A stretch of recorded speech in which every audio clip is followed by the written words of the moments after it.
co-direct the Grantham Centre for Sustainable Futures along with Tony Ryan, and I'm also the academic lead for sustainability at the University of Sheffield. And our theme for today is the inconvenient truths of defossilisation. What do I mean by that? Well, you'll notice first that I've put defossilisation up there and not decarbonisation. And it's like that for a really good reason, in that we can't take carbon out of everything. Chemicals, plastics, everything we use has carbon inherently in it. Lots of our energy sources will still have carbon in them, but they could come from a biosource or a source which is not fossil based. So the key here is defossilization. What do we mean by inconvenient truth? Well, it's something we know is true, but it's something we don't really want to hear. We don't want to hear it because it's inconvenient to us to hear it. And the magic word often here actually is but. And Jo Gavins, who, Jo, are you here yet? No, Jo will be here later on. She's a professor of linguistics. She's done a lot of work on plastics research with us. And one of the most commonly used words about plastics is but. Sounds a bit strange, doesn't it? But when they've done their analysis of how people talk about plastics, I want to recycle more, but, oh, I've got nowhere to keep my recycling, so I can't. I want to recycle more, oh, but I don't have time to wash it and clean it, so I don't. I want to reuse more, but I don't really want to carry a cup around all day. I want to use less plastic, but I want to fly less, but. So you'll hear quite a lot of buts today, I think, as we go through. And this is a good example, actually. So these pictures are from Alison Teal, who is an adventurer and an activist. She's got quite a good TED talk, actually. And she's made these pictures on purpose. So what she tries to do is to use art for sustainability messaging. And she is a surfer, and her motto is surf, survive, sustain. So sustainability is really important for her. And what you'll see here is pictures from the Maldives of the plastic trash islands that are destroying the coast, the beautiful coastline of the Maldives. And she's trying to make the point here that this is not good. We do not want all of this waste plastic in all of these mountains. And they are quite horrific when you look at those pictures. But in fact, she also has a great quote. I would love to see plastic disappear from this world altogether. But in the meantime, I would rather see it in bikinis, jackets, and eyewear rather than strewn across the beautiful beaches of the Maldives and other beaches around the world. And that's because the surfboard she's got is made from polyurethane. It's a plastic. It's coated in a fiberglass and polyester resin. It's got plastic in it. Her leggings, I reckon, are polyester. I'm pretty sure that vest is elastane, also plastic. So all of the things that she wants, plastic. All of the things she doesn't want, also plastic. There's an inconvenient truth there. How do we decide which plastic is good plastic and which plastic is bad plastic that we don't want?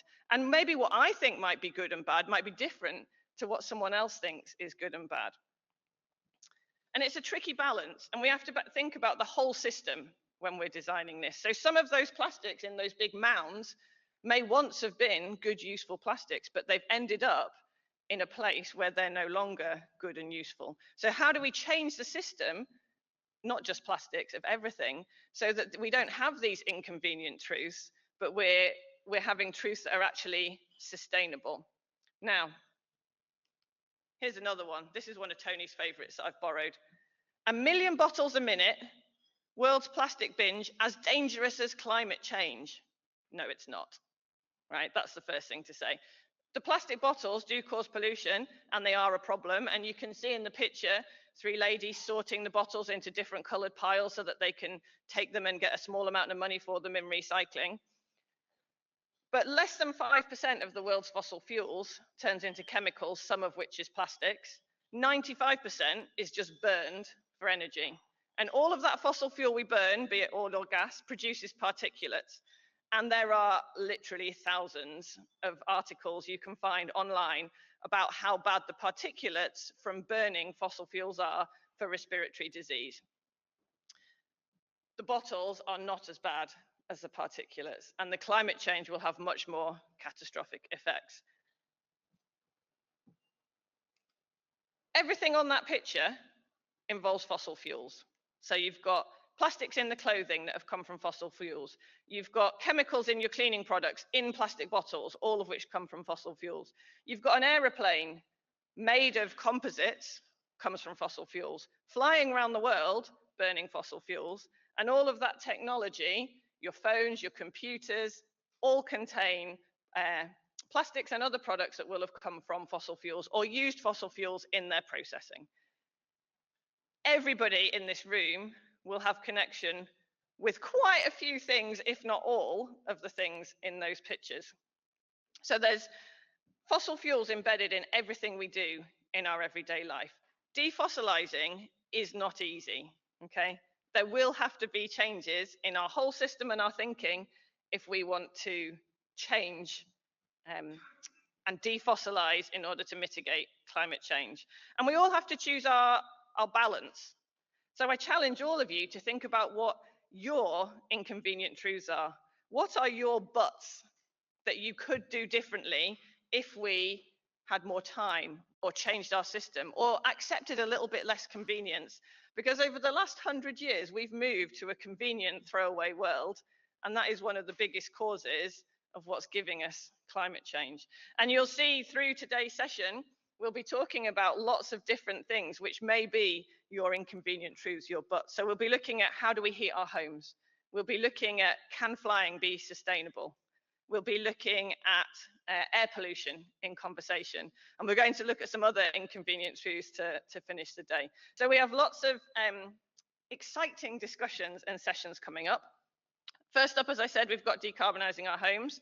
Second, we've got the flying session. Then we've got lunch at 12 o'clock. You don't have to wait too long for lunch. Then we've got the air pollution in conversation and the not being distracted by convenient truths. Now, before we go into the very first session, I have a few bits of housekeeping for you as well. There's no morning or afternoon coffee break scheduled, but there is a lot of coffee at the back of the room. So feel free to get up and help yourselves to a mug of tea or coffee whenever you feel the need, so that we don't have such a big queue at lunchtime. It'll be topped up as we go through the day, so please do just help yourselves. There's no fire alarm scheduled for today. If there is a fire alarm, the fire exits. There's lots of signs on this side. You go through these doors, down the stairs, and meet outside on the concourse. The toilets are down the stairs and kind of underneath where we are now. You'll find them quite easily. You can take either the stairs at that side or the main stairs in the middle. And when we go through these sessions, any questions will be done via Mentimeter. So we'll put up the codes for you. You log into Mentimeter, you type in your question. If you're in the room, you're also welcome to ask it in person using the microphone, but please put it in Mentimeter first, because that helps us order the questions in a sensible way so that we get a useful discussion coming from them. I think that's all of my housekeeping. Did I miss anything, Jana? No, we're good. Right. So remember, as we go through all the sessions today, bear in mind, what are your inconvenient truths? What can we change? How does our system need to change so that we find ourselves saying but a bit less, and that we all work together to be more sustainable? So first up, we've got Richard Sully will be chairing our panel. It's over to you, Richard.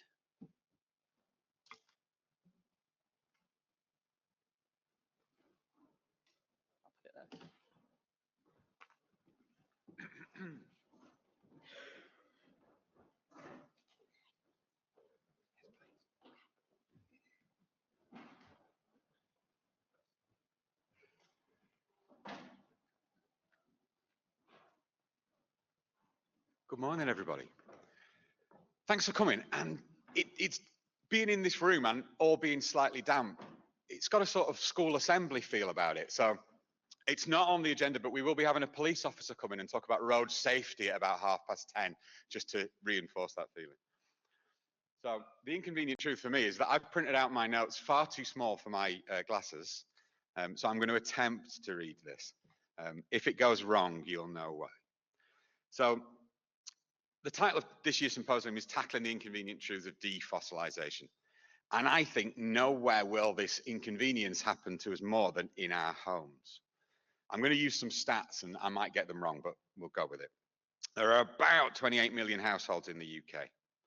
Some of these are flats and apartments, like just outside this building. Others are terraces, there's streets of semis, and then there's the big detached mansions that if you go into S10, you'll see as well. Very few of these look like an average house. They're all very different. And some of these houses will be houses of multiple occupation, there'll be single people, there'll be blended families, and very few of these look like what you might think is the average family. So each household is unique. Each resident has their own priorities. Each home is subtly different from the next, even if they're next door to each other, both in how it's built, but how we choose to live in it is different. Often when we think about decarbonisation, defossilization, as Rachel said, in our homes, we turn first to insulation. It's a cliche for a reason, but the easiest kilowatt hour to decarbonise is the one that we don't use. So reducing consumption is key, but our building stock is awful. It's the worst in Western Europe, it's leaky. Years of relatively cheap energy has pushed us to not care about efficiency. We have chosen, and it is we, cheap and quick over expensive and well made. So how do we do all the work we need to defossilise our housing stock without simply knocking it all down and starting again? How do we minimise the impact on the environment of all the building materials that we need? And most importantly, how do we ensure that no one is left behind in this transition? A warm, safe and low impact home is seen as a basic right and the benefits are spread as widely as possible. Reducing how much energy we use, and by dint of that the carbon we emit, is a start, but it only tells part of the story. We rightly focus on heating. Heating is the biggest energy user in most of our homes. But what about all the rest? What about cooking and washing and making hot water and all the bloody gadgets that we have to charge up all the time? What do we do about all those? I think our homes are the nexus where technology and behaviour change are going to meet if we're ever going to meet our moral obligation to decarbonise and our legal obligation to decarbonise. I maintain, this is my position and not the position of the institution that I work for, that no one's lifestyle can or will remain untouched by the climate emergency. Whether it's a need to design or retrofit our homes to cope with extreme weather events, those once-in-a-century floods that now happen several times a decade, or the extreme ambient temperatures we're starting to see in our summers, or the need to change our primary fuel sources for heating, cooking, making hot water, etc. And rethinking when we use energy to better match availability. Later on today, as Rachel said, we're going to have a session all about how the media covers these stories. My favourite still is one from the Daily Mail that said, "Big Brother wants to turn off your fridge, thousands will die." And there are those, you might hear from some of them today, who will push the techno-optimism that we can just maybe substitute hydrogen for natural gas in our pipes. And this will solve the problem without any disruption to our lives. And it's so appealing. It appeals to part of us who fear change, who just want to carry on with our lives as simple as possible. But, sorry to spoil it for you, it isn't going to happen. And pretending it's going to happen is just delaying the difficult decisions, the inconvenient truths that we need to face. So if you take nothing else from my rambling opening to this session, I'd ask you to consider this. When any policy announcement is made, have a think about what is being avoided by making that announcement, by making that decision. When the government is ploughing money into the rollout of EV charge points for cars, what is it that they're not actually addressing? It's the fact that our future cannot be that everybody has a private car that they drive. And they're just avoiding that truth. When they pump billions into carbon capture and storage, it's just a way of avoiding discussing the need to defossilise and reduce our dependency on fossil fuels. So that's my rant over. Back to the subject in hand. We have assembled a panel of experts in this area. I'm going to let them do the proper introduction of themselves because they know themselves better than I do. But Danielle Densley-Tingley is a senior lecturer in the School of Mechanical, Aerospace and Civil Engineering at the university here. She's passionate about reducing the impact of the built environment on the planet. And she's the lead investigator on Build Zero, a research programme that explores whether the UK's building stock needs can be met with zero raw material extraction, zero carbon and zero waste. Nothing challenging there. Hadi's research focuses on the challenges relating to resource consumption and productivity in urban systems in the context of the planetary resource capacity and extreme climate change. Hadi has previously worked on spatial multi-scale examinations of urban systems and the extent to which their performance is influenced by their embedded physical infrastructure. And last but not least, nearest me is Kerry Bachelder. Kerry leads the retrofit development programme for the South Yorkshire Mayoral Combined Authority. She works with regional and national partners to shape proposals and interventions for housing retrofit. She's charged with working out how we do this at scale and pace, developing pilot projects to test our ability to deliver the change that we need. So the way this is going to work, probably, is that I'm going to ask a few questions to warm the panel up and to warm you up. But ideally, you are already primed with lots of things that you want answered by these people. So you are going to log into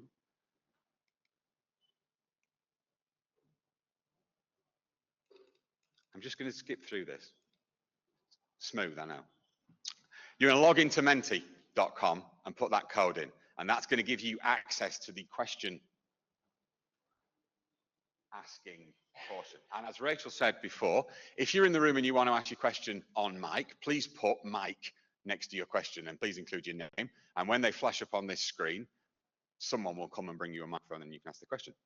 If you just want to ask a question and get me to read it out because you love the sound of my voice as much as I do, then I'll read them out for you.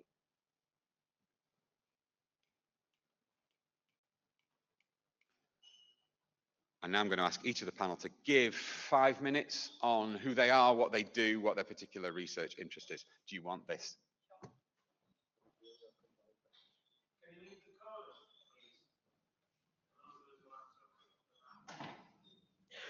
No, for reasons that will become apparent. I'll do it in a minute. So thank you, Richard, for the introduction. Addy and I are going to do a bit of a double act to introduce the scale of the challenge that we're talking about.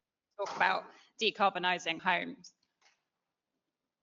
If this will work. I might be too far away, Richard.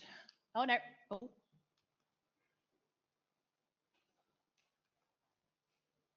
I can do it for you if you want. I'm going to get, yeah, can you skip back one? 2. There we go. No, we need to go back a few more. While we find our slides. So Richard talked about the scale of the challenge. So we basically need to retrofit every single home in the UK. So that is a massive amount of homes. The biggest challenge in terms of defossilization is decarbonising heat. So most of our homes in the UK have a gas boiler. And that uses the majority of gas within a home. So maybe around 80% of your gas use in your home is from heating your home. That is the biggest challenge for us in terms of decarbonising our housing stock. We've got to go into pretty much every house and change its heating system. Alongside that, we have an incredibly inefficient stock. So if you think about going in and changing that heating system, a lot of the options you're going to change to at the moment are around a heat pump, and that means electricity. Electricity is more expensive at the moment than gas. That means if you just switch out your gas boiler to a heat pump, you are likely going to pay more for your heating. That's a pretty inconvenient truth. That's something a lot of people don't want to have to deal with. So that hopefully sets up the scale of the challenge. Every single house we are going to have to go into and retrofit, preferably its fabric as well, so we're reducing demand alongside changing a heating system.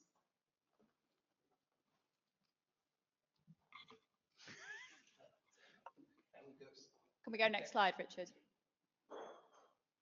Right. So part of it, kind of historically, what we've been trying to do is still maintain the goals of the Paris Climate Agreement, which is a future that doesn't go over 1.5 degrees centigrade in overall average surface warming. For that, what the framework we had is a carbon budget set out globally that will ensure we will maintain or hit that ceiling of 1.5 degrees. There are ways for us to kind of translate that to, well, how much different countries would have in terms of emissions left to so that we all stay below that target. And we can try to replicate that for specific sectors. So we can take the work of the Climate Change Committee for the UK and translate the balanced pathways to net zero by 2050 that is meant to ensure the overall emissions of the UK is compatible with a global 1.5 degree rise, and map out how much of that will kind of translate to the emissions that we've got left in the residential housing sector. if we go next, when we do that, so look at what portion of our emissions historically been from residential housing, how many of it will be in place, and how much effectively emissions we've got left between around 2020 to 2050 to be able to still stay within the 1.5 degree rise. That gives us something in the ballpark of 1,119 megatons of carbon equivalent in terms of emissions coming from the homes we have. So that's everything consumption-based that goes into, or actually gets emitted by our activities or activities related to the homes. So that's the amount of carbon we had left in 2020 if we wanted to decarbonize by 2050 while still maintaining a chance of achieving only a global heating of about 1.5 degrees. Next slide, please, Richard. So what does that look like in terms of retrofit? We've got a carbon budget. How might we stay within it? So we looked at a number of different retrofit scenarios to see what's possible. Can we stay within this carbon budget? And you can see there, so the baseline is around double our carbon budget. And that is basically, if we don't touch any of our homes, if we don't do anything, we are going way, way, way over budget. If we install wall insulation to every house in the country, we bring it down a bit, we're still not within carbon budget. So the red dash line there is our budget. You'll see heat pumps. So your GSHP and your ASHP, so a ground source heat pump and a air source heat pump, both get us within our carbon budget. And that is because you've basically just taken your gas boiler out of all your homes and you've electrified it, and it's assuming the kind of pathways that we have for decarbonising our electricity grid. Now, we've taken what you might call the slightly pessimistic assumption that we will not have carbon capture and storage in that time frame. Possible then, we could get there. And if we fabric retrofit, which is the furthest one along, fabric retrofit and air source heat pump, yeah, we're way under carbon budget. However, our modelling assumed we retrofit every single house in 2021. We're now in 2024. We have definitely not retrofit every single house. We've not even retrofit, you know, in the millions, okay? So we've still got a very, very long way to go. It's looking very challenging for the domestic sector to stay within its carbon budgets at the rate of retrofit that's currently happening within the UK. That either means we need to massively scale up, or it means the domestic sector needs a much bigger proportion of the UK's carbon budget. And I'm pretty sure every other sector is going to make the same argument. They all need, transport needs a bit more. We're not decarbonising fast enough.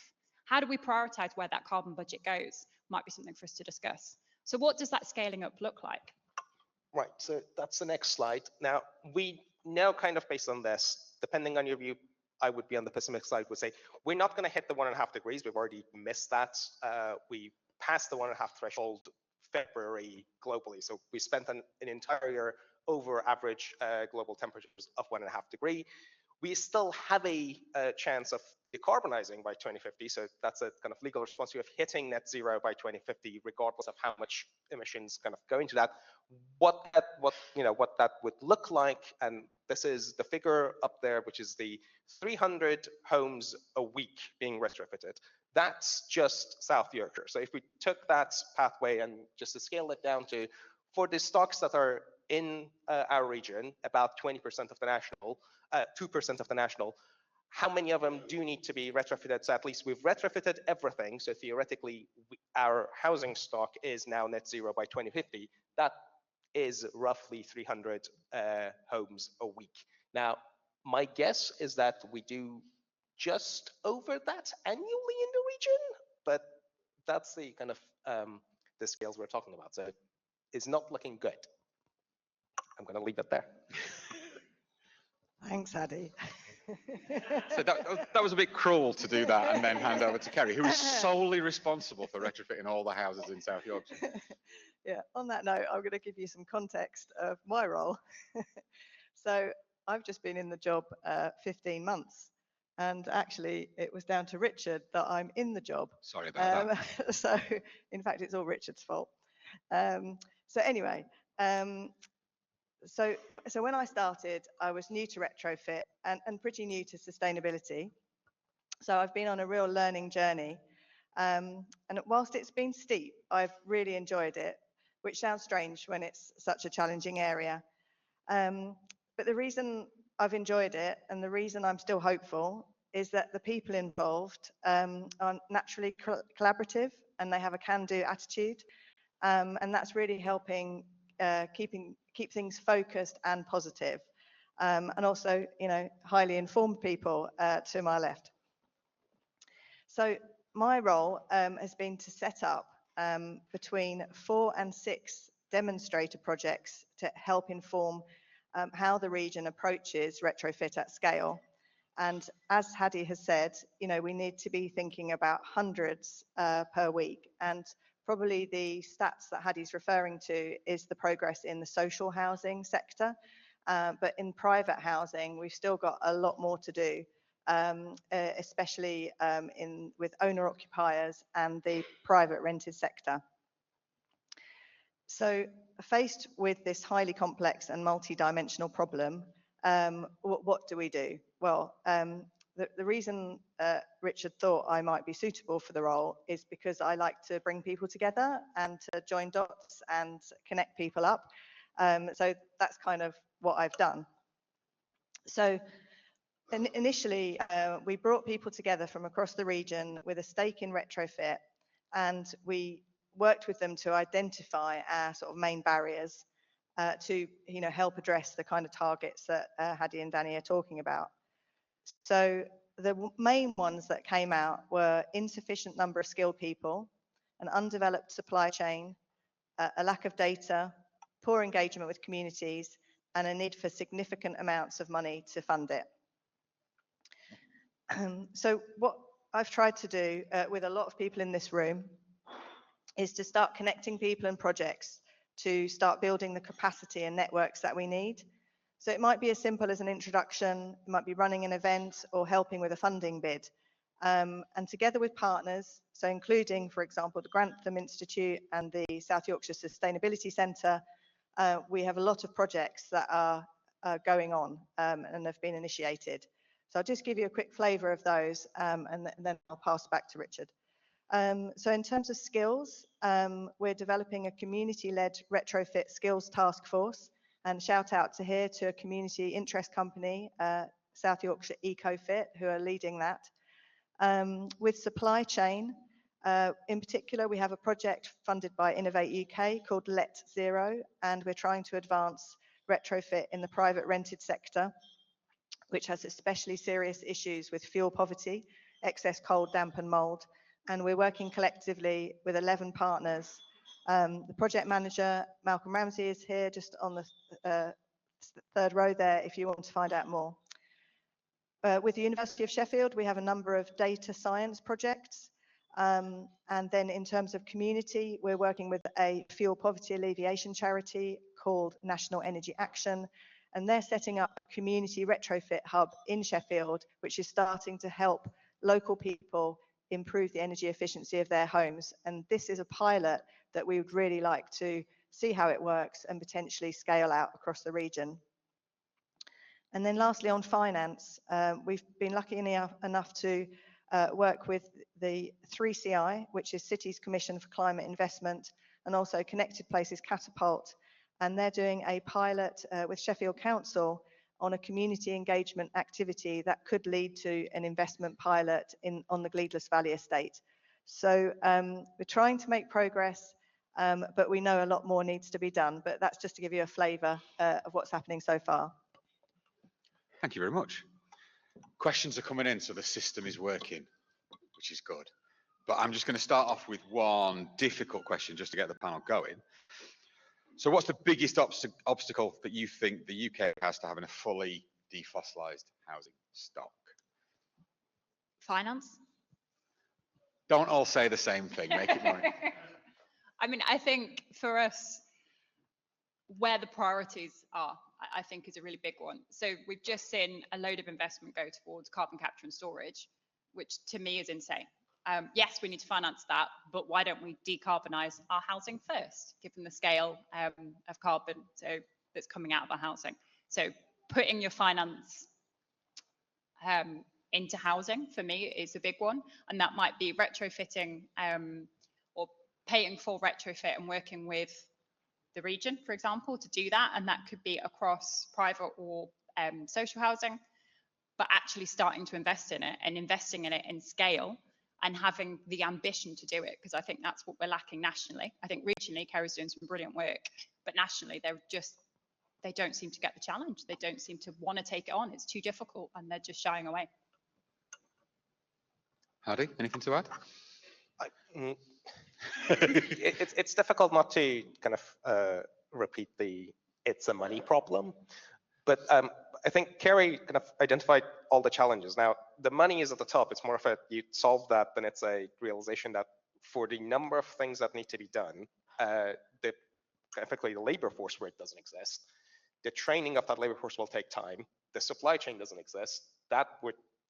So it's more of we are fundamentally behind, and based on the targets that, depending on whether you are wanting to decarbonize within the budgets by 2050, or you're just wanting to get this done at some point, we may just be too late to make those targets anyhow. So some of it becomes then very difficult to engage with, particularly if you've been past that realization that, yes, we are unlikely to do any of that by 2050, just because even if we've started right now on the physical constraints of getting things in place, we've kind of passed that threshold.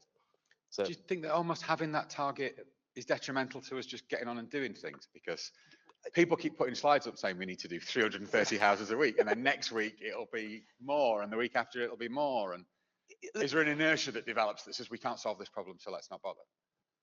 Yes. I fully realizing that I've just contributed to it, but if the target is what it was 10 years ago, we've missed that ship sailed. It's more on well, if you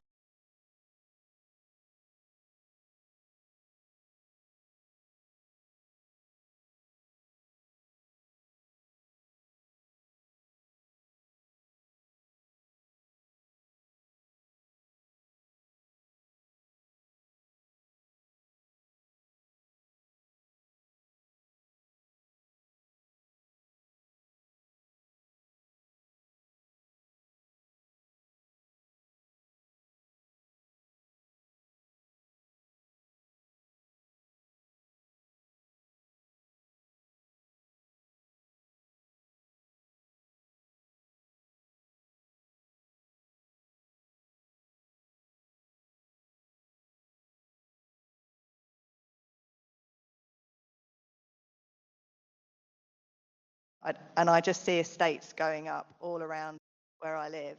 I just think it's a real crying shame, because that's such a missed opportunity. And I wish we could look to the Nordics more, who have got much more stringent energy efficiency standards and are already starting to look at life cycle assessment, to look at the environmental impact of a building over its lifespan. And just one other thing, we ran a workshop yesterday with our partners from our project focused on the private rented sector. And someone in the know talked about the fact that with the installation of heat pumps, we do have something called MCS accreditation, but we don't have a standard that's similar to the gas safe standard, which their sense was if we had something like that, it would start to build the trust in heat pumps and reduce the kind of variable quality perhaps of installation. So there's just a couple of things. One thing I didn't mention at the start is we were due to have Bev Rosso here from Doncaster Council, but she couldn't come. But what she did do is supply me with all these answers. So I'm going to play the part of Bev, because I think there's a couple of things that she mentioned. She is a sustainability officer within Doncaster Council and is charged with delivering this stuff. So proper hands-on delivery of retrofit in their own housing stock and others. She talked about legislation. It's not clear what we need to do. She talked about funding, which echoes some of the things you said as well. We often talk about delivery and skills, but one thing she mentioned was residents. It's really easy to sit and come up with theoretical ways to retrofit somebody's house, that involves them not being there for 6 weeks while you completely gut it and rebuild it. But where do those people go? If you work night shifts, you can't have people coming in the day to insulate your house. If you live in, a house that needs its floor ripping up to put insulation in, where do people go while you do that? How do you help those people with a new house, with a new heating system, to understand how to operate it? You can retrofit a house with an air source heat pump and new controls, but unless you can help people understand how to work that, they won't get the benefit. And for some residents, they will see an increase in their bills, which is the last thing that they want. So how do we work with residents in local authority housing, but also in the private rental sector and in the owner-occupier sector, to be able to enable them to take advantage of this? So I think it was worth just adding that in. We have had some questions come in, so I'm going to move swiftly over to this laptop. The top voted question at the moment, I think, just echoes what Kerry was just saying. How good is new housing stock that's being built? Are we setting up more retrofit activity to happen in another 10 years? And I think from the projects that you're working on, are we just building poor quality housing with lots of embodied carbon that we shouldn't be? Yes, I think yes. we're all. I mean, I think it's such a missed opportunity. So pretty much every house, as Kerry said, that we're building now, we're going to have to go in and retrofit. With how we design a heating system, when you design it for a gas boiler, often you might have a high temperature system. So you've got smaller radiators, for example. If you want to switch that to a heat pump, you may well have to go in and put bigger radiators in because you're running at a lower temperature system. Fundamentally, why are we doing that to ourselves? It's insane. And particularly when you've got an ambition to build lots more new homes in the next 5 years, because we need more homes. Now, we can argue about how you provide those homes, but if you're going to have that ambition, you have to do it in a net zero compatible way, which to me is banning gas boilers from, tomorrow preferably, and getting major house builders to invest in that upskilling for heat pumps, I think would be a huge, huge plus. Next question, and I love the way this question's phrased. The internet told me fabric first, but the man from Octopus told me to just crack on and get a heat pump. So, and ignore the fabric. Does the panel agree with the internet or the man from Octopus? So fabric first or crack on and get a heat pump? I mean, I'll go quickly and then someone else can talk. Both. I think you have to do the fabric and you have to do the heat pump. If you just do the heat pump, you are likely to have your bills go up and potentially not have a warm enough home. So fabric as well. I'd agree with that. On our project, we have got a heat pump installer, and they would regard heat pump first and fabric fifth. But I think the majority of the project are kind of in the middle, like Danny talked about, to have both measures. I would just want to flag, I think the question back to whomever asked the question is that what are you trying to achieve? Because we do need the heat pumps in what we are talking about, which is getting rid of fossil fuels in the housing or in the building sector. What putting a lot of heat pumps out there would do is that it'll overstress the national grid, which means we're going to have to dig up a whole bunch of wires and put in new wires. That's also carbon emissions. So it's very difficult to win this balancing act. I'll just say one quick thing. I'm aware that in South Cambridgeshire, 1 in 5 homes have got a heat pump. So I do think we have got to make some progress in our region. And again, channeling Bev, one of the things that she talked about was the fact that the funding is often about technology. So government releases money to do external wall insulation or to do heat pumps. It doesn't release money to do improvement or decarbonisation. So you are led by what the funding availability is. So a lot of the data that we rely on, probably some of the data that we've talked about today, is from EPC, EP certificates, I guess you would call them. So we've got a question on that. Could the panel comment on EPC certificates for housing, which currently prioritise reducing running costs rather than reducing CO2 emissions? So heat pumps, again, don't improve your house's EPC rating. So the suitability of the current measures. I think as a kind of data point, we are at a point where they don't really figure into any of the arguments anyhow. What the EPC does is takes count of certain measures. If you're looking at decarbonizing the sector, you don't really quite care about what the EPC rating is. We'll model the energy consumption of those stock. If you're if you're local housing, it might feed into your targets, but again, if you're putting in fabric measures, if you're thinking about heat pumps, to some extent, some of how they work or what they present, it only matters on the getting people on board with the measures you're wanting to do, rather than whether they inform any of the kind of technical measures that need to be done. So yes, putting heat pumps in don't do anything to your EPC because it's not cost saving. And I don't think, at least on the planning side, anyone's using EPCs to inform what technology needs to go in.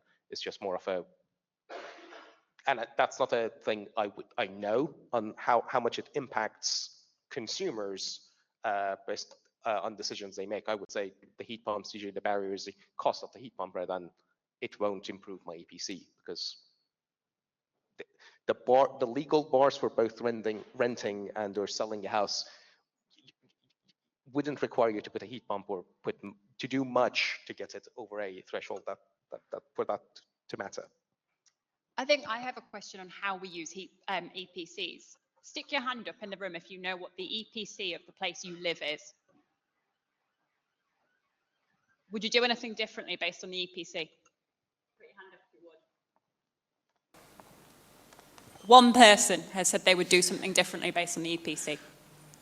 You should all be ashamed of yourselves. No, but I think the point is, EPC is a measure. We can argue about the kind of calculation methodologies that go into it. Yes, I think they're being updated and changed. But fundamentally, if we're not going to make decisions based on them, does it matter? And as a householder, people aren't making decisions based on it. Maybe for a local authority, they're more useful.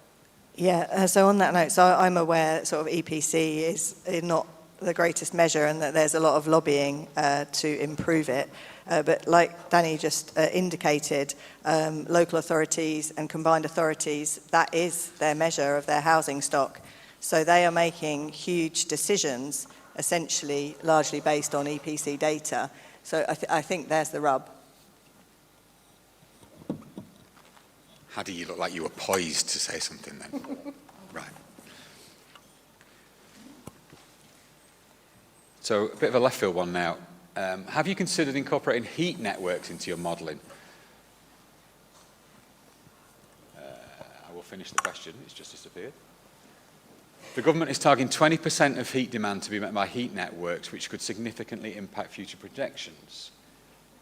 How? And then the question just stops with how. So yeah, heat networks, what role might they play in decarbonisation, defossilisation of our housing stock? I mean, I think they definitely have a role. It's not something we've included in our modelling yet. For me, there's a big question on, are we talking about new developments or are we talking about the existing stock? If we're talking about new developments, you are digging up the ground anyway. Yeah, it probably makes a lot more sense from an embodied carbon perspective. We've not looked at the embodied carbon of this specifically yet, as in how much carbon are you investing to dig up the ground, to put a load of stuff in it to supply that heat network. If you're talking about the existing stock, the disruption levels and everything else that comes with that, I think we have enough challenges retrofitting the house, let alone putting the district heating system in. I think it probably still will have a place, but probably not at the scale we're talking about. So what I would just note from the modeling perspective, what it'll do, it'll mostly shift where you're accounting for that carbon rather than changing the numbers or the scales we're talking about. That just means we've accounted for that emission in a different sector because it was an emission that was already happening. We are using the byproduct heat, best case scenario. That means we won't double count stuff. Worst case scenario, it's just a kind of an at-scale means of delivering heat if we are going down the Veolia route, in which case we are still setting fire to stuff, there's emissions associated, and we just add that instead of gas. That's a slight difference in the emission factors than the fundamental, the maths behind those numbers at those scales.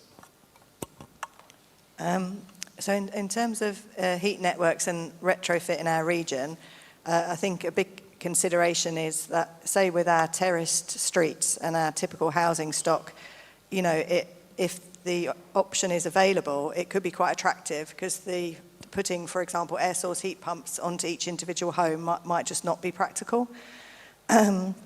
Another aspect is the economic opportunity for our region. So I've just been at a skills event, and Veolia and E.ON, so Veolia runs the waste burner that drives a heat network, and E.ON a biomass system. And essentially they're both trying to recruit. They both see huge opportunities for expansion, particularly across Sheffield and Rotherham.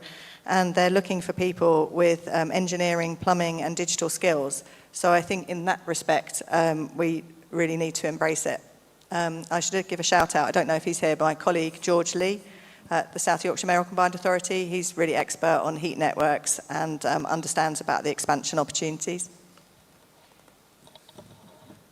I think, yeah, the overarching stop burning stuff is the message to take away from that, whether it's a heat network or in your house. Who in the sweepstake had 1026 for our destroy capitalism question coming in? Because one has come in. I was just waiting for that. So is the issue with capitalism, not with money? The money is there, but the profit margin isn't. So it's not being directed to do the things that it should be doing. Do we bring down capitalism? Open question to the panel. Just on the balance of probabilities, you're more likely to retrofit 300 homes a week than do that in that time frame of from here to 2050. It's just on the practicalities of action. We're talking theoretically. Yeah. Yeah. Then, yeah, sure. Just on that, so yeah, so trying to make retrofit an attractive investment is pretty challenging. So people are trying to find ways around it. So the work that 3CI, so that's Cities Commission for Climate Investment, are doing is to try and look at more assets in a particular areas, and they're calling it their net zero neighbourhood approach. So for example, they might have public spaces, green and blue spaces, and so just to kind of look at it more holistically to see if that could be attractive to investors. So maybe not ideal, but it's the way we perhaps need to look at things. I mean, I think it also comes down to what we value. So if we value warm, comfortable spaces and people living in those, then that changes the kind of question, doesn't it? And it changes the payback, I guess. Yes, financially, retrofit, if you were looking at kind of financial payback, is a really, really tough sell because it's expensive. And what Kerry's talking about there will hopefully bring costs down if you do stuff at scale. So if we said, you know what, we have enough money to retrofit all of South Yorkshire in the next year, yes, you're probably going to bring the cost per house of retrofit down. But if you said, how do we reduce pressure from the NHS? And a way of doing that might be people live in warmer, comfortable spaces. That's, one, very difficult to measure, and two, the kind of indirect measurement means we just don't measure it, we don't talk about it, and we don't think about the payback in those terms. To me, if you valued people having warm, comfortable space, and that was your priority, not making more money, we would do things differently. But I guess how we do that and how we do that quickly, if anyone's got ideas, it'd be great to hear them. Just on your theme of inconvenient truths, I think the butt of that question is how likely are you to support a hike in your taxes? We're not going to do a show of hands for that one. Another question coming, we're focusing on heating. Rightly, we live in a cold place. But with climate change, are we going to have to start thinking more about cooling? Cooling around the world is a huge user of energy. Our housing stock is not built for these temperatures. When we're thinking about retrofit, when we're thinking about insulation and reducing drafts, are we missing a trick that we should be thinking about cooling for the future? Yes. Any more votes for yes? I mean, I'll set Hadi up to tell us a little bit more. So we have recently looked at this question of, by retrofitting our homes, and we've looked particularly within the region, are we causing ourselves a future cooling problem? Hadi, what did we find? Right. The finding is if you are wanting to retrofit, the additional kind of cost or energy consumption associated with cooling is kind of noise relative to the savings and the heating stuff. For our current future temperature projection. So this is still the moderate IPCC scenarios, in which case the kind of the advice would be, yes, if you're going in to retrofit, throw in a cooling system anyhow. It will be useful, it'll maintain indoor environment quality, and if it gets predictably hotter, it will provide that additional cooling so that we don't start shifting our kind of morbidity from excess winter deaths to excess summer heat wave deaths. On the pessimistic side is if we go with we've already given up on 1.5 degrees, we are probably with the current pledges over 2.7 degrees. Then that's going to be a very different summer and kind of heat wave patterns by the end of the century, at which point that goes back to where do you spend the money now? Do you retrofit anything? Or do you more think about maintaining kind of living standards for widely different conditions by the end of the century? But then that's a wider conversation than heating and decarbonization. And I think for me, that comes down to how we retrofit. And we need to be thinking about retrofit that we can then upgrade. Because in the immediate term, we need to reduce our heat loads. So we need to retrofit now, but we need to think about how we upgrade and change that retrofit over time, which we currently, how we retrofit, we just do not, we literally stick insulation to the outside of a house. You're going to have to rip it off. You're going to get loads of waste in the future. We need to be thinking about those sorts of systems so that we can change our buildings again in the future. And that might be we're thinking about designing to retrofit cooling systems in later. So we don't need the cooling right now. We might want a bit more mechanical ventilation depending on how airtight, so how much kind of air is naturally moving in and out of the house. We might need a bit more mechanical ventilation now, but we then need to think about how we retrofit cooling later.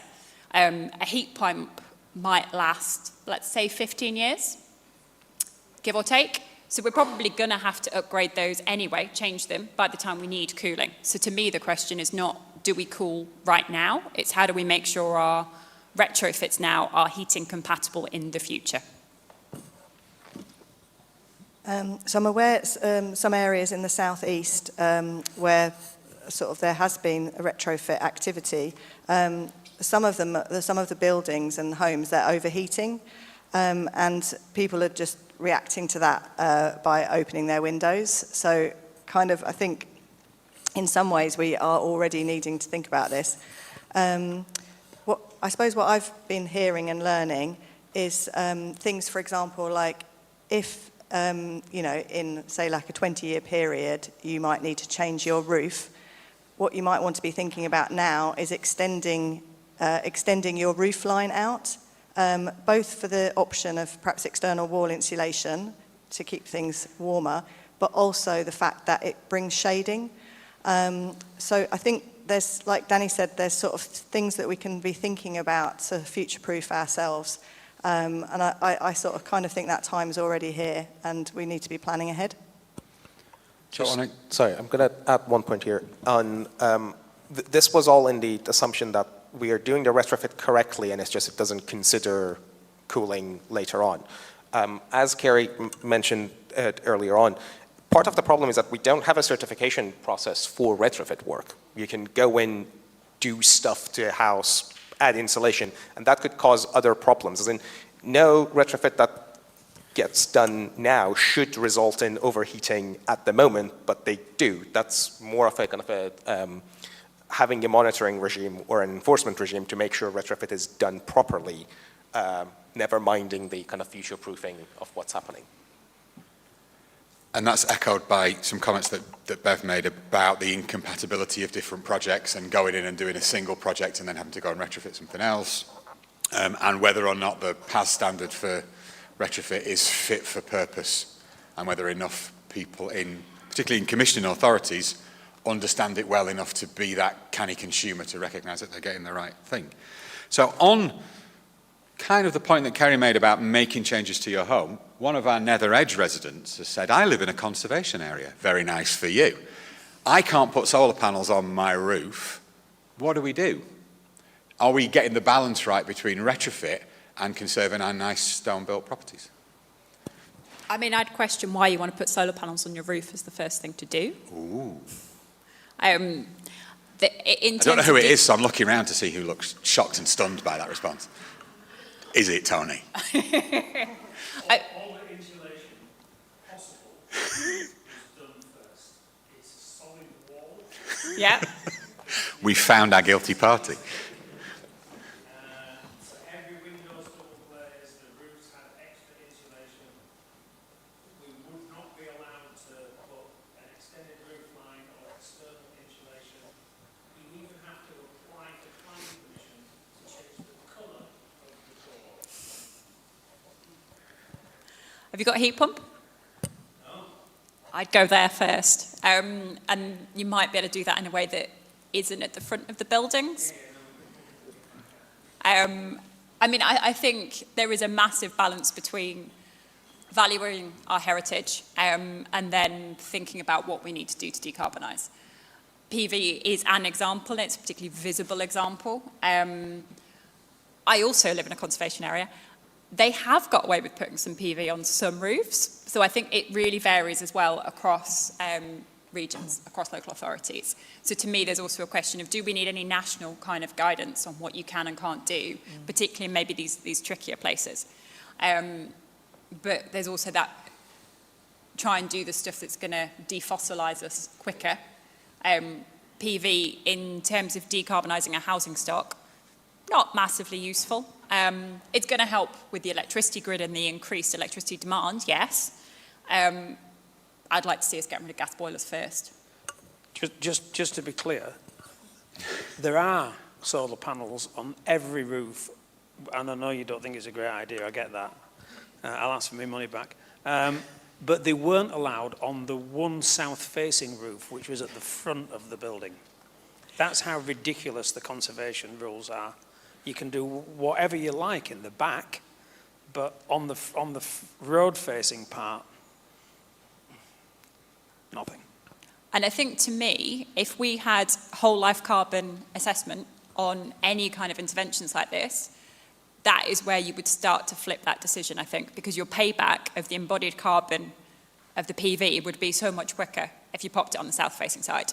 It's something we as academics, and to be honest, the construction sector, have been calling for years. I think in 2021, I spoke to the Environmental Audit Committee and said, this is what we need, this will be the thing that changes, you know, how we build in the UK. We still don't have regulation. Hopefully soon, but I don't know how long we're going to be waiting. Kerry? So yeah, just in terms of what Danny said, I'm aware of a local authority, I won't name them, and I know people that are trying to retrofit within it and are applying for different planning permission, and even on the same street they're getting such different responses about what is and what isn't allowed. So it's tricky. So I think some kind of something more systematic would be good. And just I could direct Tony to something called the Nottingham Green Meadows project. And it's essentially all about a practical introduction to conservation retrofit. And a great woman called Alice Grant, who's based at the University of Sheffield, has been leading on that project. So we've got expertise close by. So from the sublime to my house, are we just too reluctant to knock stuff down? So from conservation areas to terraced houses built in 1897 that have had a life, should we be trying to retrofit that, or should we be just saying it's at the end of its life and it needs replacing with something else? I mean, I hear you on that. So in some areas of South Yorkshire, house prices are so low that a retrofit would almost be more expensive than the house. And I think you really then have to start questioning if you do that and if you continue and if that's good use of public or other money. I mean, I think for me, it comes back to whole life carbon. So we've looked at this for housing and for buildings in general. Generally, you are going to save more whole life carbon by retrofitting than knocking it down and starting again. And that is partly because what we currently build is pretty high embodied carbon. And we have no regulation, so house builders can pop whatever they like up. We've done some back of the envelope calcs to look at the amount of carbon you would spend if you built all of these 1.5 million, if they were new homes. It's 5 to 10% of the UK's carbon budget, the whole carbon budget between 2025 and 2030. I don't think we can afford the carbon, to be honest, to start knocking stuff down and trying again. Not from a carbon perspective. We might do for other reasons, where they're not nice places to live, where we need to densify potentially, but from a carbon perspective, you just wouldn't do it. So we'll go back to our subject about inconvenient truths. From your experience, what are people not talking about in terms of housing that they should be? What are we ignoring? And if you say finance again, I'm going to show you the door. So putting finance on a shelf. I mean, regulation, which we've talked about a lot, but to me that is the thing we have to be doing nationally now. If you want to decarbonise housing, you have to regulate. The sector is not moving fast enough, and it's the only way I can see to upskill that or upscale that. So do you mean that you wouldn't be allowed to sell your house unless it was at a certain level, or rent it out, or how would regulation interact with my house, for example? So it could be done on point of sale, as you suggest. I think you probably get more of a financial benefit if we started to say your stamp duty, for example, if you bought a new house, you get some of that back if you improve its energy efficiency in the first year of buying it, for example. So there are ways you could incentivise homeowners, I think, to improve energy efficiency. We do have some regulation in terms of rented properties, but it's so low that you still don't have a particularly, energy efficient house. So you could start to ramp that up a bit more ambitiously. And you could absolutely legislate for new homes and stop kind of adding to the problem we already have.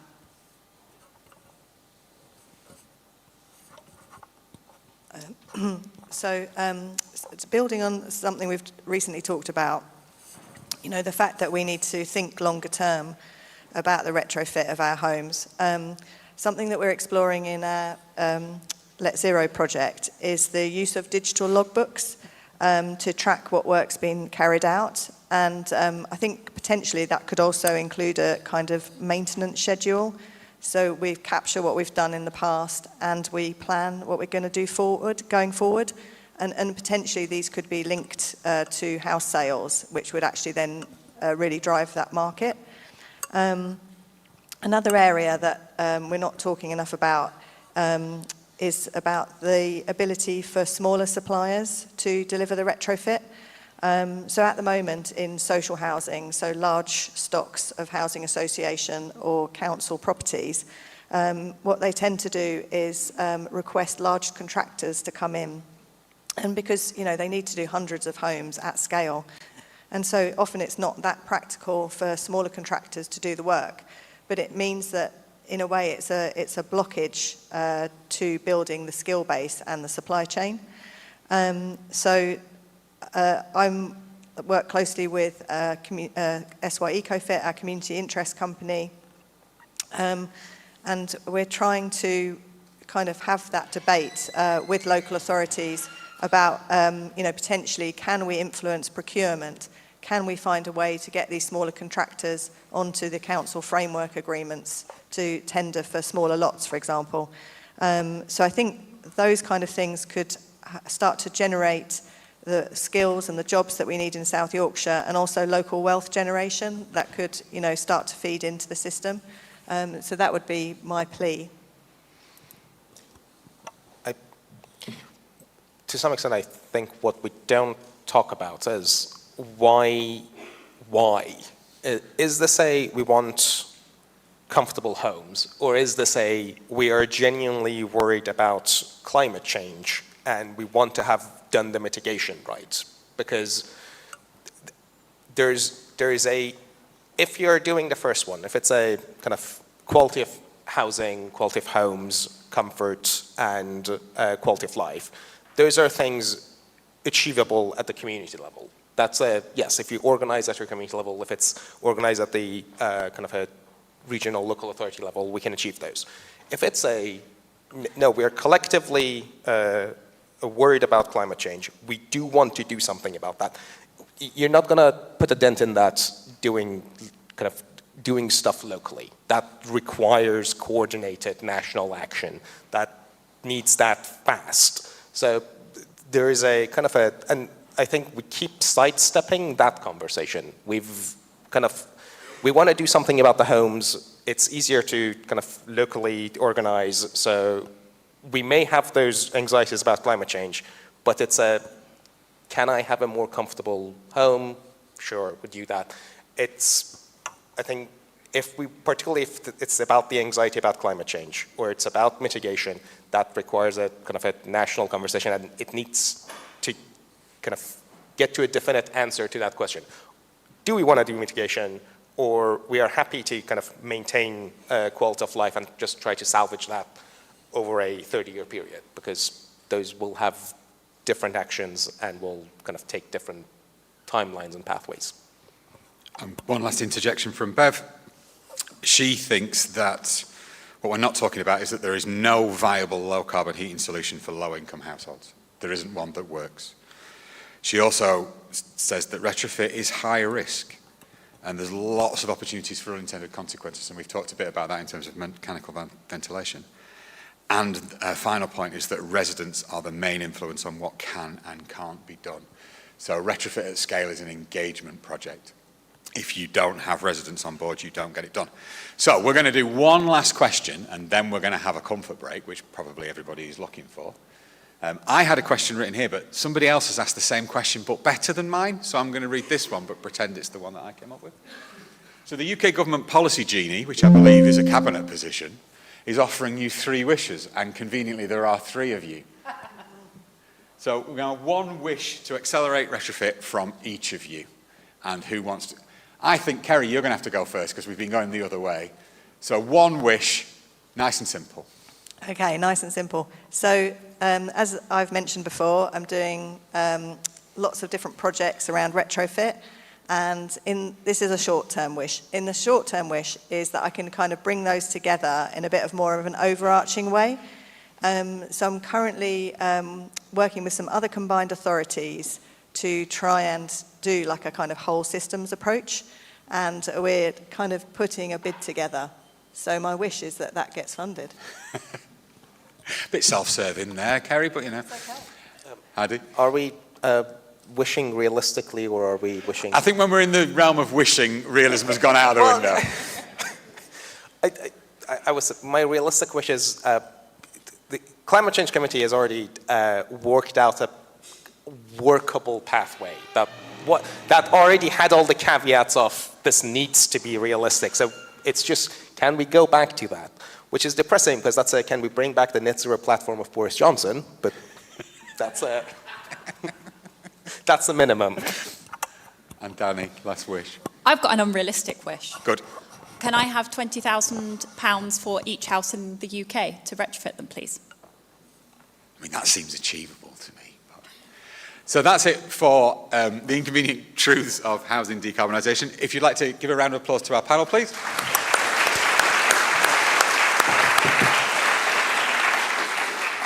And we'll give ourselves a 5-minute break to grab a drink and then be back here at 5 to 11 for our next session. Thank you very much.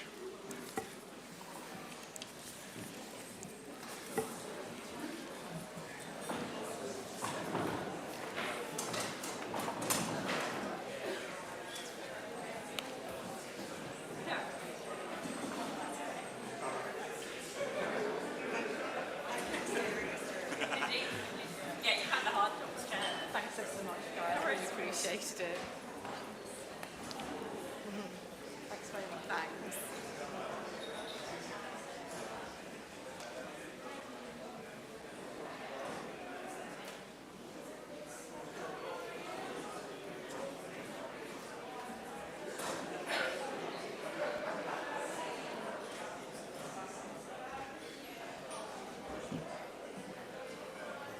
were you just reading them off the side of that thing, or did you find a better way to get them? Because they don't vanish when they've been answered, do they? Yeah, I know, but Jana's got that login at the back. We need that login up here. So I was ordering them by top questions, Yeah. and then flicking through. It's a bit of a mess because you're not in the right. No. Get that ready. I have to write things down. I don't usually do that.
That's okay.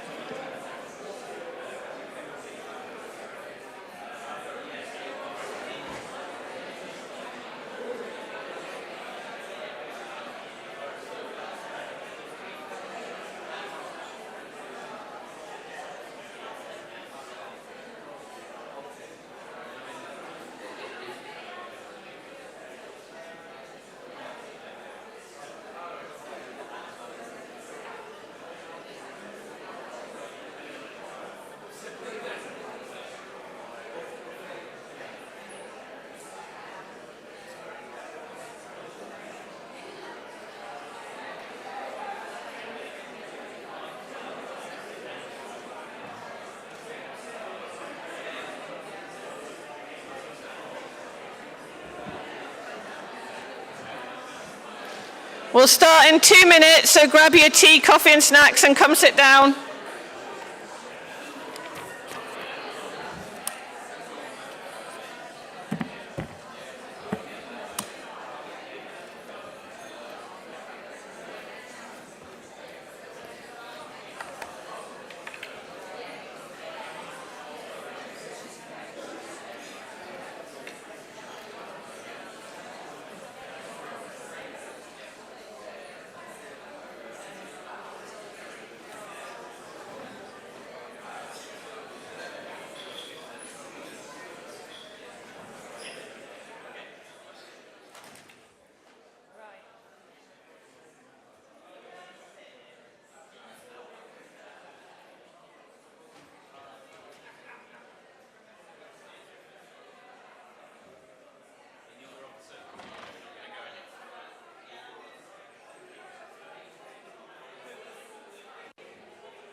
Wow, you all went quiet without me even saying anything. If only undergraduates did that. Right, so let's get ready for session 2. Can flying be part of a sustainable future? I think we're going to have some quite interesting debate around this one. Why have we picked this as a topic? Well, flying accounts for about 2.5% of global CO2 emissions. It's not just CO2 that's important though. Aircraft also release nitrogen oxides, oxidized sulfur, water vapor, contrail cirrus, that's the little clouds that come out of the back. And all of that also contributes to greenhouse gas and global warming. So when you add all of those bits together and the fact that you're emitting at altitude, the aircraft are contributing to probably more than 5% of our greenhouse gases, global warming contributions. And in 2019, that's a global average. In 2019 in the UK, it was more than 8% on the CO2 emissions. Only a really small proportion of the world fly. And in fact, even in richer countries like the UK, only up to 15% of people would be considered as frequent flyers, and a whole chunk of the population have never been on a plane and might never go on a plane. So this is a real challenge in terms of sustainability, both from a climate change perspective, but also from an equality perspective as well. Now, we've just said that flying is not good from a carbon greenhouse gas perspective, but here's some more buts for you. In the opening to the 2023 House of Commons Environmental Audit Committee report on net zero and UK aviation, one of the things that was pulled out is powered flight is a significant contributor to national, continental and global connectivity and a substantial driver of economic growth. Passenger aviation enables national and international travel for businesses and for leisure. Civil freight aviation enables rapid trade in goods with all parts of the globe. So what that tells you is that there is some positives and maybe a need for a certain amount of air travel from a global development perspective or from an equality perspective. So do we really need to fly? And how much do we really need to fly? And how can we do that with the lowest carbon and other impacts? And you can see there's some balances starting to come through. Where are our buts? What are our inconvenient truths here? And how can we find that balance? So to help us address that, we have a panel of experts. On this end of the line, we've got Dr. Alex Chapman. He's a senior economist at the New Economics Foundation, and he focuses on economics of climate change, nature recovery, and inequality, and he's written a lot about economics of flying. Then we've got Professor Matt Watson, who is the head of the School of Geography and Planning, and he's looked at our academic addiction to flying and how it might reinforce colonial structures in research. We've got Professor Amy Ambrose from the Centre for Regional Economic and Social Research at Sheffield Hallam University, and she's looked at the disproportionate impact of high consumers and what drives their consumption. And then we've got Dr. Stuart Walker, who's a Senior Research Fellow at the Grantham Centre, and he leads our quantifying sustainability team. So what we'll do is we'll hear from our speakers. We're going to start at the other end of the line and come back this direction. And then there'll be lots of opportunity for you to ask questions as well. So it's the same Mentimeter code that you've already had this morning. It should flip on to the next question for you. If you weren't here in the first session, don't worry. Go to menti.com, put that code in. I'll leave it on the screen for now. Type your codes on there. If you'd like to ask your question with a microphone instead of me reading it out, then just write that in your question so we can see who it is, and I will come to you. We have a roving mic, and you can ask your question directly to us when we come to that one. So first of all, Stuart, off you go. Thank you. Okay, so I'm going to start with how bad is it? So flying, how bad is flying? So as Rachel said a little bit, there's a lot of emissions from flying. So up to now, globally, about 1 billion tons of CO2 emitted by the aviation industry, and around about something like 900 million tons of CO2 per year. And that's rising. So that's about the emissions of somewhere like Canada or most of Africa per year. As we said, there's lots of other kind of impacts. There's the CO2 impacts from the burning of the fuel, which is the vast majority of the emissions from that. There's a lot of other impacts, the contrails, which cause additional warming, additional impacts at takeoff and landing, and various other impacts. So in terms of how bad is it, those are some kind of big numbers, quite bad, but We shouldn't be alarmed. The aviation industry has a plan. We're going to have net zero aviation, I'm told regularly. So I've been to a few events about this and learned a little bit about what the net zero aviation plan is. So there's a lot of plans for net zero aviation by 2050. And if we look into how this is proposed to occur, basically, the vast majority of emissions come from the fuel. So there's this thing called SAF, people might have heard of, which SAF stands for synthetic aviation fuel. The S stands for synthetic, not anything else. It's mandated in some countries in very small amounts. There are non-binding targets of kind of very low, kind of less than 10% agreements in various countries. SAF at the moment is incredibly expensive. It's around about 10 times the cost of jet aviation fuel.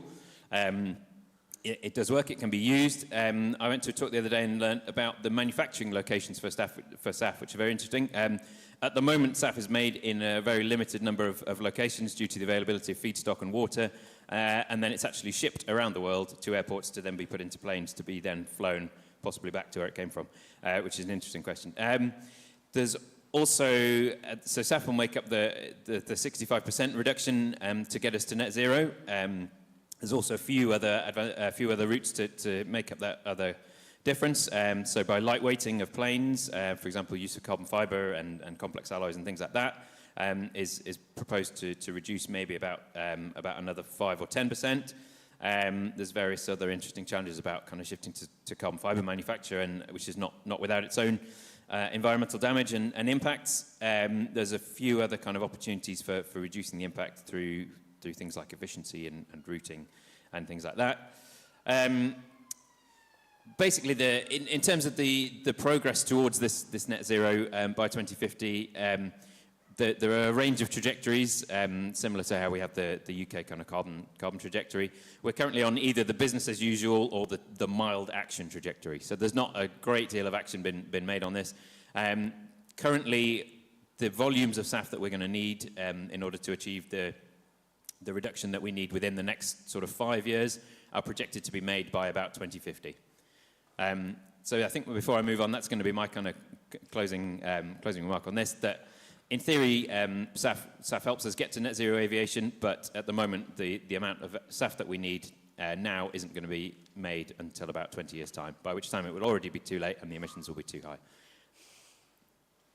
So we're all doomed. There's a positive note. Amy, over to you. Hi, everybody. I'm going to come at this from I suspect, a slightly different angle to that of my colleagues on the panel. We'll see.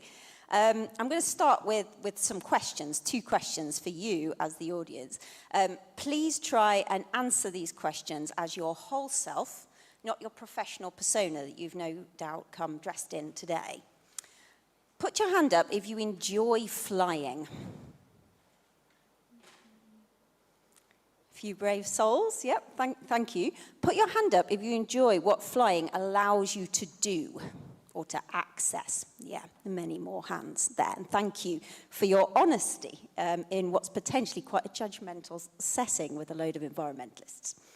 And it's only fair if I answer these questions myself. So personally, I find the smell of kerosene really offensive.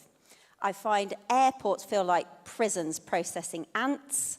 I feel that being thrust into the air in a metal tube just feels like a really brutal thing. So as you've probably deduced, I don't really like the act of flying.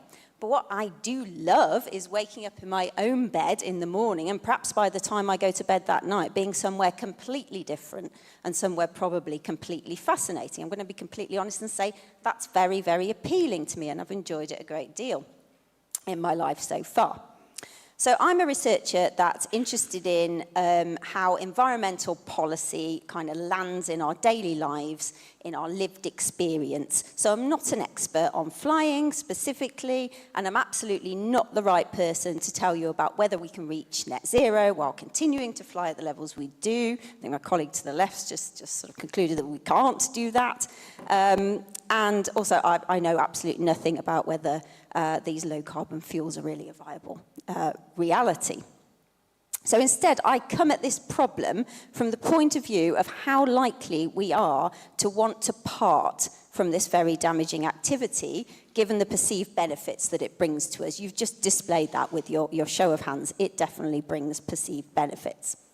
So my research is generally concerned with heating transitions and with achieving equity in that context. But I have been outspoken about academics' flying habits in the past, notably in the Times HE, which opened me up to an awful lot of abusive emails, which I just ignored. That might be why I'm on this panel and not on the housing decarbonisation panel, but I thought I'd just run with it anyway and do something a bit different. So what I know from my research into heating transitions is that we're fundamentally hedonists at heart, and that in relation to heating, we seek the most joyful route to warming our bodies where those opportunities exist, rather than the most rational or environmentally responsible route. Or we make some concessions to the environment, but we cling tight to our guilty pleasures. So, for example, getting a heat pump installed, but also having a log burner, for example. We know that happens a lot. So our attachment to flying, I've reasoned, might well be the same, particularly in a leisure context. It's a guilty pleasure that we might not want to part with. We can be kind to the environment in other areas of our lives, can't we?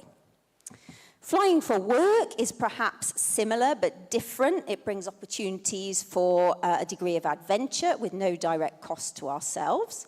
It offers potentially closer connections to colleagues. It helps us develop these prized international networks so highly valued in academia, which enhances our cultural capital amongst our peers. I suppose that much depends on how often you're expected to do it, because the act itself is not all that pleasurable to most. And despite the warp speeds that we achieve through air travel, it's still time-consuming and laborious. And I think it's something you could definitely get fed up with, despite its benefits. I believe that flying is rarely absolutely essential, but clearly an awful lot of people don't agree with me because the emissions associated with it are climbing. It seems we can't get enough of it. But who is the we in this scenario? So there's no doubt that flying is yet another global north exclusive, but it's not even evenly distributed within the global north, and the UK is no exception to that. So we know that the wealthier you are, the more likely you are to fly. The more highly educated you are, the more likely you are to fly. Living in London also makes it more likely. So it's a fact. So in two of those three ways, we may well be talking about many of us that are in this room now.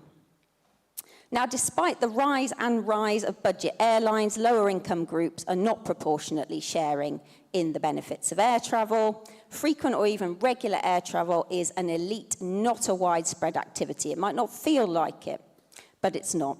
50% of the population does not participate in air travel. I think Rachel shared some of these stats earlier. And 15% of the population is responsible for 70% of all flights, according to analysis by colleagues at University of Leeds. So demand reduction, in my view, shouldn't therefore rely on ensuring that low-income groups continue not to fly while we continue to fly. If we're accepting that flying remains a part of our future, and it is hard to imagine a scenario where it won't be, a more even distribution of opportunity has got to be a key consideration in how we tackle the environmental damage of flying. And that almost certainly means people like us flying a lot less. Sorry, that was probably more than 5 minutes, sorry. No, that's perfect. Thank you, Amy. Right, over to you, Matt. Is it on? I'm going to check this before I pick it up. Can you hear me? Yes, it's working. Oh, there we go. Smooth start, thank you. Just first of all, I'm not head of school, thankfully. Oh, that's okay. It still says that on your website. You might want to get that changed before everyone emails you. you. I get those emails. Yeah. I'm director of research for the school. So my research over the years has been around trying to understand social change for sustainability, particularly around trying to reduce resource consumption, particularly resource consumption of the world's relatively wealthy.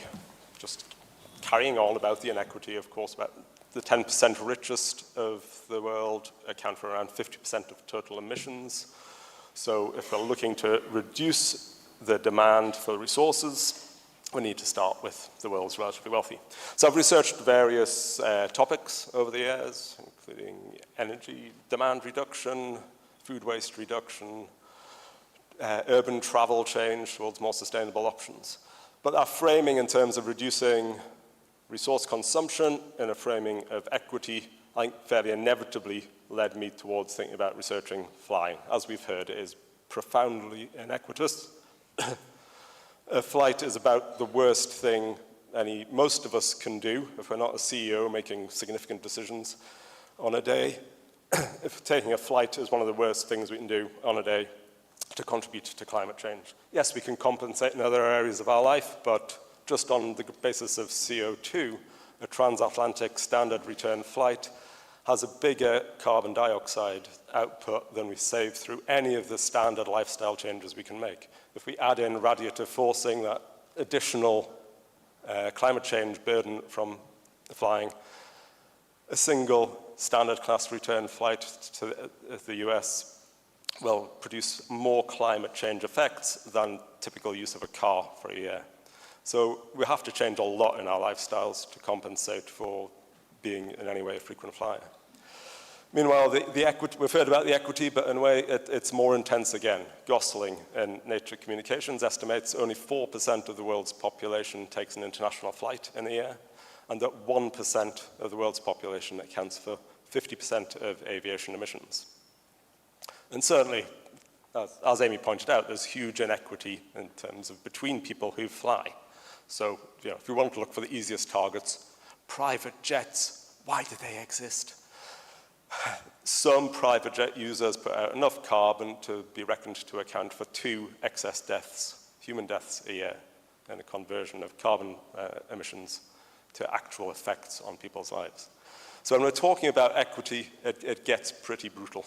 So I turned my attention to flight from my research. That led to co-organizing a symposium on reducing academic flight with my colleague Stephen Allen in management. And that was an international conference with hybrid participation even before the pandemic. So there was no flying to get an international bunch of people to talk about the challenges of reducing academic flying.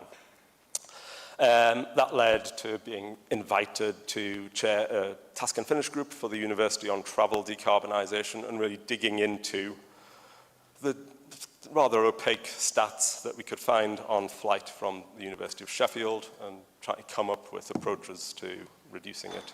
And also writing an article again with Stephen and another colleague on the commonalities between decolonisation agendas and reducing flight. If you think about that distribution, the inequity that is embedded in flight, then reducing flight is essentially a decolonial act, addressing the way in which so many consumption processes reproduce colonial relations. So I was kind of heading towards flight reduction as a research topic, recognizing that technological change cannot happen fast enough, and with various disbenefits, we have to reduce flight if we are going to have sustainable flight by 2050. But I thought that was a bit too hard, so I haven't done that. I'll still turn up to talk about flight. Thanks, Matt. Over to you, Alex. Hello. Yes, I'm Alex Chapman. I'm a senior economist at the New Economics Foundation. If you're not familiar with us, we're a charitable think tank. Think tanks can be really dodgy. I like to think that we're not. Our funders can be found on our website, so do check that out, because I think it's important to be transparent when you work for a think tank about these sorts of things. We never really intended to get into the space of working on aviation. The reason that we did so was because there are a lot of airport expansions going on around the UK right now. There are a lot of communities in those areas who don't want to see their local airport expanded, but they were going through planning processes and they needed expertise to help them to engage in those processes, and they couldn't get that expertise from the typical private sector consultants that would support an airport through that type of process, partly because they're too expensive, but also because those consultants don't want to work for someone who opposes the industry. So they came to us, and I ended up acting as an expert witness in several of the recent planning inquiries around airport expansion. You might detect I'm now a little bitter because I've been cross-examined by airport lawyers, barristers several times, and it's an extremely unpleasant and confrontational experience. In my eyes, no responsible government would be growing air travel in 2024, but that's where we are. The conversation isn't about cutting air travel, it's about growth. In January and February next year, the Labour government will need to decide on the expansion of Luton and Gatwick airports, and it's quite likely that Heathrow Airport will again try to bring forward their new runway proposal relatively soon. That's what we're expecting. The last government implemented a strategy which suggests that essentially unrestricted growth will be allowed in the industry. As I say, that's not responsible. But let's just look briefly at why that is the case. And actually, so far to date, the new Labour government haven't really indicated that they're going to do anything to change that position in allowing growth. They've already approved the expansion of London City Airport. You can talk about the role of the industry in this and lobbying. I am going to mention it. The aviation industry are extremely powerful lobbyists. I just come from the Labour Party conference a few weeks ago. They are all over that conference, and there's the Heathrow Airport lounge there. They're running events, bringing ministers to events and all the like. So I think that has played a role over the years, but I do hope that this new government will be willing to take a sceptical eye to some of the claims that they are making. What are those claims? Well, those claims are principally that expanding air transport is essential for economic growth. And around, I'd say, 10, 15, maybe 20 years ago, there was a kind of academic consensus, I would say, that broadly was true, that it was quite important to expand your connectivity to be able to build those international trade relationships. And I think if you're talking today about sort of global south countries, you probably could still make that argument. But through these processes and these planning processes, I initially started out as an expert witness just talking about the economics of climate change. But after listening to the airports putting up their witnesses on the broader economic case for growth of air travel, I started to question some of the things I was hearing. So I'd like to give you 4 statistics, which if you remember anything from what I say, please remember these and share them as much as you can, because I don't think that they are widely known. If we take the period between about 2008 and 2019, which let's call the sort of last government's administration before COVID sort of messes up all the data, let's look at what happened over that period. Passenger numbers in the UK air transport sector grew by 80 to 90 million overall. There was not a single additional business purposes passenger in that period. The peak for business purposes travel through the air system in the UK was in 2006 and 7.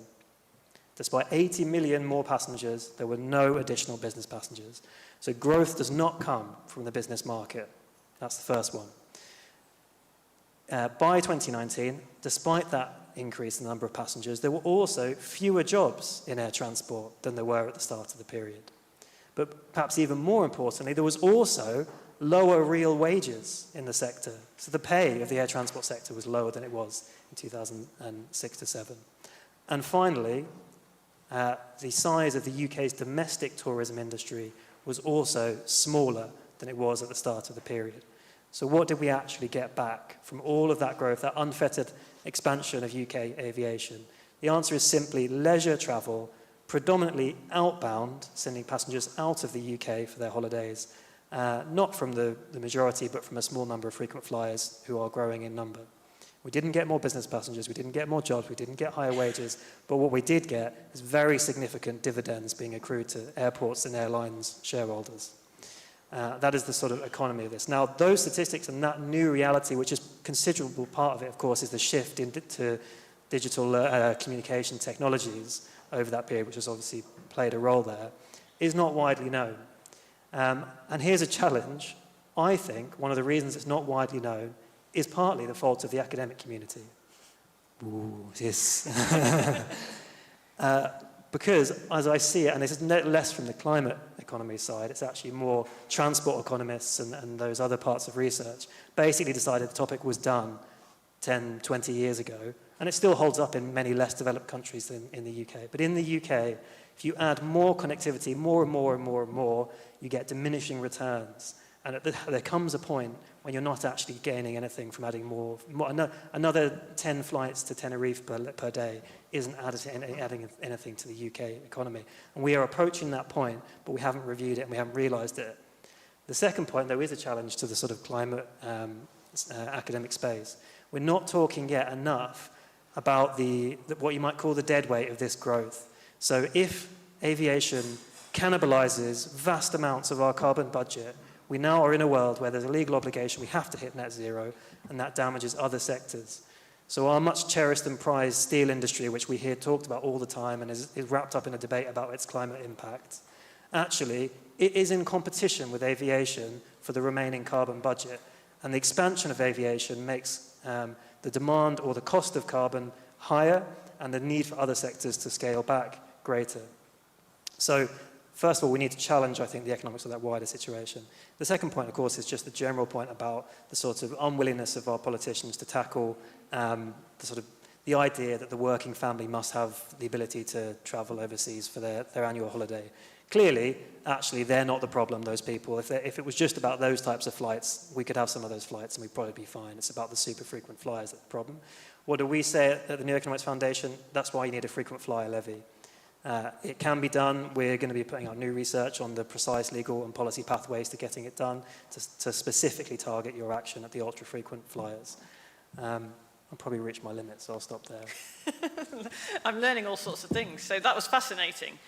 Now, if we come back to first of all, if you haven't yet put the Menti code in, there's the Menti code. Ask your questions on Menti. If you'd like to ask it with a microphone, make a note of that, put mic or something in your question, and we'll come round with the roving mic for you. Let's go back to our original question that we're asking in this session. Can flying be part of a sustainable future? And I think it depends a bit on what we mean by sustainable, but if we think about some of the things we've heard from our panel, there could be a very simple two-letter word answer to that question. But, there's always a but, isn't there? We've also heard about maybe some need, maybe not of the whole flying we have. So I asked right at the beginning, do we really need to fly and how much do we really need to fly? So my first question to the panel is, how important is flying for businesses and industry, any business or industry, including our own in higher education, and how important is flying for the global south from an industrialization and equity perspective? Who would like to go first? Matt, go on. How important is flying? So important. Flight is clearly very important to the process of many professions. Professional life, as so many private lives, have been radically reshaped over a very short period by the affordance of cheap flight. It's really since the mid-90s. Obviously, people have been flying on commercial airlines for many more decades, but deregulation processes through the 1990s made flying incredibly cheap for what you get. And as a result, it became accessible, and all kinds of practices and processes and institutions became reshaped around that affordance. So in terms of current configurations, it's invaluable. And so as I say, I led this task and finish group on decarbonisation in the university, and you see how embedded flying is to a profession. It's not a matter of individuals making choices, it's an institution and a sector embedding the requirement for flight into people's professional lives. And of course it brings benefits. It's not to say that flying isn't valuable. It enables intellectual exchange, it enables the developing of professional profiles, it enables the fundamental purposes of universities to develop and share knowledge. It enables too the international bodies of staff and international bodies of students to further promote universities' missions in terms of education. But at the same time, it has to change. So we can talk about the value of flying to the economy, to higher education. There's no economy, there's no education on a dead planet. We're heading towards a climate crisis that makes the maintenance of complex social structures that enable things like universities to be under threat. So we need to look at opportunities, easy opportunities to reduce carbon, and reducing flight, not eliminating it, but reducing it substantially, is still a relatively easy way of reducing carbon emissions. So it is important, but it's got to become less important. If we've reshaped industry and society to make it important, we can surely reshape industry and society to make it much less important. Amy, can I come to you next on this one, and then Alex? I think what we're dealing with in a lot of sectors, and I suppose I'm reflecting quite specifically on academia in relation to this, is something that is not a necessity but has become culturally embedded. It's become a cultural norm.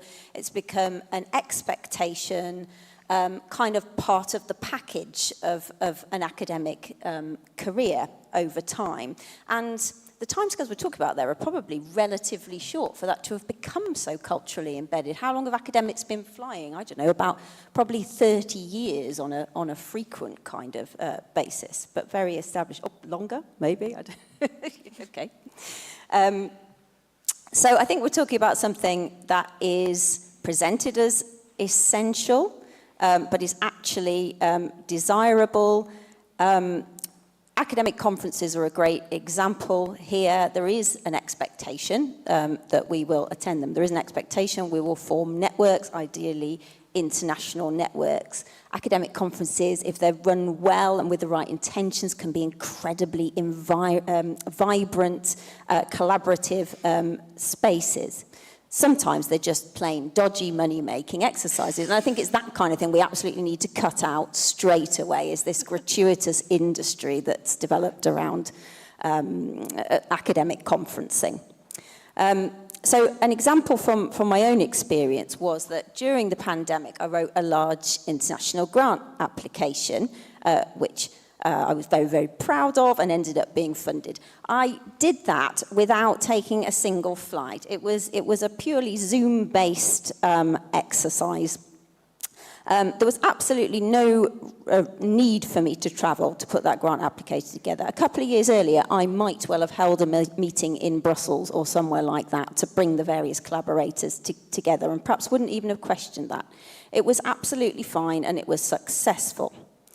But the reason that I was able to do that online was because I'd already formed those networks at an academic conference. So I'm not suggesting that we can entirely do away with in-person networking opportunities. So I've got no solutions here, just more complexity to the problem, really. I think we are relational beings. We seek connection.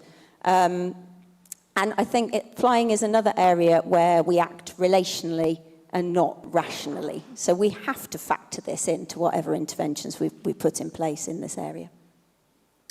Alex. Maybe I can offer some solutions. So there's a report out there by Chatham House which suggests that a responsible way to handle the aviation problem would be to cut passenger numbers by about 30% by 2030. The Climate Change Committee are actually more relaxed about it. They just say, stop growing the sector, please. So that means that, well, I mean, with that, our baseline is about 300 million air passenger movements in 2019. Even if we cut it by 30%, we still have 210 million. Hopefully I've got my maths right. Within that 210 million air passenger movements, there's plenty of room for business to continue flying. Obviously, we hope that they will do it less and less, and they are. But we should be putting the right signals in place to make sure that they do, and that does mean probably we should be charging more for flying so that the cost reflects the true societal value. We need to encourage people to make the trade-off and think, yes, is this really worth it? But the interesting, it should be done. I think business passengers are only about 8-9% of all passengers in the UK right now. But for me, the concern is the person who's taking their 8th flight of the year to their chalet in Switzerland. The tricky thing about the solutions in aviation is that the sort of, a lot of purists would say, just stick a carbon tax on it, easy, job done. But the problem is the sort of social value of flying is not directly, or social cost of flying is not directly aligned necessarily with the carbon cost. So for example, what are the two destinations, the biggest destinations of frequent flyers in the UK right now? This is unpublished research, by the way, it's coming out soon, so please don't blow it. One is Ireland, Dublin and Belfast, and the other is Amsterdam. They are hugely different. Why? Because it's actually quite difficult to get to Ireland. It takes quite a bit of time to go there on a boat, and the changes are terrible getting to the ports and everything. But you can get a direct train to Amsterdam from London. and most of these people are going from London. So they might have a similar carbon cost if you just put a tax on it that's a flat carbon tax on it, but the social cost and the sort of the rationale, clearly, intuitively, it doesn't make sense to be charging them the same way. Equally, long-haul flights are vastly more damaging for the climate, but some of them, you can't be done by train realistically on a regular basis. But also some of them might be migrant workers who work in the UK. For example, are many Filipino nurses in the NHS who might want to go home and see their family.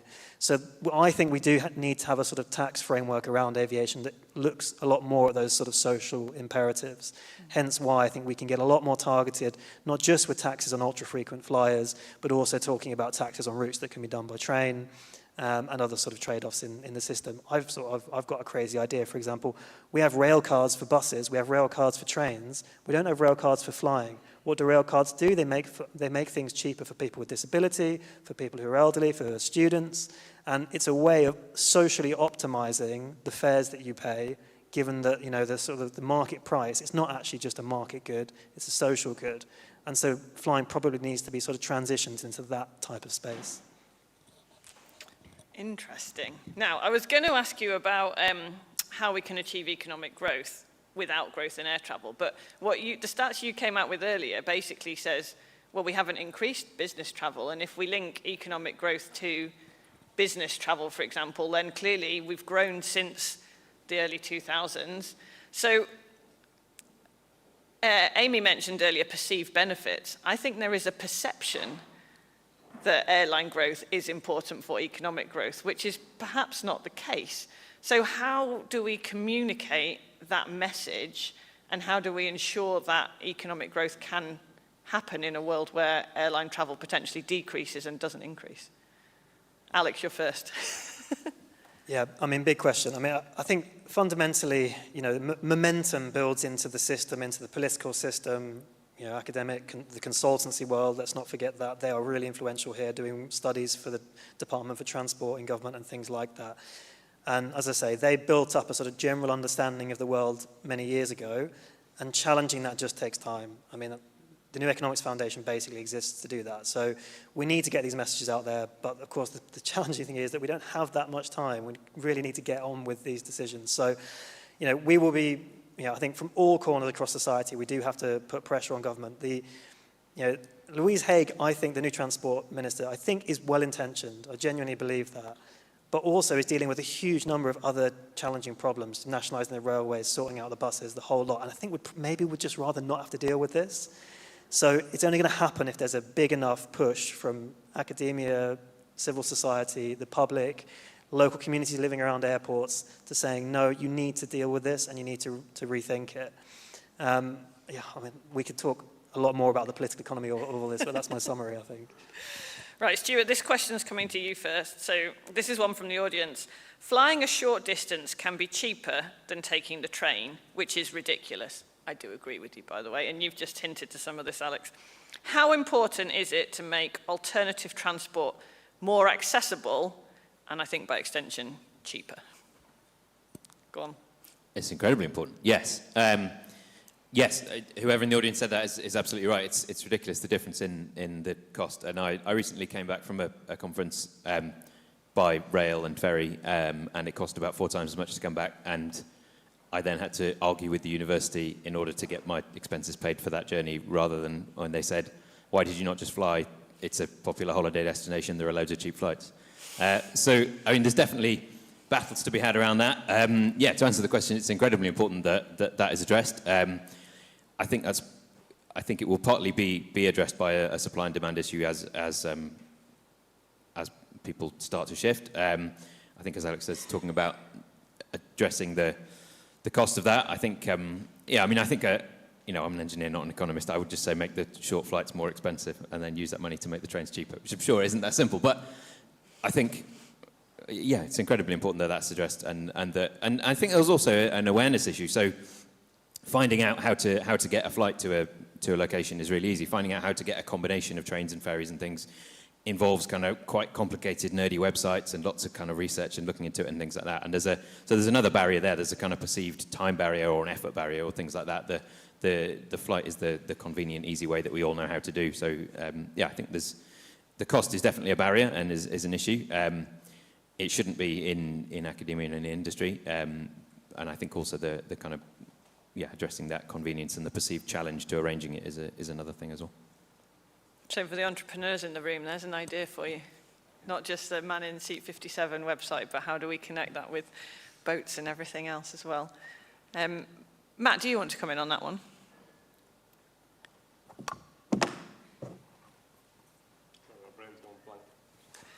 It was about short-haul flights being cheaper than all the alternatives. Yeah, so flight is effectively subsidized by the lack of taxes that you'd expect to be imposed upon it, simply because of its environmental and social costs compared to other modes of travel.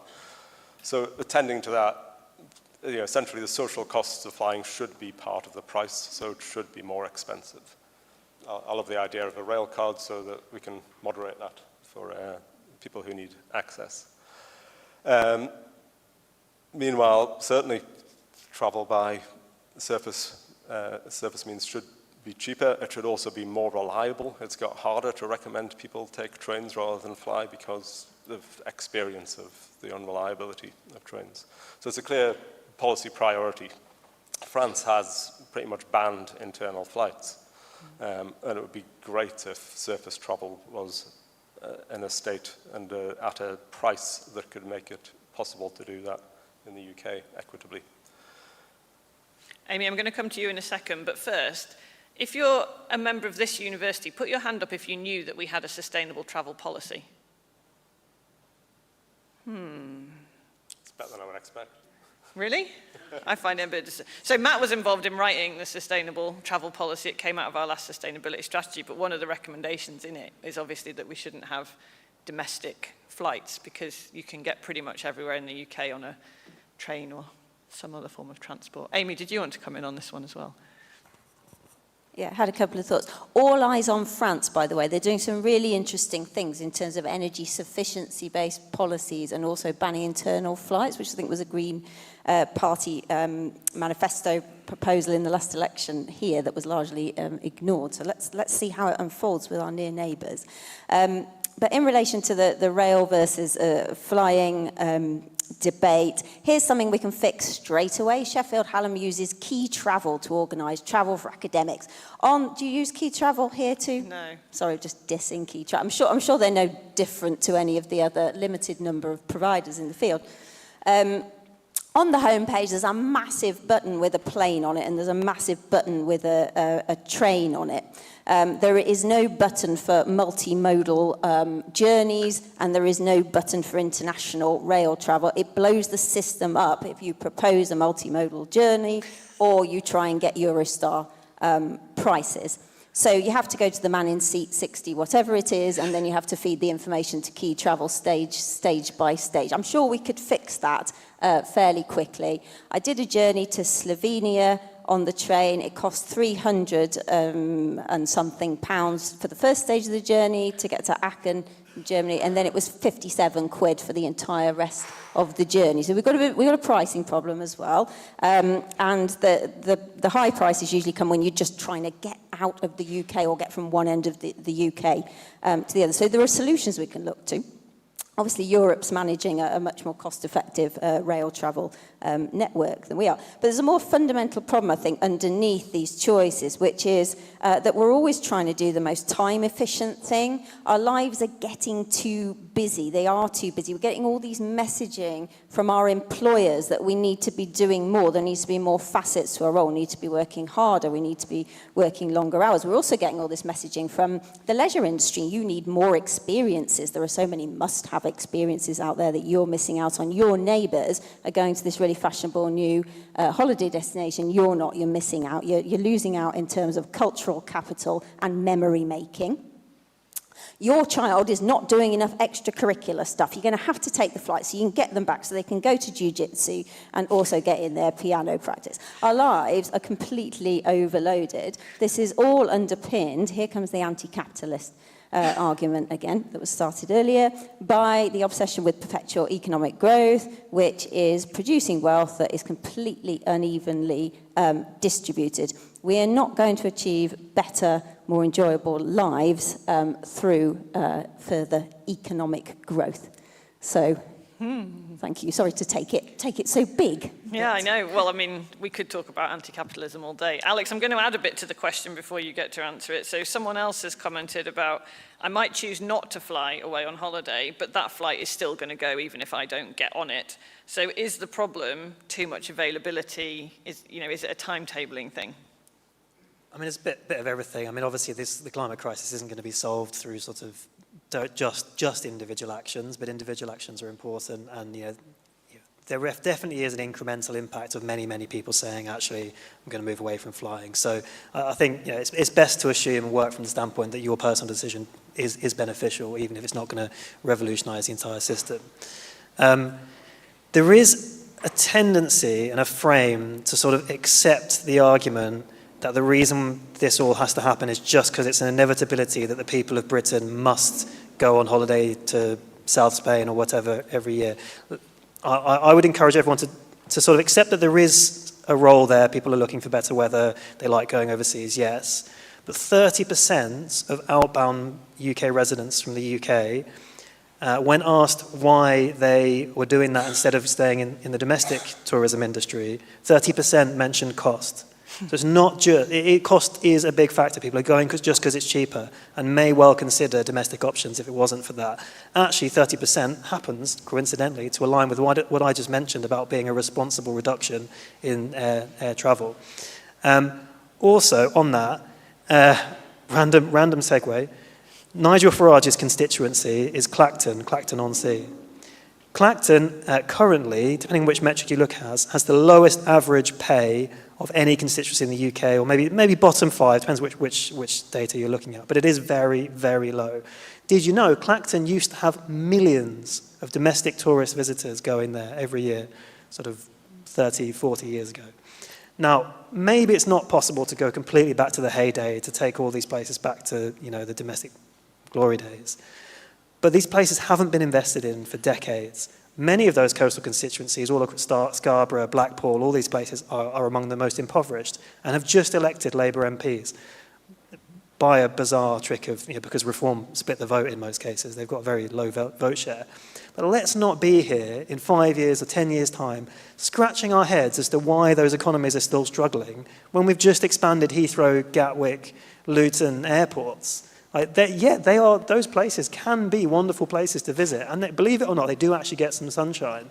So I think, yes, people want to travel and should be able to, and can travel within the remaining budget, but let's not accept the frame that these things are all impossible and out of reach because it's just a sort of inevitability of behaviours. Cost matters, and yes, it's a massive priority for the new Transport Minister to sort out the railways. Right, I'm going to join 3 questions together here, so get ready, panel. If the 1% of global population who do most of the flying are motivated by enjoyment, how do we persuade them to enjoy reducing flights instead? Is social media and Instagram and feeling like a celebrity because of it one of the problems? And should we be incentivizing UK tourism? Who wants to go first? Stuart? I think some of the proposed efficiency measures might help take the enjoyment out of flying, like double-decker airlines, where you've got somebody else sat there in front of you. That might slightly take some of the enjoyment out of the experience. I don't know if it's about taking the enjoyment out of that or sort of extolling the virtues of other methods of travel and explaining that. And I think, kind of traveling, making the travel part of the journey and traveling for longer, less often. So making a trip, what would have been 3 one-week trips into 1 3-week trip with making the travel part of it, stop-offs on the way, and all those kind of practical things, I think, maybe a starting point. Amy? I think, you're going to be hard pushed to take the joy out of flying for that 1%, although, I don't know, quite a lot of their trips are possibly under the guise of business travel, so it becomes a bit more complex in relation to the joy argument. But there is certainly, I can confirm from personal experience, joy in other modes of travel, much greater joy, greater visual delight and experiential pleasure. in travelling by train. And trains are an awful lot better, aren't they, when you get out of this country, and more comfortable. So perhaps it's about incentivising groups like that to just try something different. I know that in Germany at the moment there's an initiative where I think all rail travel is free or something like that. I haven't looked at the detail of it yet, for a fixed period of time, encouraging people to just experiment with a different way of doing it. I guess that's a risky strategy because you're hoping that they fall in love with a different way of doing it. But if cost is no object, you could travel very, very, very comfortably around Europe by train if you just gave it a go. Do either of you want to come in on this, or should we keep going? Mine are really quick. Go on then, quick. Very quick. Internet on trains. Why doesn't it work? It's just like total madness. Did you know, central London, inside the underground, you do actually get good internet now. Just recently, they've massively upgraded it. It can actually be done. Just to sort it out. Second thing, like longer trains. I commute from Milton Keynes to London, so like, it really, really winds me up when we're all stood in there like sardines on an 8-carriage train when there's space for 12, and they do exist at 12. Just these, and the reason we don't have those things, of course, is privatization and the idea that the transport system sort of has to pay its own way. It should be profitable enough to cover its own costs. That's not how it works. The government subsidizes it, and that's fine because it serves a wider societal benefit. We can make the experience much, much better. Thanks. So getting people who fly a lot to enjoy flying less is going to be a challenge, not least because the people who fly most are also the ones who get the first-class suites or have a private jet or go business class and don't have to suffer all the cattle management that most of us have to suffer. So I think one of the simplest ways to reduce that flight would be to ban private jets. But anyway, apart from that, I think, all you can envisage is a long, slow cultural shift, which we don't have time for, but a long, slow cultural shift that valorizes slowing down, as we've heard. And I think many of us who've sought a train alternative for a long European journey, it's really pleasant compared to the stress of air travel. Yes, the journey takes longer, but the time is much more coherent, and you can get work done, which is much harder to do on a short flight journey. So it's trying to valorize, to give kind of social capital to slow modes of travel, to people having adventures, changing their scale of resolution for what counts as an adventure to something more local. Many of us don't know many of the wonders that are relatively easily accessible to us. So yes, social media currently is part of the motor of travel. You just have to go to Instagram-ready locations around Europe to see the waves of people that now travel to get to the right spot for the shot. Can we have a cultural shift where the aspirational lifestyles are the ones that are just slower, that are resisting the imperative to speed up that Amy was talking about? Maybe. But I don't think that's going to get us out of the climate fix fast enough, even if we can do it. I like that idea of social capital for slower modes of travel. And interestingly, when finance were querying Stuart taking a train for a day instead of taking a cheaper, more polluting flight, one of the comments they came back with was not just the cost, but, well, didn't it lose a day of work? And that was their concern. And I was like, well, judging by the paper that he's writing, no, I don't think so. I think he got quite a lot of work done on that train. So clearly the internet was a lot better on the train going through France. So yeah, good idea. Right, next question. The Committee on Climate Change has recommended that there should be no more airport expansion. We've touched on this without a UK-wide capacity management framework. What could that mean for regional airports like Doncaster, which local leaders are hoping to reopen? Alex, do you want to go first?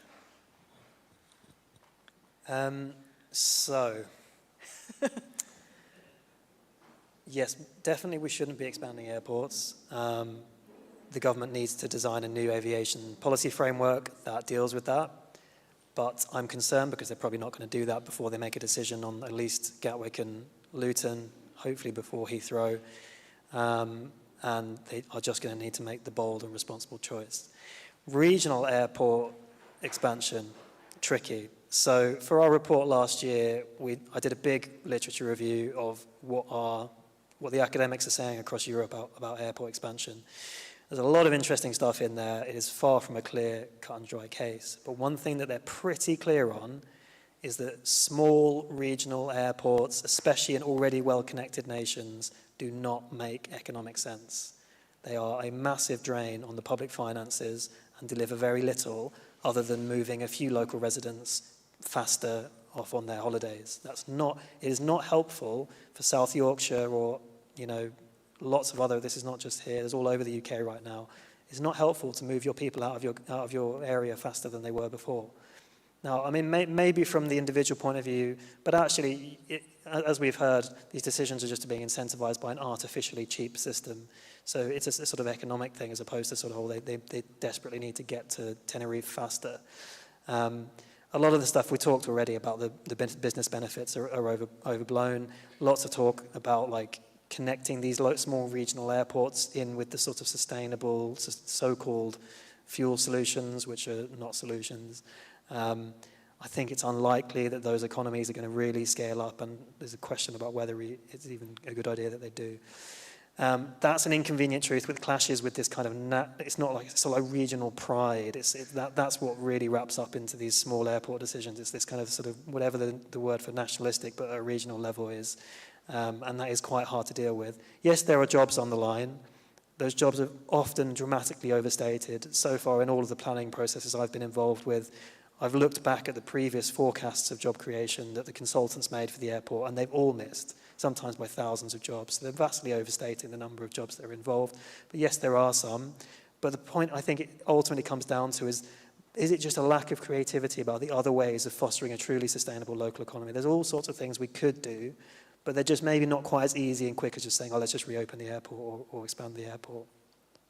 That's just going to take political convictions and confidence, ultimately, and external pressure. Okay, I'm going to move on to the next one. If we accept that it will take technically longer to defossilise flying than other systems, should this be mitigated by more rapid defossilisation in other sectors? Stuart? So, I mean, aviation is defossilising definitely much slower, and all its projections compared to all other modes of transport are, a lot of the others kind of level off and then start to drop off well before aviation even really starts to drop off. So what was the question? Should that be a reason to incentivize? Well, should we mitigate it by defossilising other things first? I guess the subtext is, should we just let people keep flying because it's hard to do and then deal with some other bits first because they're easier? That's paraphrased it. I'm not sure if that's what the person meant, but that's the question now. No, we should keep defossilising all of them. We should reduce flying as much as we can and as urgently as we can to the level where some of the measures that have been proposed can start to have an impact, because they won't have an impact if we keep the passenger numbers and the journey numbers as high as they are at the moment. So we need to reduce it as quickly as we can to a level where the mitigation that's proposed then starts to have a bit of an impact. But no, I don't think we should. It comes back to our reduce first before changing anything. It's the waste hierarchy. It's the waste hierarchy of flying. Reduce first, then defossilise. We've got a question here which I think is worth touching on. What are synthetic aviation fuels? I'm really glad you put synthetic aviation fuel, not sustainable aviation fuel, which is what the S actually stands for, but it's not sustainable. It might be slightly more sustainable than current aviation fuel, but that sounds less cool. So what are synthetic aviation fuels made of, and how are they better than fossil fuels? And there's another one connected.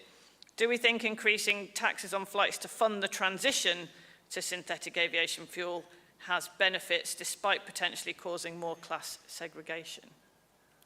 Stuart, do you want to tell us what synthetic fuels are, and then maybe Alex, we can come to you, then Matt, then Amy.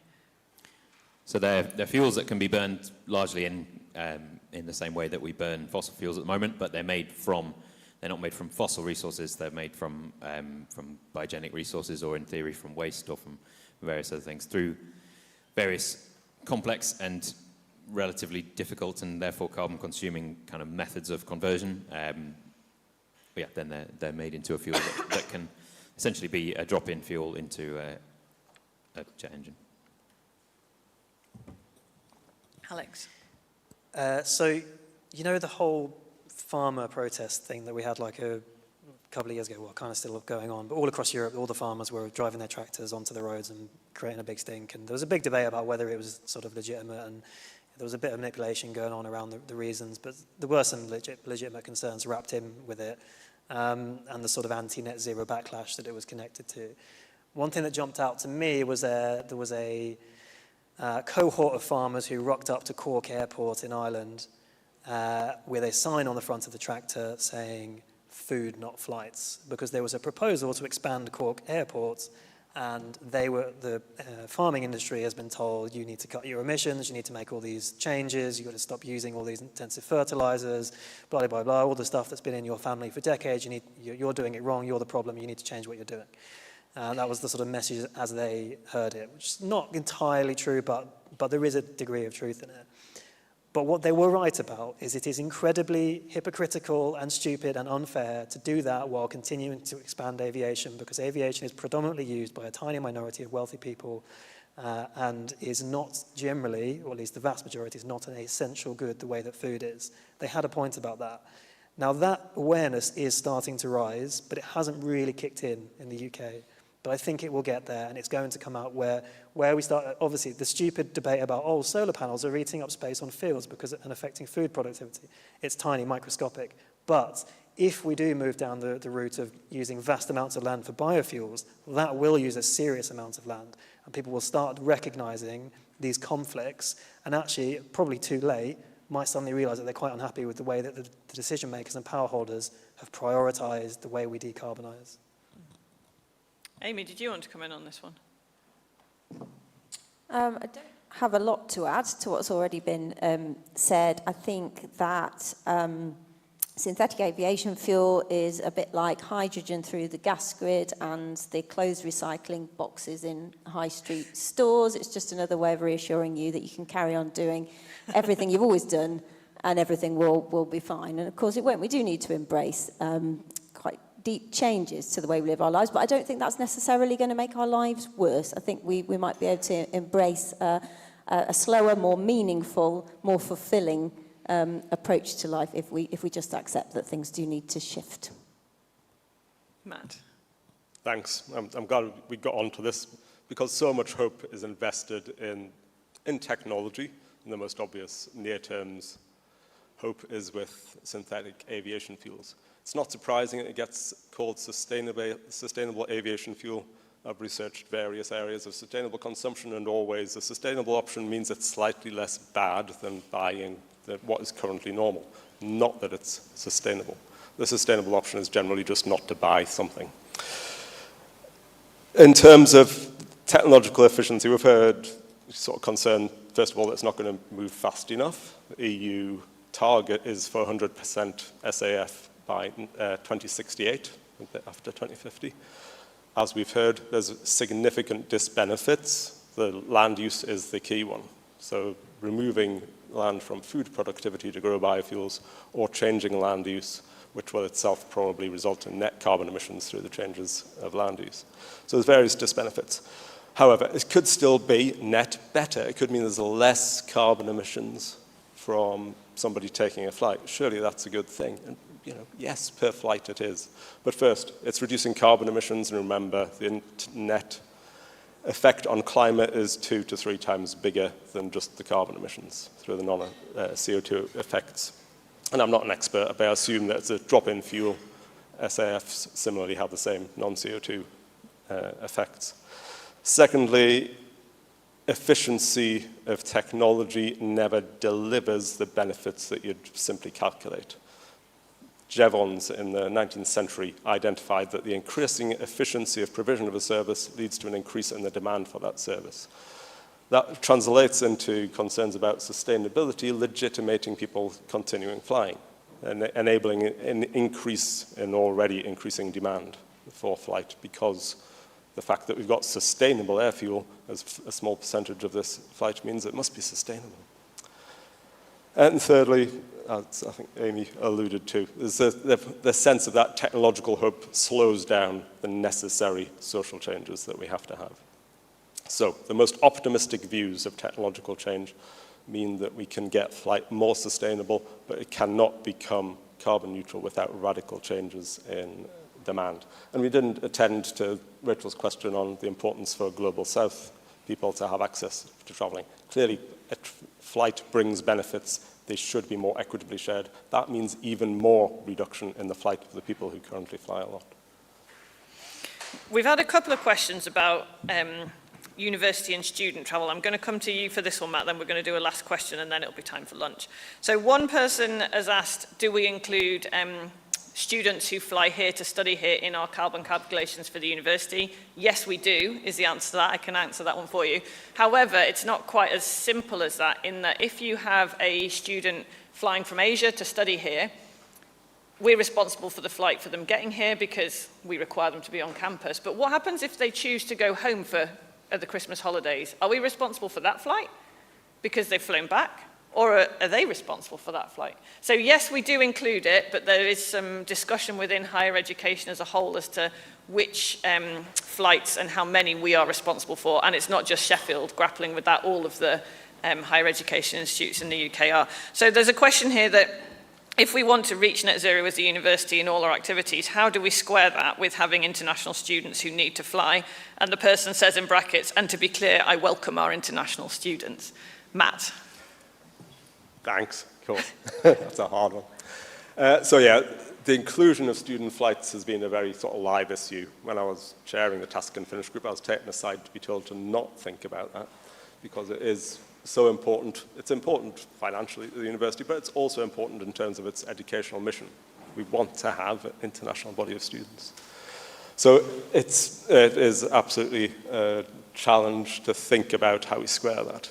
As in terms of proportionally, from the figures that we could assemble for sort of 2018-19, overall staff travel was around 12,000 tons of carbon, mostly flight, and international students were a bit more than double that if we assume they only take one flight to get here and one flight home each year. So it is significant. It ends up being a significant proportion of the university's Scope 3 emissions. How we deal with that is really difficult. You know, I keep banging on about the need to reduce flight, and we do have to face that. But we don't want to diminish the kind of social good that comes from the sharing of knowledge that comes from international students. In a way, it would probably be helpful if universities did take into account interim flights, and then we can encourage students to fly less while they're here. Thanks. And there's also been a couple of comments about how can we help people who want to travel in a more sustainable way if it's more expensive. So for the academics in the room, cost it into your grants in the first place, that it will cost more to get there on a train, and justify it on the sustainability grounds that that's why you're doing it. And none of the research councils will object to that anymore because they're all starting to think more and more about this. So one of the onuses is on us to make sure we cost it appropriately and not try and skimp on what could be a more sustainable travel. And yes, we probably need to look as well at how, for those that aren't travelling on research grants, how that could be supported in a way to make it more sustainable. Right, very final question, and this is quick fire. One sentence each. The genie is back. This time the genie's giving you 4 wishes so that we don't have to share one. So we're going to start from Stuart and come back this way down the panel. What would be your one wish that would happen or that someone could put in place to help make or help move us towards more sustainable travel? How realistic is a wish? Yeah, they asked this before. Wishes aren't realistic, they're wishes.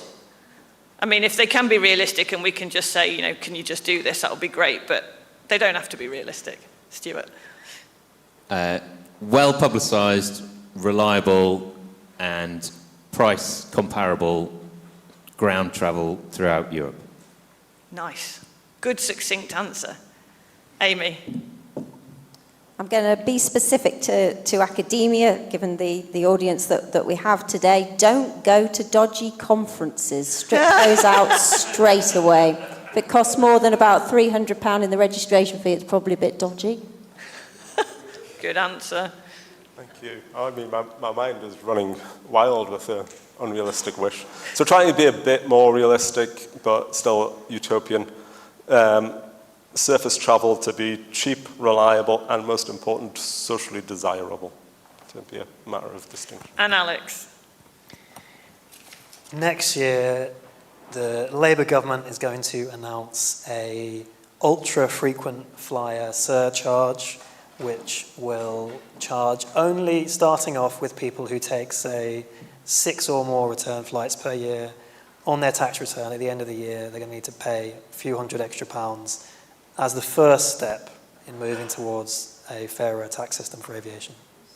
Nice, some interesting ideas there, and hopefully you will be able to continue these conversations over lunch. And thinking back to what I said right at the start of today, I imagine most people in this room have been on a flight or will go on a flight sometime soon. What's your but, and how can we change it? So lunch and posters are evenly distributed between the back of this room and the council room, which if you go out the doors, it's literally just over there. There's not enough space to fit everybody and all the food and all the posters just there. So if here looks full, go and try the other one because it's probably got more space. Do move between them. Grantham Scholars are in blue t-shirts, so if there are any prospective PhD students who want to talk to them or ask questions, or anyone else who wants to ask them, go and find a Grantham Scholar in a blue t-shirt and they will happily tell you about all the fun things that they're doing and learning about. And we will be back here for 1 o'clock to start the afternoon session. Enjoy your lunch. Oh, and thank you to the panel. I forgot the most important thing. I thought lunch was too important.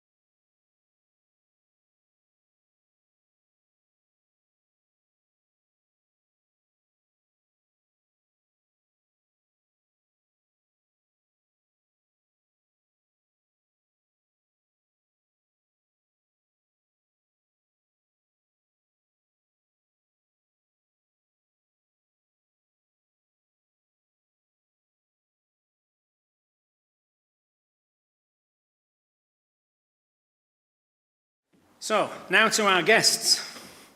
So it took our first guest, Rosamund Adu-Kissi-Debrah, years of campaigning for the role of air pollution to be officially recognised as a cause of death. Ella Roberta, her daughter was born happy and healthy, but by the age of 7, she'd been diagnosed with asthma. At the age of 9, she had a fatal asthma attack.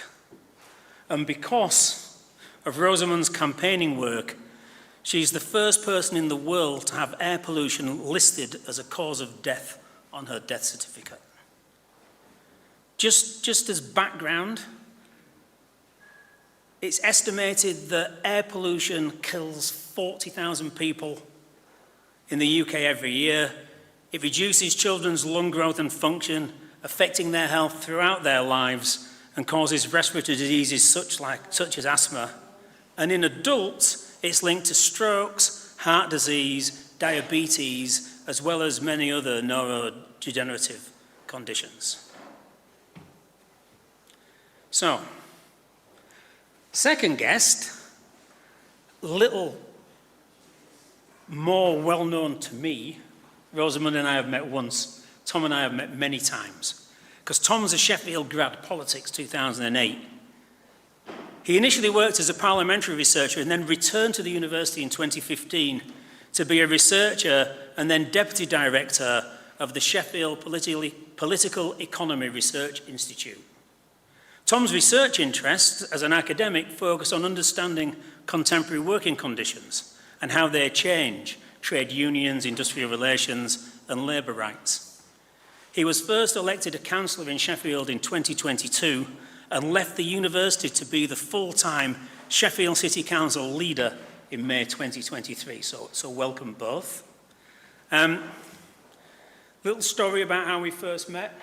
So I think I first met Tom in this room at a Grantham Centre Symposium when he was a Sperry researcher. And Rosamund and I shared a platform at an event about air pollution in London. And she didn't recognize me when I turned up, because those of you who were here last year will remember that for reasons of a fancy dress party, I had bleached blonde hair. But as soon as I explained away the bleached blonde hair, we remembered that we'd shared a platform. So that's cool. So in order to kind of get the conversation going, I'm going to go sit down and join them. But I'm just going to, as a reminder, I'm going to put this map up. So this is a map of air pollution in London. And it's really instructive. You can see it's concentrated at the centre. And you can see the arterial roads, but also the radial roads. You can see the north and south circular. You can see the M25. And guess what? On that side, as you look at it, those black blobs towards the outside, Heathrow Airport. And at 6 o'clock, Gatwick Airport. And the reason Rosamund and I formed such a strong bond was that the sustainability manager of Heathrow Airport gave some fantastic story about how Heathrow Airport was heading towards net zero. And I harumphed a couple of times. We'd heard previously from the Mayoral Authority of London how ULEZ had a profound effect on the levels of air pollution in London. So I asked the sustainability director of Heathrow Airport, so in this circumstance, can you tell me what Heathrow Airport's doing to encourage people to fly less? And the room was as deathly quiet as you are now, because someone had recognized the elephant. Consequently, when we invited the same person to be on our panel this morning, I didn't get a response. So I chased and I didn't get a response, and then eventually there was some reason why it couldn't be done, and I was put towards another airport, and no one from that airport wanted to come. So then I contacted an airline manufacturer, and no one from an airline manufacturer wanted to come. So I am going to be a lot gentler in conversation with our two guests here. And Tom, just to kick us off, just give us a little bit of your story of how you got here and why air quality is so important to you, and then Rosamund will do likewise. Thank you very much for the invitation to join you all, and it's nice to be back here. I think the first time we met was here, as you say, and I was told that there's a scientist at the Grantham Centre who wants to put plants on walls to suck air pollution out of our air, and this was at least 10 years ago, I think. So, you know, you've been making the case for improving our air quality in the city for some time now. Let me just say a few words for opening remarks. Most people, I think, when they think of clean air in the city, will think about the clean air zone. So in 2023, the city introduced a chargeable clean air zone. That's now been in operation since the end of February 2023, so around 18 months. And we've already started to see some significant benefits from that. We did a survey of vehicles in the clean air zone in November 2022, around 5 months before the clean air zone came in. And about 39% of vehicles in that area were not compliant with the standards of the clean air zone. We then did another survey after 7 months of operation of the clean air zone, and only 13% of vehicles were non-compliant. So we'd seen the clean air zone start to change people's behaviors, upgrading vehicles, or upgrading vehicles to be cleaner. Crucially, though, we've seen then in the same period, in 2023, a drop in nitrogen dioxide in the clean air zone area of 16%. There was actually a drop across the whole city of 21%, and that is if you think about Sheffield, a bit like the London map that we saw behind, what we've seen from our clean air zone is a sort of dispersal effect across the whole city as people are upgrading their vehicles to access the central part of our city. That's having wider benefits throughout the rest of the city. In 2022, there were 22 locations across the city that were not compliant with air quality air quality rules. In 2023, that had dropped to 5. Now, these are positive signs of trends going in the right direction, but we are absolutely not complacent on this because compliance is at 40 micrograms of nitrogen dioxide per cubic meter. And I may have done a little homework just to refresh that because I knew Tony would pull me up if I didn't. But we need to drive that down lower. And I think analogy I often would draw is that of public attitudes towards smoking. In 2007, when the indoor smoking ban came in, around 20% of adults at that time in the UK smoked, and that dropped from 40, 50% a generation before. If we'd have sort of said, well, that's, we've introduced that measure, that'll do, then it would have stayed at 20 and probably would have started to tick back upwards. There has to be continued effort to then drive that down, and actually a safe limit of nitrogen dioxide, as colleagues in this room know far better than I, is well below the World Health Organization's legal limit. So we've got more to do, and I'm happy to talk about what we are doing further, but perhaps I'll leave it there as a way of just introducing what the situation is right now in Sheffield. Over to you. Where you want me to start? Tell us your story. Oh, yeah. Most people here will have seen the headline, right. but won't know quite how much water you had to push uphill to get there. I don't think it is completely over yet either, is it? So let's start. As you said, my name is Rosamond. I'm seen as a clean air advocate or campaigner, whichever way you want to put it. And my ambition probably was to end up in a university. My background is a qualified teacher. So I am here completely by accident due to circumstances. Some of you may know, or some of you might know. So I'm going to talk as if people don't know the story, and that might make it easier. First rule of teaching is to always try and assess, what your students already know. So Ella Roberta, my daughter, became ill in 2010, actually.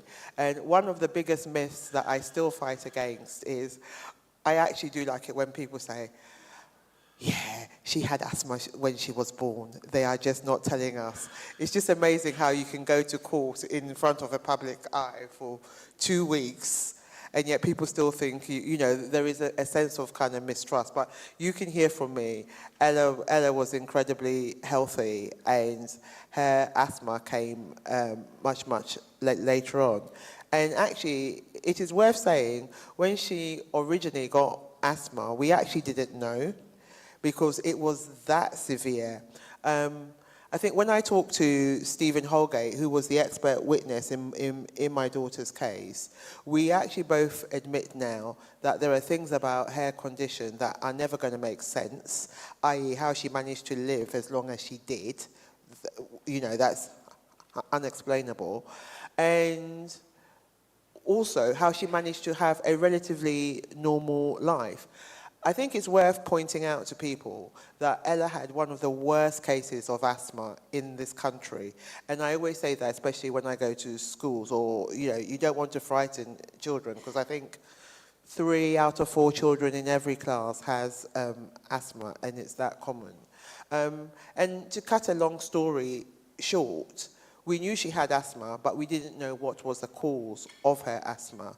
And monitoring is so important, because if people around where I live didn't do any monitoring, I might not be sitting here now, but it's due to the monitoring. And that's how London used to look. I think you can see that's 2019. It does look remarkably better than that now. But Ella isn't the only child, I always say. There's over 1 million children in this country who have asthma. It's the most common reason why children don't go to school in this country. COVID overtook it for a short period, but it's back now. You know, children with respiratory diseases. And it must be incredibly frightening living with someone who had severe asthma and the impact it does have on all the family. And the conversation has moved on somewhat. Tom and I have quickly got reacquainted. I didn't know him, but I had to find out where his politics lie, and I had to. I work, and people are laughing. I don't have a party in particular that I support. The actual reason is I actually believe it is better to be out of politics and lobby every single person, because I did a bit of homework when I was coming here also. Interesting, I actually read different facts from you, but the facts I'm going to talk about, you probably know, about 1/5 of people in Sheffield have a long-term condition. And I was so surprised to read about high blood pressure, diabetes, and depression is what most people around here suffer. I was very surprised to actually, and the facts you gave about the compliancy, people like me will beg to differ on that. So what I say is there is only 3% of this country that actually meets the WHO targets. The 40 micrograms which you read, that's an EU figure. We need to go down much, much, much lower than that. So that's why I thought, let me be nice to him, because it won't look too great if we are at opposing ends. But this is what London used to look like. And I'll put it back up. yeah, and Tom is quite right from the fact what he is trying to achieve. And I did read that figure of 16% and 21%. And the message that gives me is that people in Sheffield do want clean air. And if we are honest and we use the public health message and we tell them about the inequality going forward, because you mentioned smoking. Everyone always mentions smoking, but the thing people don't mention, including this current government, is air pollution. Not all of us smoke, but everyone breathes air. 12,000 kilograms of air every day. And what I want people to get from Ella's story, I mean, Google her, and there's so much out there you can read about her. It's something that can happen to any child, anywhere. It's not just her. Sometimes people, you know, when people see me, they say, we're sorry for your loss, or this, as if we are the only family this impacts. I think in the 10 years since I started to campaign, a lot more is now known about air pollution. It really affects all the non-communal diseases, you know, like heart attacks, depression, diabetes, strokes, suicide, low birth weight, and unfortunately, it affects the poorest most. And when I read about Sheffield, I was really saddened to hear that, Tom, depending on where you live, does depend on your life expectancy in Sheffield. I think, a few people are starting to nod now. I was quite taken aback by that. I mean, how can that be? Depending on where you live, does depend how long you are going to live. I don't know what you've got to say about that. Well, I say that it's not acceptable, and we're seeking to do everything we can to change it. Last week, we published a fair and healthy plan for Sheffield, which is a plan to tackle the structural inequalities that shape people's lives from, frankly, before they're born, but shape them from the minute that they are born. And that is in the work that families do, the homes that they're living in, the racism and discrimination that members of our society in this city suffer from, that frankly inhibits their ability to live good and healthy lives. And so the plan that we've put forward, and I would encourage people to read a very good article in Now Then magazine around this fair and healthy plan, is really focused in on how do we as a city move the conversation from one of how do we help people when they get sick to being really quite bold and upfront and saying we've got to shift the focus of our attention and therefore resource, and it's incumbent on us to do this as a system, upstream to prevent people from being not having healthy life expectancy in the way that, you know, you're absolutely right. If you live in the southwest of the city, you can expect to have healthy life expectancy longer than maybe 10 years compared to people who in the northeast of the city. I didn't want to say the 10 years because I was quite shocked at that. I thought, you better not mention that. No, the difference in life expectancy between the rich and the poor is not too different in London, but in London the difference is that it's not spatially segregated in the same way. So there's, you know, like the north-south divide means that educational achievement in London is higher than, on average than it is in the north. Okay? I was surprised to read that as well. But it also, that plays out in Sheffield with an east-west divide. And it's really clearly laid out on a map on one of the posters at the back, because it's all about wealth and wealth driving consumption, and that consumption bringing those health gains in some cases, whereas the price of the consumption is borne by everybody, but the benefit of the consumption is concentrated in a few. Very much so. I think what I'm learning more and more is those at the bottom, those who are most impacted, they aren't the ones who are creating all the air pollution. So we all know that in order to own a car, you need to be above a certain, obviously, income level.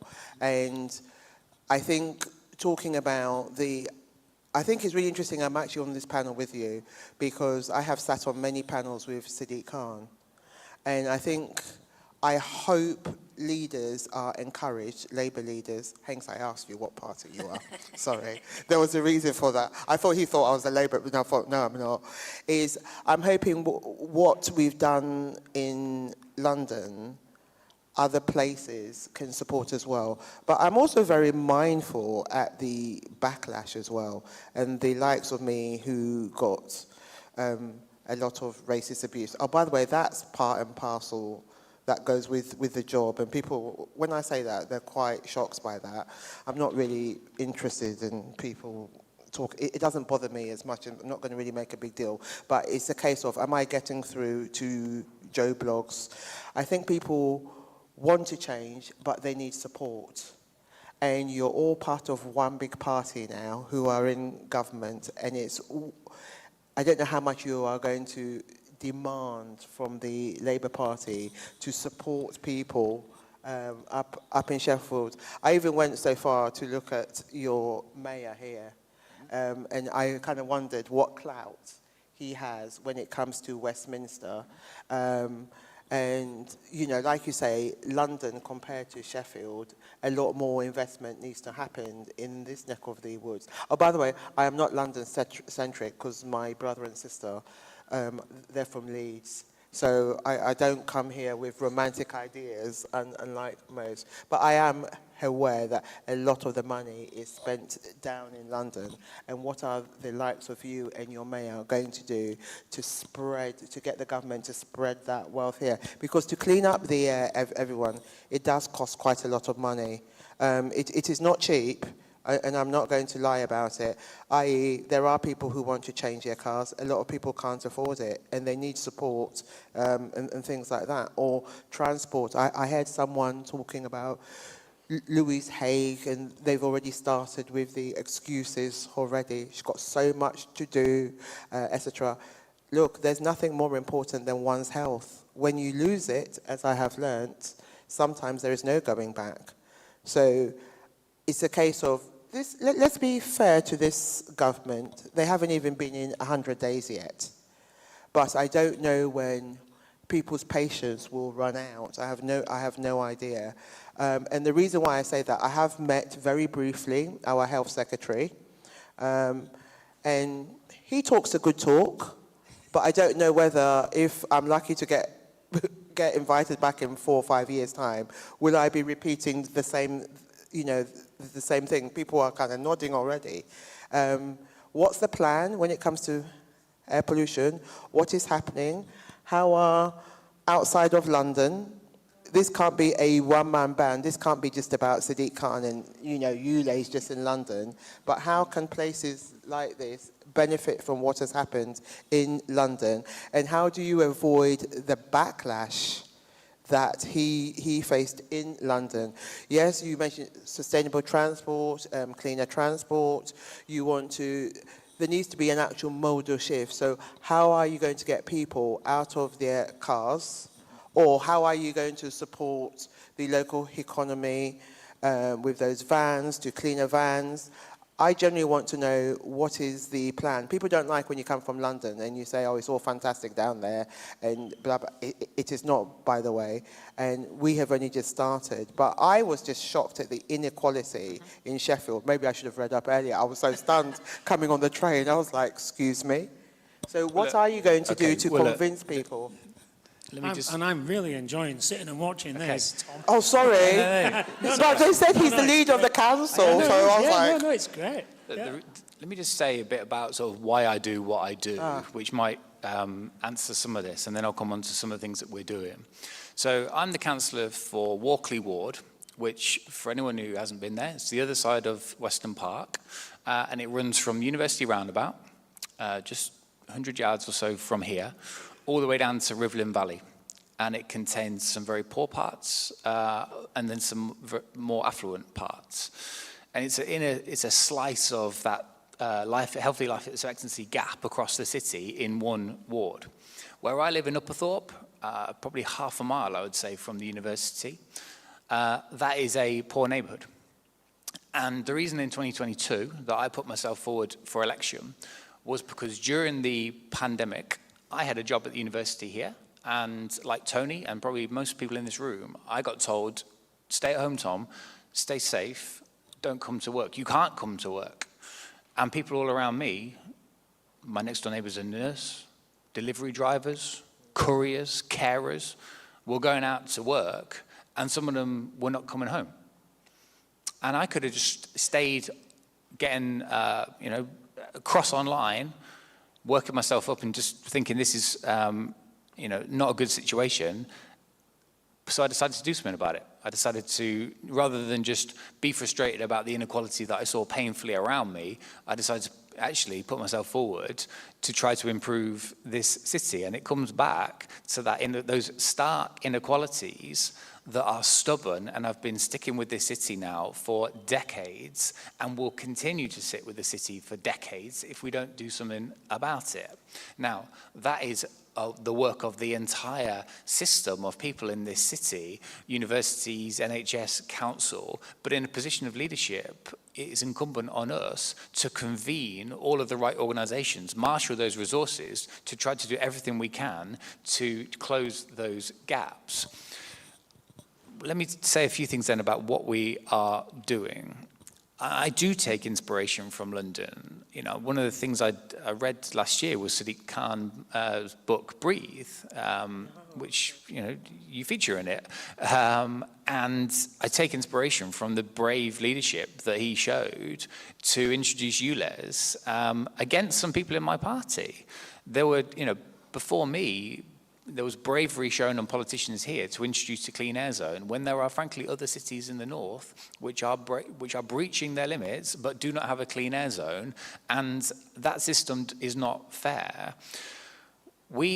Yesterday, in fact, this is a well-timed conversation. Yesterday, we took a decision as leaders in South Yorkshire, along with our mayor, to begin a consultation to bring our buses back under public control. Our bus network has been in terminal decline for best part of 40 years since it was deregulated in the 1980s. We're seeking to bring it back under public control, which means that we, the public, would have control over routes, fares, and timetables. This isn't just about sort of drawing lines on a map or that because I'm particularly interested in new buses. Buses, for me, are about social justice. Because if you can't afford to have a car, or if you can't afford to get an Uber, then you are locked out of employment opportunities across this city or further afield. If you can't have a car or you can't get an Uber and you've got caring responsibilities on the other side of the city, then you are reliant on public transport. And when it is currently, frankly, rubbish, we have to do something about it. And so we are taking steps to improve it. It is not okay that some routes only have one bus an hour. We talk a lot about the need for London-style transport. London buses, TfL, was never deregulated. We need to get to a situation where we can actually work with our communities to say, what are the routes that you need? Where do you need to get to, A to B, across the city? And then reinvest the returns from fares back into the system, putting the public back into public transport, rather than just having the status quo of a system that's been run for profit for the last 40 years. In March this year, we brought the tram back into public ownership, and we will now be able to integrate our bus and tram system for the first time in decades. They are legally, they have to be run as separate services right now due to competition laws. That is a mad situation. So we're wanting to stitch them back together again to make it easier to get around this city. And we're not just wanting to bring dirty, polluting vehicles back under public control.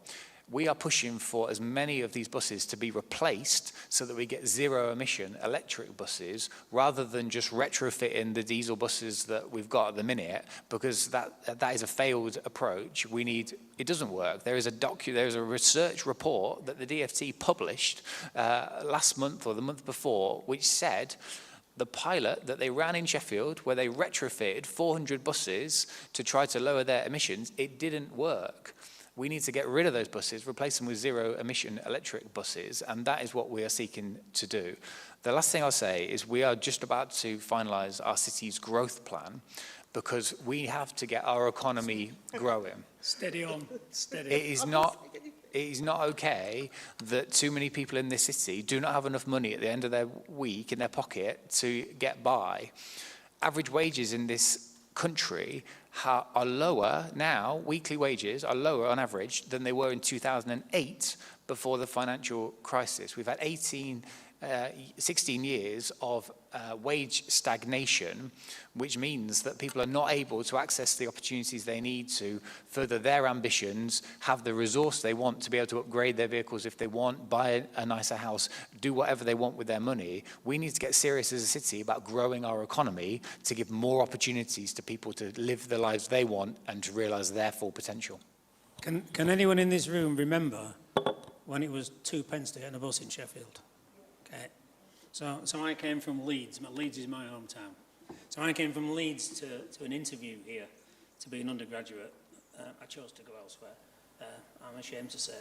And it was 2 pence on a bus. And I knew about it, but it was really difficult to comprehend. Just coming the 30 miles from Leeds, that it was 2 pence to go anywhere. Now, the reason I ask that isn't to prove how old I am, but it's to say to you, if we make public transport essentially free at the point of use, then there isn't income to reinvest. The public good has to be paid for somehow. Okay, so how, as a nation, do we invest in public good? And the public good in this case being public transport that's not using combustion as its energy source. Because the one thing we can't get away from is the whole reason we're talking about defossilization today is essentially the phasing out of burning things as an energy source. Well, what I can't do today is pledge that there's going to be 2p buses or that we're going to be able to make public transport free. We will do everything we can to make sure that fares are equitable for people across the city. But what we need to do first is reverse this spiral of decline into a virtuous circle. At the minute, bus services are getting cut. People aren't using the buses. The bus companies say the route's not profitable. They cut the service, and it goes down and down and down. We have to turn that around. We have to make the buses more reliable, more frequent, encourage people to use their bus, get out of their cars, and then the money that would be get from tickets goes back into the system, and then we can look at all sorts of different options down the line. The last thing I'd say on options for people travelling around is the most frequent way for people to get around the city is walking. And our Director of Public Health, you will hear from shortly, is, we are working very, very closely on this to make sure that walking and cycling and wheeling are absolutely at the centre of our plans to get around the city, because it's not, that itself has not been an attractive proposition as it should have been.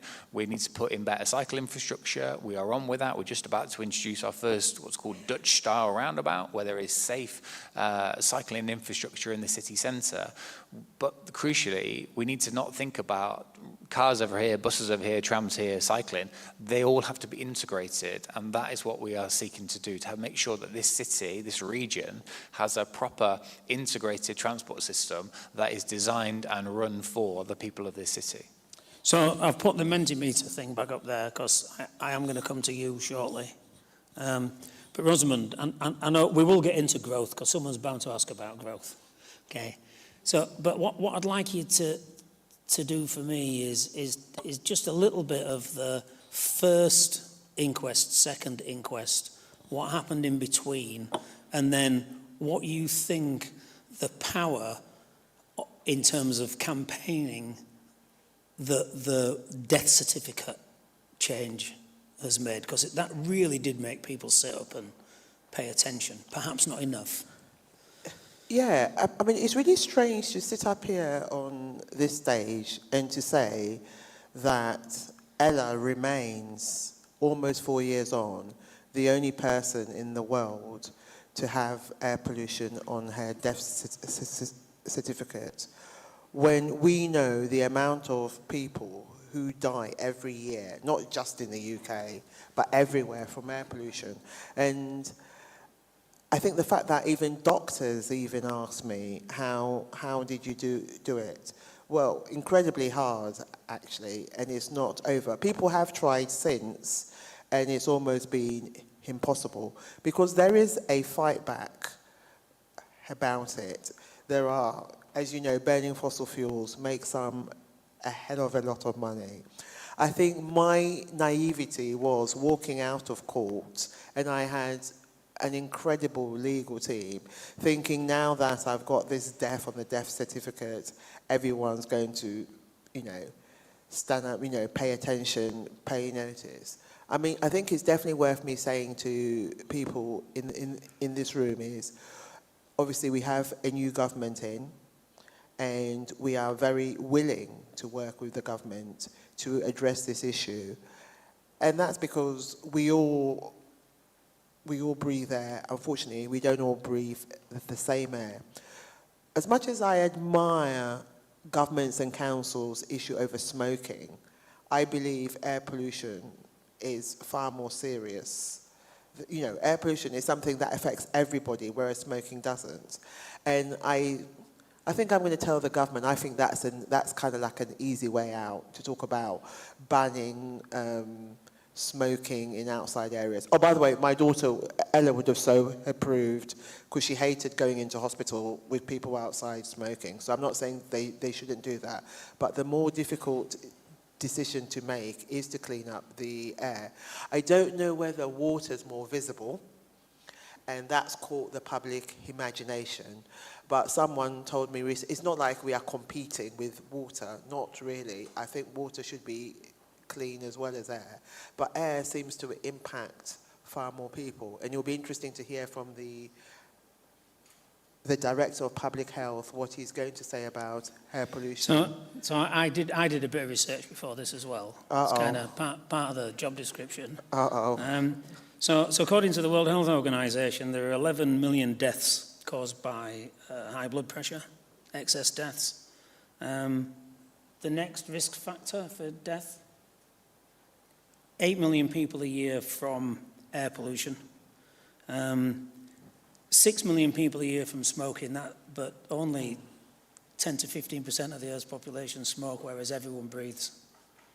Which I was saying. It's not a 25% factor, it's a factor of 10 factor. And then high blood sugar, the kind of lunches we had today, obesity, cholesterol, sodium, alcohol use, kind of declining to about 1 million each, excess deaths. So air pollution is the second most risky for your health, i.e. early death. So, and the real tragedy about air pollution is modern air pollution you can't see, right? So the people who drove the structural inequalities in Sheffield could see the pollution and chose to live uphill and downwind, upwind of that pollution. So that's why that part of Sheffield is the wealthy part of Sheffield, and the west and the east is the poor part of Sheffield, because that choice was already made, because you could see pollution.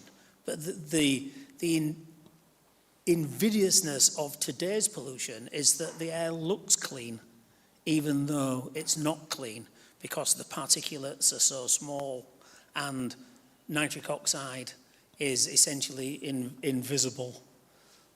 And they are the issues. So my question to the pair of you, my last question to the pair of you is, should air quality have a United Nations sustainability goal? So, you know, there's an SDG for clean water and sanitation, there's an SDG for affordable and clean energy. It's kind of included in SDG 3 for good health and well-being, and in SDG 11, sustainable cities and communities.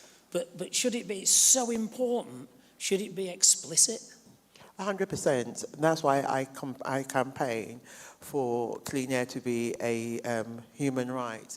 The last government didn't really like that. They didn't like human rights at all. No, they didn't. Only wealthy rights for the last government. They told me that. I mean, they were very honest with me about it. They go, Rosamond, this is great. We do have an issue, though, with the word human rights. But we have Keir Starmer. Someone keeps laughing. We have Keir Starmer now, and his background is in human rights. So I hope to 100%. The same way, you know, there is a human right for clean water. You know, on a very serious note, there should be a human right for clean air. Look, if you can smell it, if you can taste it, then it means it is there. And, you know, very similarly, what happened to Ella was we live so close to the South Circular. We actually live just off the South Circular. And also, Ella wasn't unique. Lewisham, where I come from, it has one of the highest rates of childhood asthma. So as I sit here for today in Sheffield speaking, there are children who are continuously breathing dirty air. I think one of my advice also to councillors and councils is when you're implementing these policies, now that everyone knows how bad air is, do not allow certain people to lobby you to put in things that suit just one side over the other. I think Sheffield has had enough problems historically from people doing that. Someone needs to speak up for those poorer people. The reason why I was asking you about politics, it seems like air pollution has become a political topic. And what I say to the people of Sheffield is you need to continue to lobby your MPs back in Westminster, because we don't know yet what this government is going to do about it. My aim, and if I have the opportunity, he claims to have an open diary for me, although he hasn't given me a date yet, the Health Secretary. My question to him is going to be that unless he cleans up the air, then the number in the National Health Service isn't going to go down. As we say in public health, prevention is better than cure. And as long as the air remains as dirty as it is, people are going to continue to get health. I know the government has a drive, they want everyone back to work. That's not going to work with the rate of cancers and things like that. So for me, that's where we need to focus on as a nation. I currently want there to be a public health campaign all across the UK. About clean air, because I do think we need help. We need to explain to people why some of these decisions are being taken. Wood burning comes into that. Again, not a very popular topic. So I'm bracing myself for more backlash about that. But I tell my children, it will be worth it. Sometimes, you know, when you're campaigning for things, people don't see what you're trying to do. And I'm not some kind of eco-warrior going to change myself, so people don't need to worry about that. But my children used to, you know, some of the abuse I get, and I say to them, oh, when I'm dead and I'm long gone, it will finally hit people what I'm trying to achieve. But the health of the nation is not in a good way. What's my concern? People in their 30s and 40s who are developing cancer, and some at stage 4.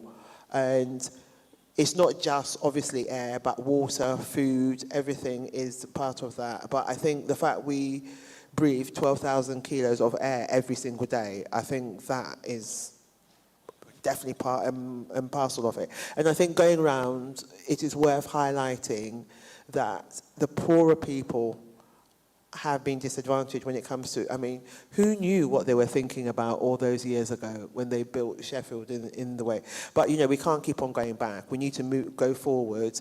And things, you know, we are asking for behavior change, and that isn't easy. And it's not popular. And I'm not going to sit here and pretend it is. But what's in health? What is in a life? I believe every life is worth saving and fighting for. And we need to continue to bring that message up. And I was listening to the talk on aviation very clear, you know, very closely. And I sort of said to Tom, does that mean that people who are going on holiday once a year, are they the ones who are creating this? And he said to me, no.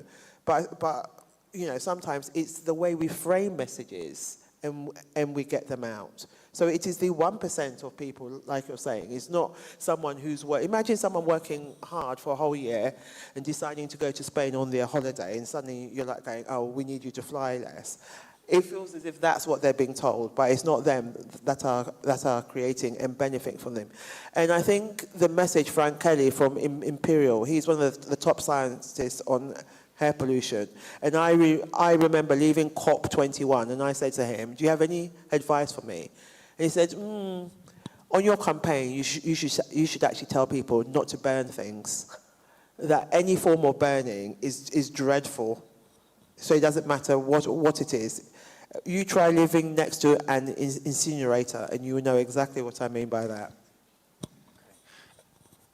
Well, look, I think your original question, Tony, was around should there be an international standard benchmark around this? Yes, I think there should. And I think the very fact that we're having this conversation today and that kind of question can be posed and us to have a serious conversation about it is testament to the work of campaigners like Rosamund and others like Graham, who you mentioned at the beginning, who have been campaigning for many years to make the case that air pollution kills people and clean air saves lives. And what it also requires is people in positions of leadership, political, civic, across the public sector and in business, to also be very, very clear about this is not a negotiable here. Air pollution kills people, clean air will save lives, and not to waver on this one.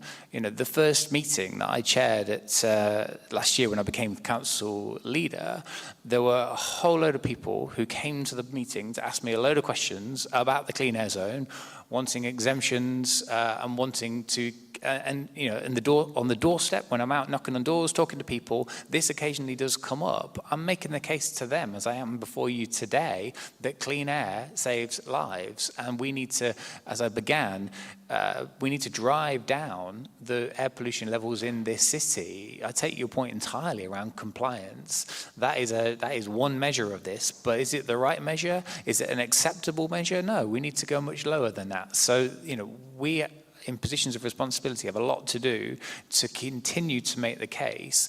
On your point around meeting the health secretary, I think you absolutely should, but I would say that the responsibility for how we structurally change the determinants of poor health does not sit just with the health secretary. It sits with the chancellor, it sits with the home secretary, it sits with all people across government and in business, because what we're trying to do here in Sheffield is shift the conversation away from one being a medical-led approach to being one that's focused on those social determinants of poor health And that is about what kind of homes people have, what kind of work they do, what kind of opportunities they have. What are the barriers that prevent people from living healthy lives? The NHS does need to shift quite a lot to be more upstream on this one. So it's about the conversation broadening out beyond health, in my opinion. Could I just respond to that? I think the coroner made that very clear. It's not just health, you are right, but it's the environment and it's transport. It is everyone. But whilst people continue to pass the parcel, no one is actually taking responsibility for that. And what the coroner also said, that we need to monitor air pollution, and there needs to be, the public also need to be aware. People aren't going to change their behaviours if they do not know they are breathing dirty air. And also they need support. That's what I have learned from London. It's all okay telling people not to drive, not to do this, not to do that, but they do need support in changing, you know, van drivers who that is their day-to-day job. And I'm sure if you said to most of them to drive an electric vehicle, they actually would. But where are the funds coming from? Who is supporting them out of that? We ask people to take public transport, and you have given us a, you know, clear, I'm not blaming you personally about the situation of the buses. I feel individuals are always being told, do this, do that, but we need help, we need leadership. And that's why I'm lobbying the government to do a public health campaign. What I've been told is, oh, Rosamond, but that's going to cost about 5 million. But by the way, 5 million is a drop in the ocean when you look at the health budget. There always seems to be excuses. A lot of people don't know how bad air pollution is. So rather than Sheffield do the air thing, Leeds do the air thing, London do the air thing, why don't we have a national campaign on, you know, public health, clean air? I'm sure Sir Chris Whitty would back that as the chief medical officer. Can I just pick up the point around vans and people not being able to upgrade to zero emission vehicles? This is absolutely right. Oh, okay, I thought I said the wrong thing. No, this is absolutely right. Absolutely. We've handed out £6 million worth of financial support to people in the city to be able to upgrade their vehicles. The funding that Sheffield got allowed people to upgrade their vehicles to a compliant level, not to zero emission. Yeah.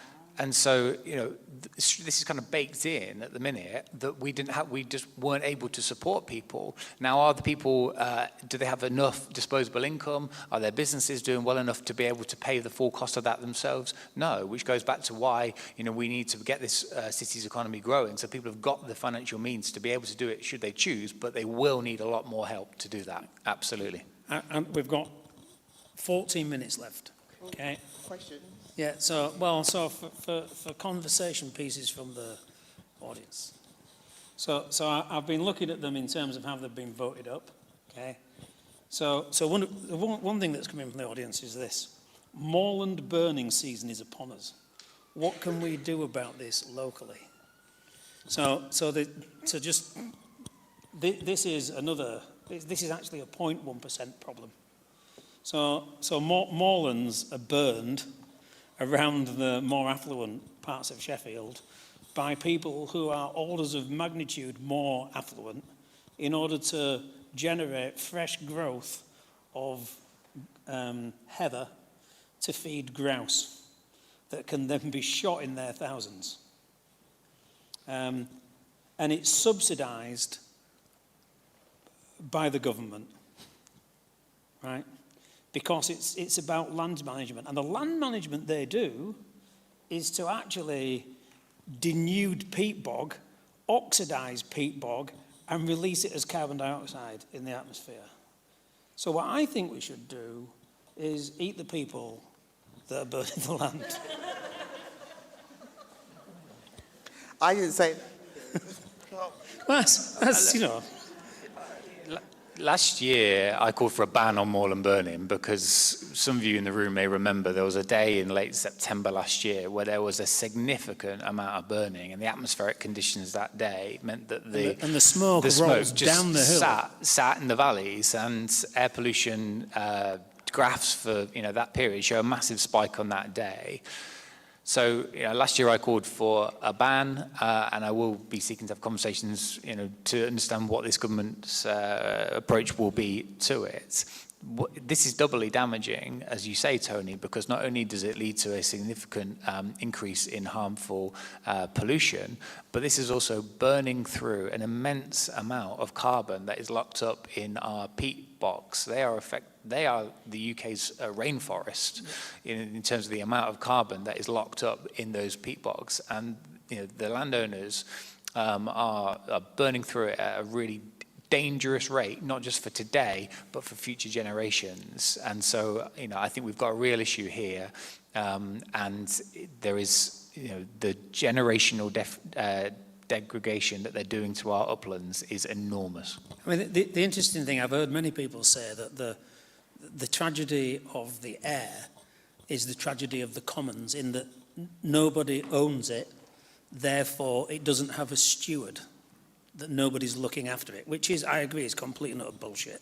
Because in every situation where there is a steward with respect to land, the land is generally degraded in the aim of short-term profit. There is very, very few land uses that regenerate soil, that rewild. They're few, and we hear a lot about them, but they're few and far between. And this whole kind of ownership concept is really, really bad in terms of land use and the concentration of ownership. But it would also seem that at the other end of the spectrum, that nobody owns the air, and you have to do something really, really bad to get in trouble about poisoning the air.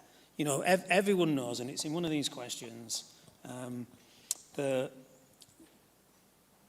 convenience of personal and easy travel means that people don't want to recognise its social and environmental cost for everybody else.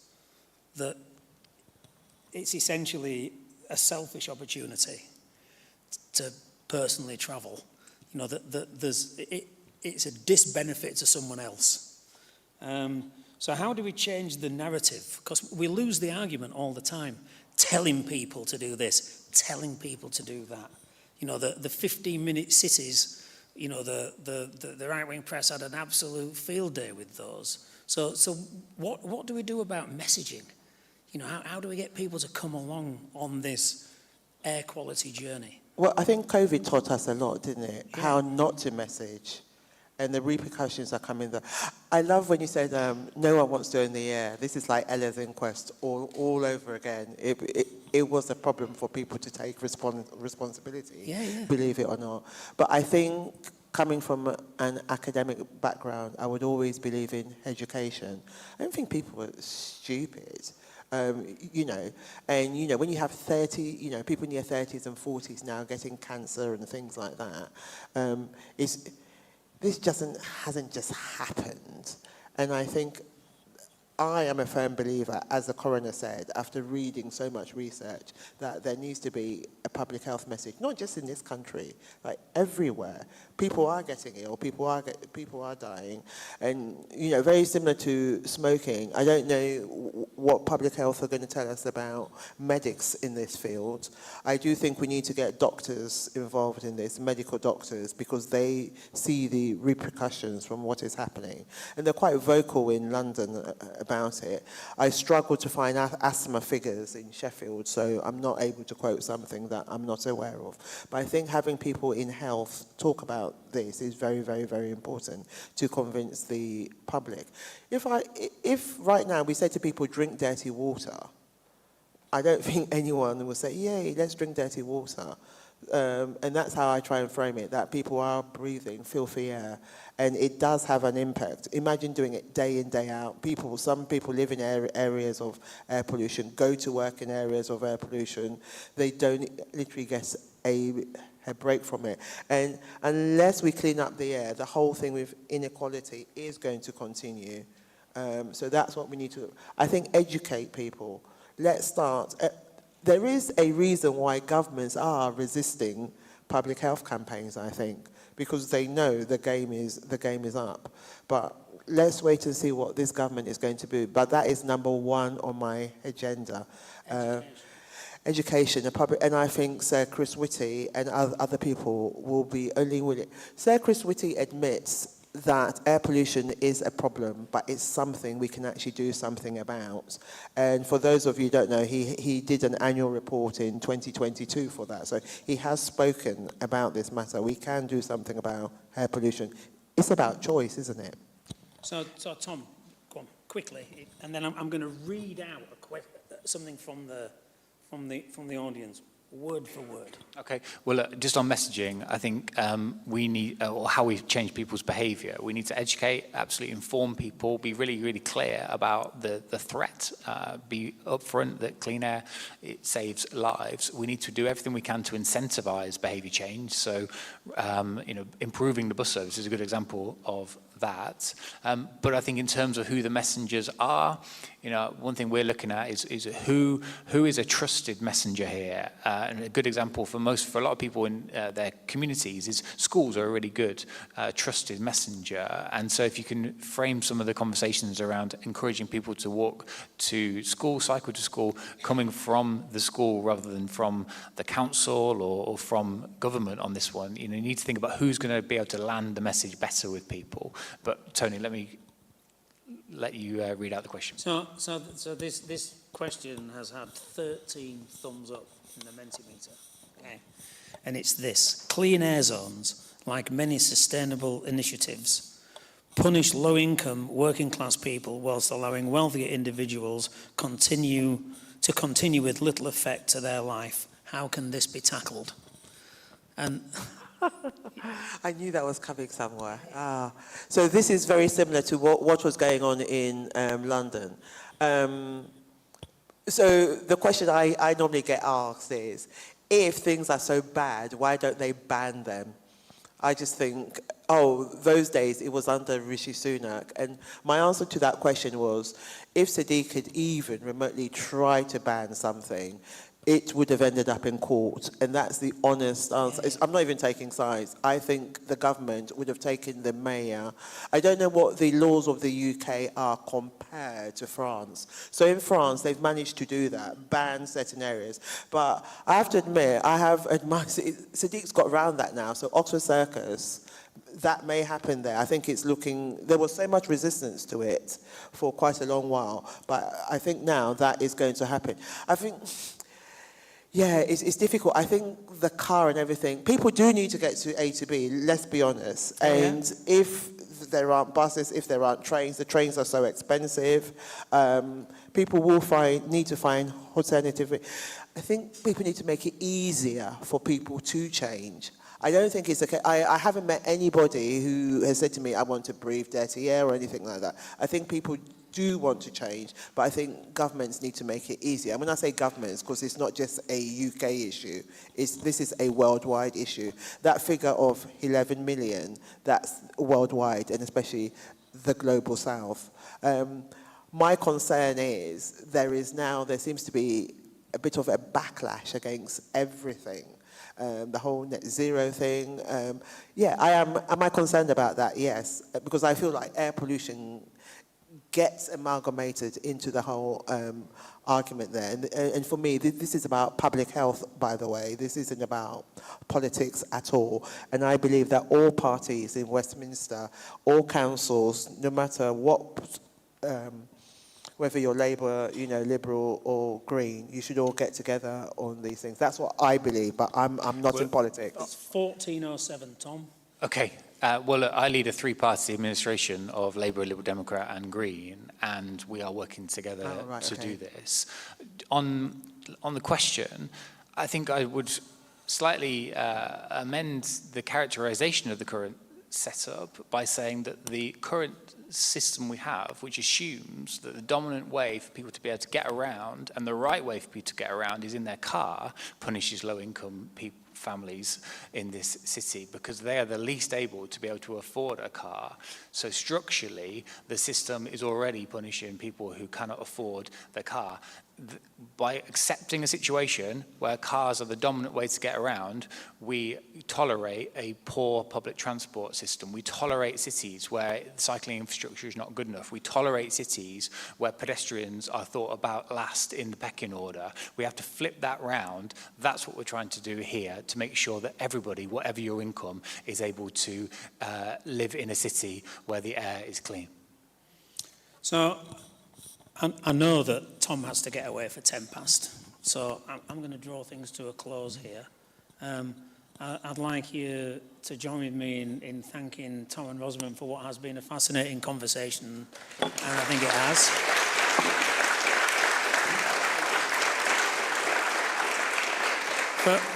For those of you who put specific questions about the clean air zone in the Mentimeter, we've captured them all, and I'll be handing them over in writing. So I apologise for not dealing with them because they were kind of specific to streets in some cases. But we have collected all those. And we'll have a quick change of set for our next session. And both of you, thank you very much indeed.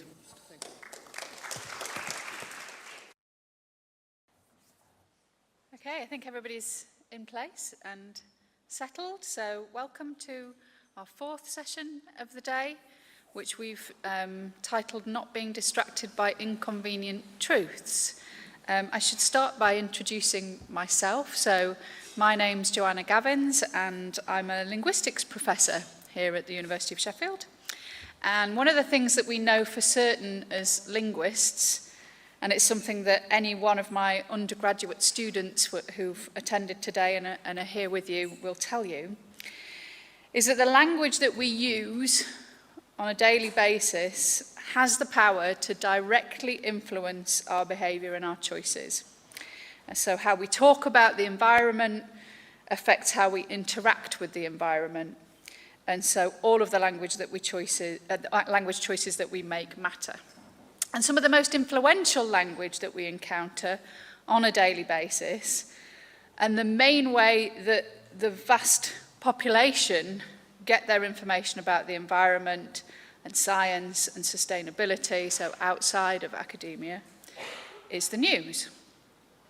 And this might be in a newspaper or on TV or through social media, but whatever the source, the news stories that we read and hear every single day shape how we think about the planet and how we think about each other.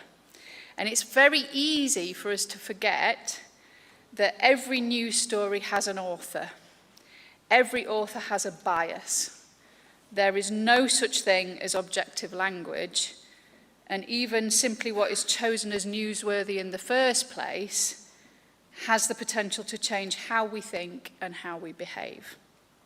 So our session this afternoon is going to be looking at how certain sustainability issues are presented in the press and what effect this has on how we perceive the climate emergency and the actions that we take in response to that. So we're going to be showing you a selection of recent news stories, and we're going to be asking you through Menti again, and I'll show you the link in a second, to vote and to tell us how concerned you are about the topics that these stories raise, and also whether you think academics are doing enough about these problems. How much do you think we should be doing? And then we're going to be asking the panel for their views to compare and contrast kind of what public opinion, if you represent the public, to see how that compares with academic opinion. So are these things that we should be worried about? What should our response be? Should we be lobbying policy and decision makers, or are they all exaggerated concerns and scare stories?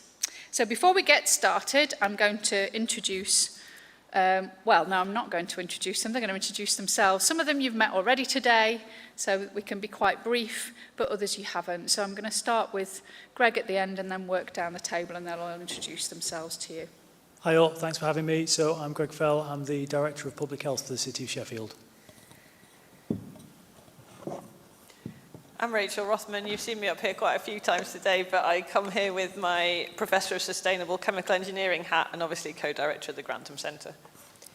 I'm Jill Edmondson. I'm in the School of Biosciences and I'm here as an academic. My research really focuses on how we improve the sustainability of our urban and agricultural systems.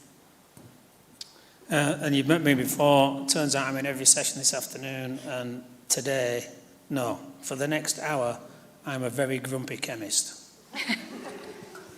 How is that different, Tony?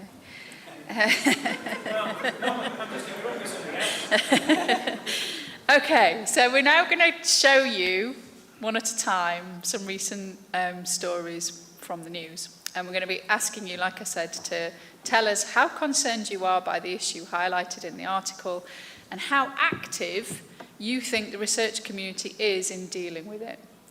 And what this is going to do is, hopefully, fingers crossed if it works, give us a neat little matrix, I've been told, I've been promised, where we'll be able to see kind of how those things sit on a nice graph, which you'll see in a second as it emerges. So this is our first article. There's a link at the bottom. If you're participating on Menti using the code at the top, then you can actually click the link and read the full article if you like. But in summary, it's all in the headline really. Microplastics found in every human testicle in study. And essentially what this article is about is a study that tested actually only 23 human testes, as well as 47 testes from pet dogs, and found microplastic pollution in every single sample. Okay? It goes on to say that microplastics have also been recently discovered in human blood, placentas, breast milk, and that the impact on health is as yet unknown. Okay? So if you can take a second to digest that, and then tell us what you think. So by using the code, you should be able to vote and tell us, firstly, how concerned you are, and also how active you think the research community is being around this issue. And if this works, the graph should start to develop to show us some pretty dots about where people's opinions are falling here. So we can see as the results are coming through that concern is going up and down a little bit there. And hopefully it will steady shortly so we can see also how much you think the academic community is being active or not very active. Okay. Okay. I think that's telling us that you're all kind of on the concerned side, somewhere in the middle, just over the line, but that you don't think that the academic community is being very active about it so far. Am I reading that graph correctly? I think it's the dot at the bottom. The label one is the label. Oh, I see. Okay. Oh, I see. Oh, so you're not concerned. All right, should we just move on? Yeah. Okay, Tony, you immediately kind of sprung in there with good. Yeah. Tell us why good. Quite literally.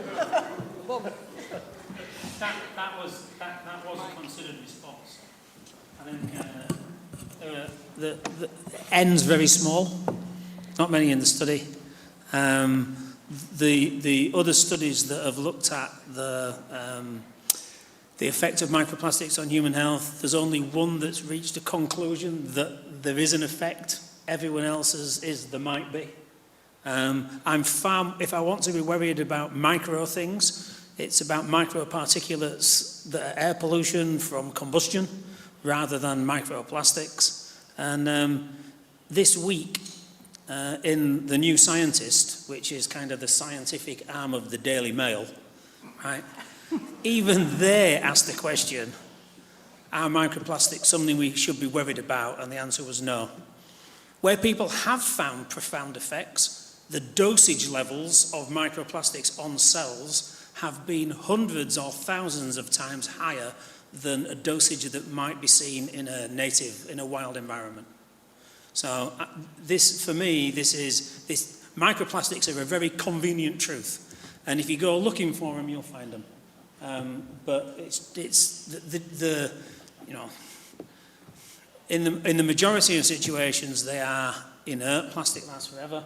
And if it's inert and lasts forever, how can it be dangerous? Okay. Greg, you look ready to come in, so.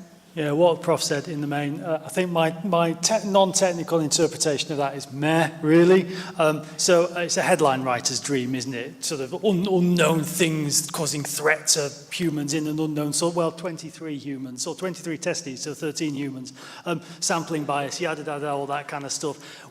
What headline writers write usually doesn't convey the complexity of the story. We all know that, but we all remember the headline. Headline writers and those that sell us newspapers know that full well. So I kind of read that stuff and I think, well, absolute versus relative risks, what was said versus what wasn't said.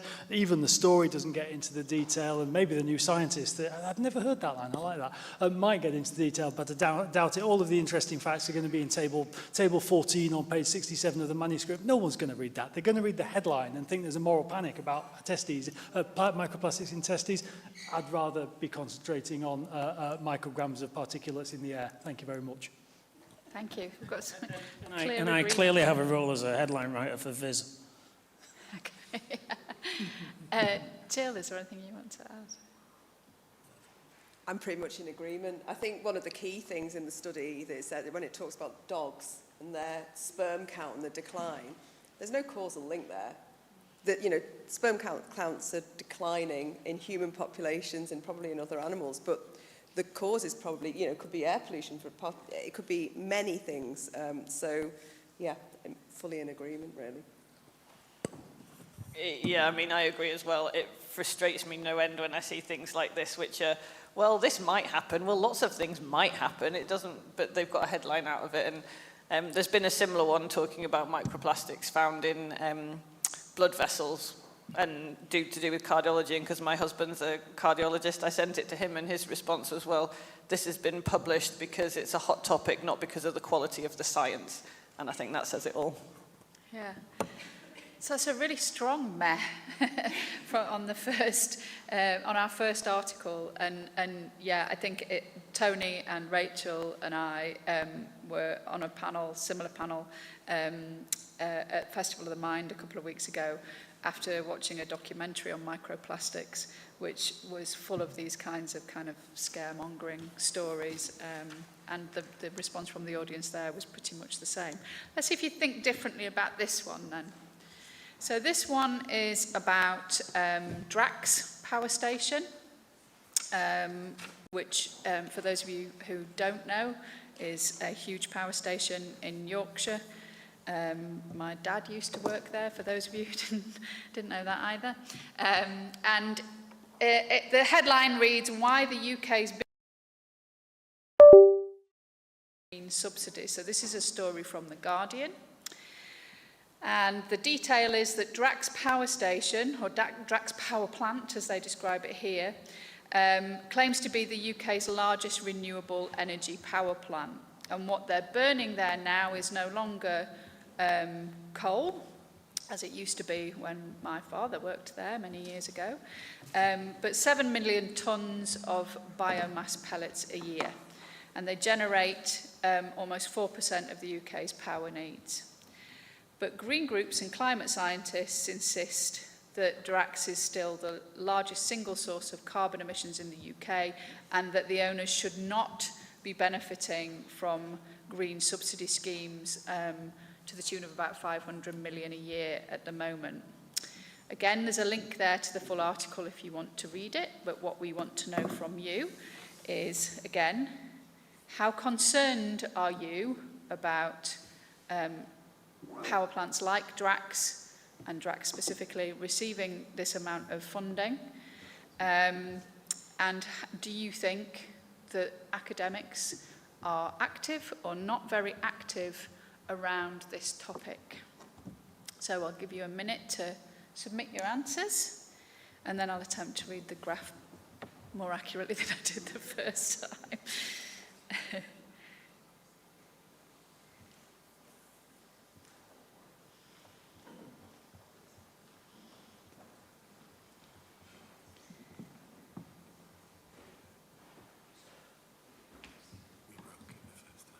We broke it. So many people voted, but we broke it.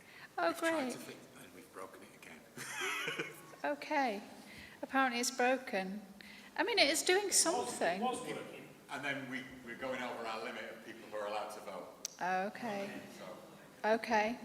you need to watch to see where it went, which was up the top. Okay. Okay. Maybe we could do it. We could do it the zero carbon emission way then, and put your hands up. Okay. So please, could you raise your hands just to give us a general sense from the stage if you are very concerned about this issue? I would say that's quite a good majority. Could you raise your hand if you're not concerned? Okay, and somewhere in between? Okay, so I would say the majority are very concerned. Next would be somewhere in between, the minority are not. Could you raise your hand if you think that academics are being active in this area? And not active? Somewhere in between? I would say that the majority there is somewhere in between. Okay, thank you very much. That was a lot easier, wasn't it? Okay, so can I turn to our panel now and see what they think of this issue? And I'm going to start this time with Rachel. Thanks. Ultimately, we have to stop burning things. And I think that's the first thing to say.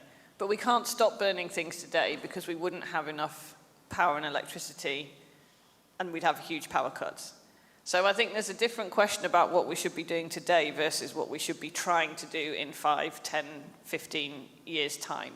It is a good thing that Drax isn't burning coal anymore, for example, and that they found biomass.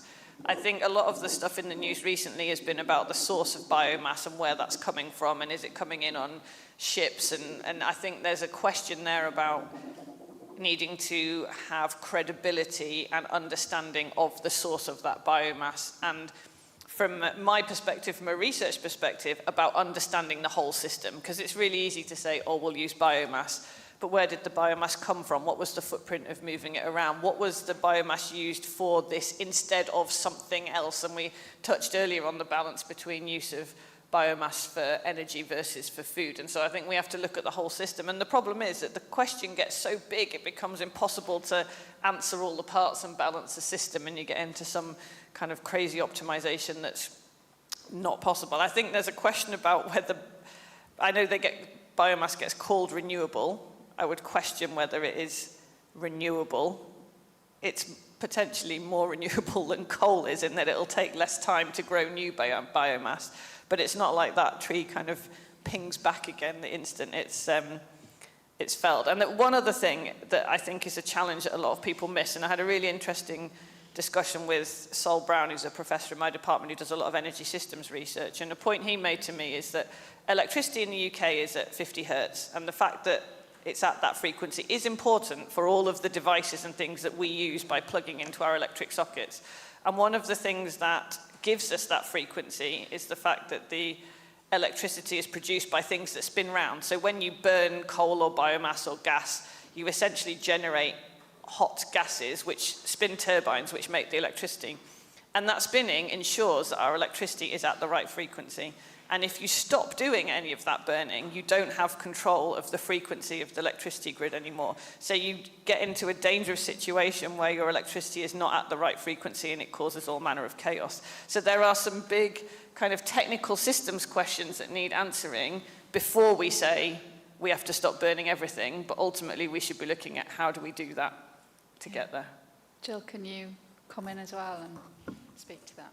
So from an entirely different, not an engineering background whatsoever, I think the thing that's interesting with this from an environmental perspective, from my side of things, is where are we growing the trees that we're using for this? What's the trade-off in that decision making? So if we're increasing a demand for biofuel, what was the land before? Are we losing other semi-natural or natural habitats for commercial forestry?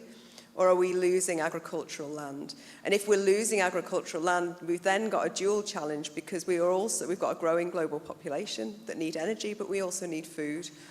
So what are the costs in terms of food provisioning of that?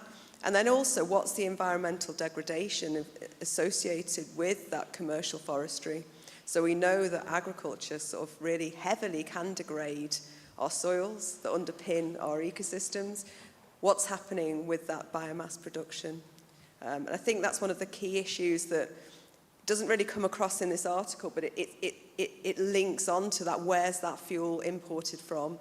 What are the environmental standards? And we're essentially exporting our environmental costs to other countries. I think I'll stop on that. So five thoughts from me. One, words matter. You've picked up on that. Biomass, it sounds nice, doesn't it? But it's forest that we're chopping down. I think in Canada, and basically importing them on dirty diesel ships, and then the whole ecological footprint of that causes me a great deal of concern. But biomass sounds lovely. So concern one. Concern two is sort of, why is the public purse subsidising one of the wealthiest industries on the planet to the tune of, in this case, billions? I can't find the number now, billions. I think I'm right in saying we spend 7 trillion a year on subsidising the fossil fuel industry. That's 2% of global GDP. We spend 4% of global GDP on education. So nearly as much, or half as much, on burning the planet as we spend on educating kids. And that kind of matters. And why? Because isn't the point of private sector to make investments in the future of the planet and that kind of thing? That concerns me greatly. We're directly subsidising an industry that is causing the destruction of the planet. It kind of really matters to me. We're sort of subsidising the concentration of power as well. Enormously wealthy organisations that do control an awful lot of small and big political power. And last point from me is the sort of the we should be writing more about alternative sources of energy, and I'm deeply not. I get your point. I agree, but we should be doing an awful lot more talking up renewable sources of energy as opposed to this. Well, this is renewable, but it's a lot longer time frame. Yeah, thanks, Greg, and I agree with you. Terms like biomass are utterly meaningless to the vast majority of people on the planet and are used deliberately to greenwash and obfuscate. Tony, the grumpy chemist view. Like what they said. Okay. I went to Drax. So the guy who gave the Royal Institution Christmas lectures in 2017 couldn't be bothered to come up from London to film his own piece at Drax Power Station, so asked me to do it for him. And so I had a script and a film crew and someone from the PR team at Drax that was there. And the script used the word combustion. And I wouldn't say combustion. I insisted on saying burning. So we recorded it 5 times, and then they realised that I was never actually going to say combustion because people needed to know that they were burning stuff. So the words are really important. Yeah. And biomass is, in this sense, is the greenwash that allows the subsidy, yeah. and it absolutely should not be subsidised. Yeah, I mean that's the real concern, isn't it? Is that the greenwash is written into policy and becomes the basis of policy on the. Yeah, written in the policy. Yeah. And even those people making those regulations and policies don't know what these words mean and yet base entire national policy on them. Can we go to our other? That's okay. We can do a show of hands. We did it before. We can do it again.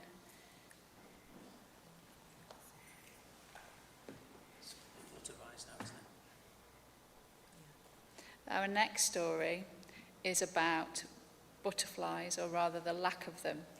So it reports on a recent study, this is from the BBC, thank you, Anna, which is reporting on what the Butterfly Conservation Charity has termed a national butterfly emergency. They do an annual big butterfly count, and it recorded its lowest ever numbers this year.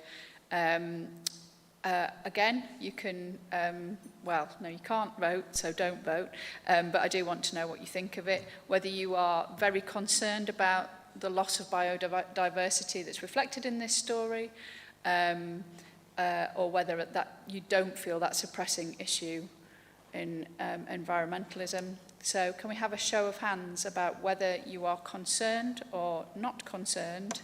Let's start with concerned first. Please raise your hand if you're concerned about butterflies. Pretty much everybody in the room. Okay, anybody not concerned? You'd be brave to raise your hands after that. Okay. Do you feel that academia is being active enough around biodiversity loss? Please raise your hands if you think they are being active enough. Please raise your hands if you think they're not. Okay, so a majority thinking that there is plenty of research and activity going into biodiversity loss as a topic. And Tony, you raised your hand very sharply there, so can you tell me why? Well, my experience is that biodiversity loss as part of sustainability is very, very well covered in academia, and often to the extent that it crowds other areas out. Oh, okay. Can you say more about that? Well, just, you know, there are some things that are really, really easy to talk about, and everyone goes, oh yeah, that's right. Yeah, and do you want to use your microphone? And everyone says, oh yeah, that's right. And then there are other areas where you might want to talk about that aren't so popular, yeah. And people aren't quite so prepared to listen. Yeah, yeah. I think it's quite interesting that we find it easier to empathise for people and animals than we do for more abstract concepts and ideas. So I think that's, you know, biodiversity is one of those, particularly when it relates to animals, is one of those topics that does get a lot. It's reporting on the big butterfly count. We've had a really poor year for pollinators, and that's weather driven. So it was likely that numbers would have been low anyway this year because of the cold and the wet weather that we've had. So I have students who go out doing pollinator surveys, and they don't do them in the weather that we've had most of this year. And I think the other interesting thing that this story sort of pulls in is the use of these neonicotinoid pesticides, which are banned but have been allowed in emergency use in apparently 4 times since they were banned. The interesting thing there is that there may have been an impact, but that's not what this story was about. This story was actually about a decline recorded by citizen scientists in butterfly numbers, and that's driven by habitat loss, it's driven by environmental degradation, it will be driven by pollutants, and it may well be driven by pesticides. But there's no causal link there. In some ways, this story of all the ones that we've selected, I thought, it was the most disingenuous in many ways in the way it was portrayed. Anyway, I'll stop. Rachel, do you feel like your research is being crowded out by charismatic pollinators? No. I mean, I agree with what the others are saying, and I agree with Jill that the kind of cause and effect's not there. And I think sometimes stories like this are a bit disingenuous in the message they try and give, but actually the messages are still good messages that sit underneath it, and that's a bit of a challenge when you're someone who maybe does understand the science. I was going to talk a little bit about is enough being done on this, and I think ultimately the point of doing research is to provide evidence about how we should maybe do something differently or keep doing it the same. And I think there's a lot of evidence actually out there about not using this certain types of pesticides or about the habitat loss. And in that respect, there is a lot of research covering this. And I guess the question is there enough research answering the remaining questions that need to be done? And I think Greg's point that there's a difference between policy and research is key, because just because there's a lot of research being done and generating the evidence, it doesn't mean that that evidence ever turns into policy. And maybe that's where the gap is turning the evidence that research has produced into policy that will ultimately make a difference. Yeah, Jill.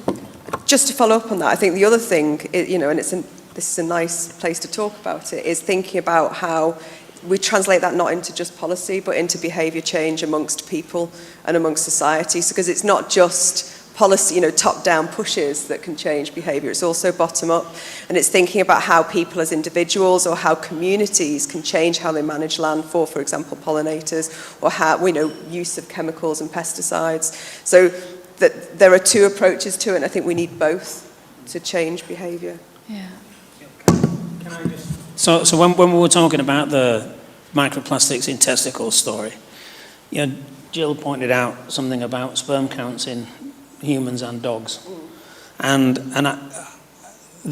often those things get blamed on something, and this loss of pollinators gets blamed on something. And I actually think that the same somethings are at the root of both fertility in mammals and pollinator loss. And that's the way that we've flooded our environment with small molecules that are very potent, whether they be herbicides, pesticides, fungicides, or other kinds of drugs. And actually it's that kind of deep and all-encompassing concentration of new synthetic molecules that are very potent that's driving lots of these issues, and that never comes out because people focus on just the one issue, right? Microplastics in testicles, loss of butterflies, or even at a bigger level, microplastics in general, biodiversity in general, without actually linking the two. I'm gonna ask a question of my own then now. So, what you're essentially saying to us then is that you think that there's plenty of research out there, but it's not being acted on, and focus is being drawn towards the wrong aspect of that research. So what's missing in that process then? How do we make sure that the right bits of research that apparently is being done is turned into policy and change? Greg? I'll have a go, and I'm not sure, is my short answer. There's a sort of thing about the research that's done cutting through to policy making is really hard. Going back to the story, butterflies do cut through. But there is something about, we'll write a story about, or a headline about butterflies and then kind of completely miss the point. The whole system matters, as Tony said. It's sort of, the butterfly is the route in, but then it's beholden on the scientists, the policymakers, those that enact policy, and our colleagues in the media to sort of portray the whole of the system, the whole of the machine, and why shifting the whole of that matters, not a story about butterflies, which will probably be misleading. But the butterflies will cut through, so I wouldn't totally dismiss butterflies. Yeah. Okay, we'll go on to our next story then. So this story is from The Conversation, and is about the kind of end results of climate change. It starts by talking about how our infrastructure is increasingly vulnerable to disruptions caused by extreme weather. Your home may not be in the path of the current, for example, the hurricane that's hitting Florida today, but who is responsible for the power staying on, the toilets flushing, the water keeping running, and making sure that our infrastructure, even when we're not in the path of a hurricane, is resilient to climate change. So again, I want to know what you think, whether you are very concerned, not concerned at all, about infrastructure. It's working again. Okay, let's see if we can break it. Please vote on Menti to tell us whether you are concerned or not, and how active you think researchers are being in this area.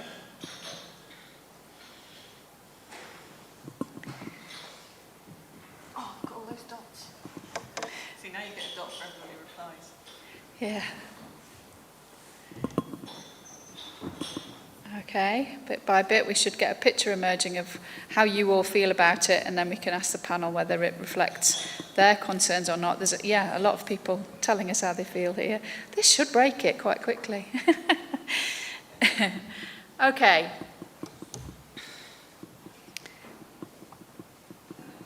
I honestly think just asking you to raise your hands is quicker. While we're waiting for it to settle, can you raise your hands if you are very... Oh, there we go. People are very concerned. No. I think it's broken again. Okay. Can you raise your hands if you're very concerned about this issue, please? It should stop with the whole spider web showing you all. Yeah. Okay. Raise your hands if you're not particularly concerned about infrastructure and climate change. Okay, raise your hands if you think there's enough research being done in this area. Raise your hands if you don't. Okay, so the majority are concerned and don't think enough is being done. Rachel, can I come to you first on this one, and can you tell us whether you agree with that?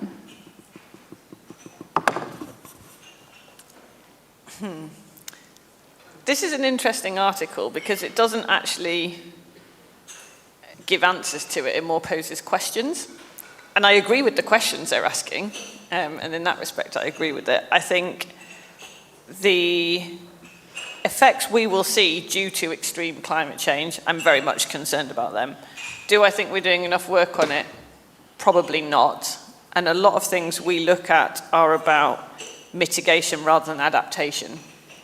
And in a way that's a good thing, because the best thing to do is to mitigate so that we don't have as much climate change and then you don't get as many extreme weather problems, rather than ignoring, trying to get rid of them and then just dealing with the consequences. So in that respect, you know, we probably should be focusing on mitigation, but I don't know if anyone's looked at the kind of projections going forward about what the coastline of the British Isles will look like as climate change increases, and quite quickly the sort of bump on the east of England vanishes and is underwater, and it's just gone. So anyone living there, their houses aren't going to be there, and the whole coastline changes completely. You know, a lot of Sheffield, we're probably okay. We're in the middle of the country, we've got a lot of hills, but Doncaster, it's going to be mostly underwater. So should we be concerned? Absolutely, we should be concerned, and we need to be thinking not just about mitigating, but what things we need to be putting in place now to help mitigate against and adapt to those things that happen. I mean, I lived in the Netherlands for 3 years as a kid. Most of the Netherlands would be underwater now if it wasn't for the dikes and the canals and the pumping systems and the windmills and everything else. And they were put in place so that the country could exist in the first place. And we're going to have to think about how we have that kind of infrastructure and not wait till it's too late to put it in place. Yeah, isn't that the key issue? It's when we take action that's important. To give an example or a comparison, that my roof has a hole in it. I ignore it all year long. I'm not ignoring it at the moment. Yeah, and my there's roof rain also has a running hole. down my walls, and now I can't get hold of a roofer. And of course, and these problems only become real problems when they're right in front of our faces and causing problems to us immediately and in our own families and in our own homes. Greg, did you have something to add? Negotiations continue with Mrs. Fell about buying a house on the East Coast. I really don't think it's a good idea.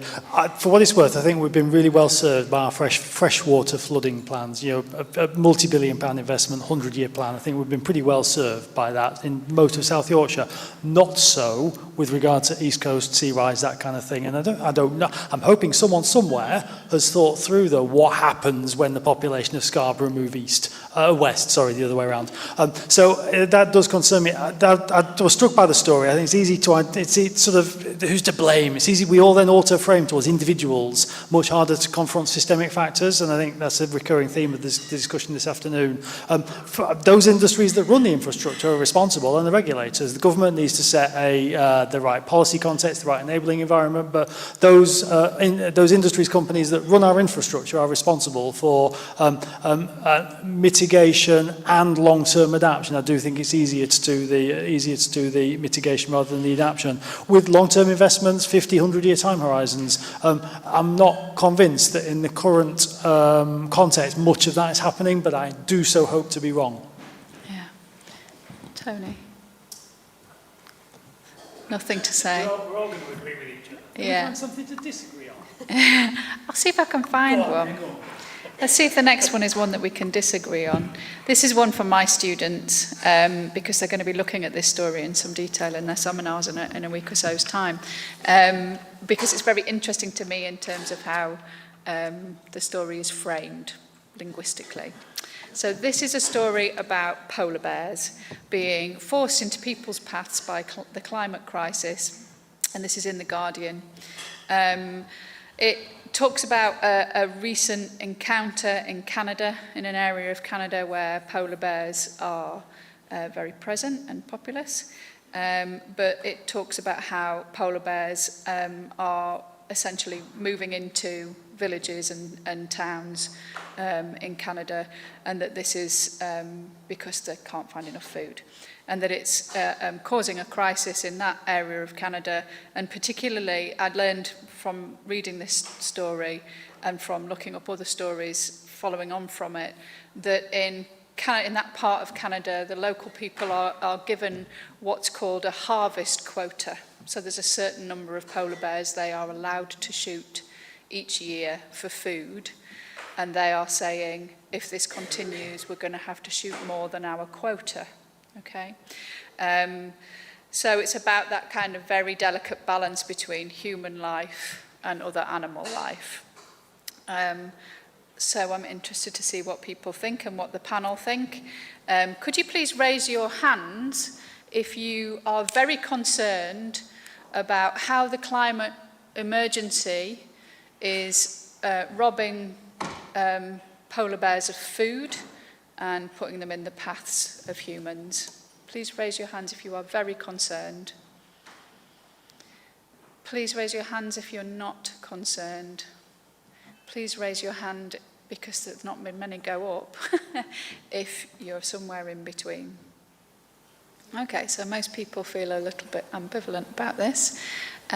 Could you raise your hand if you think that enough is being done in academic research into these kinds of problems? Okay, who thinks more should be done?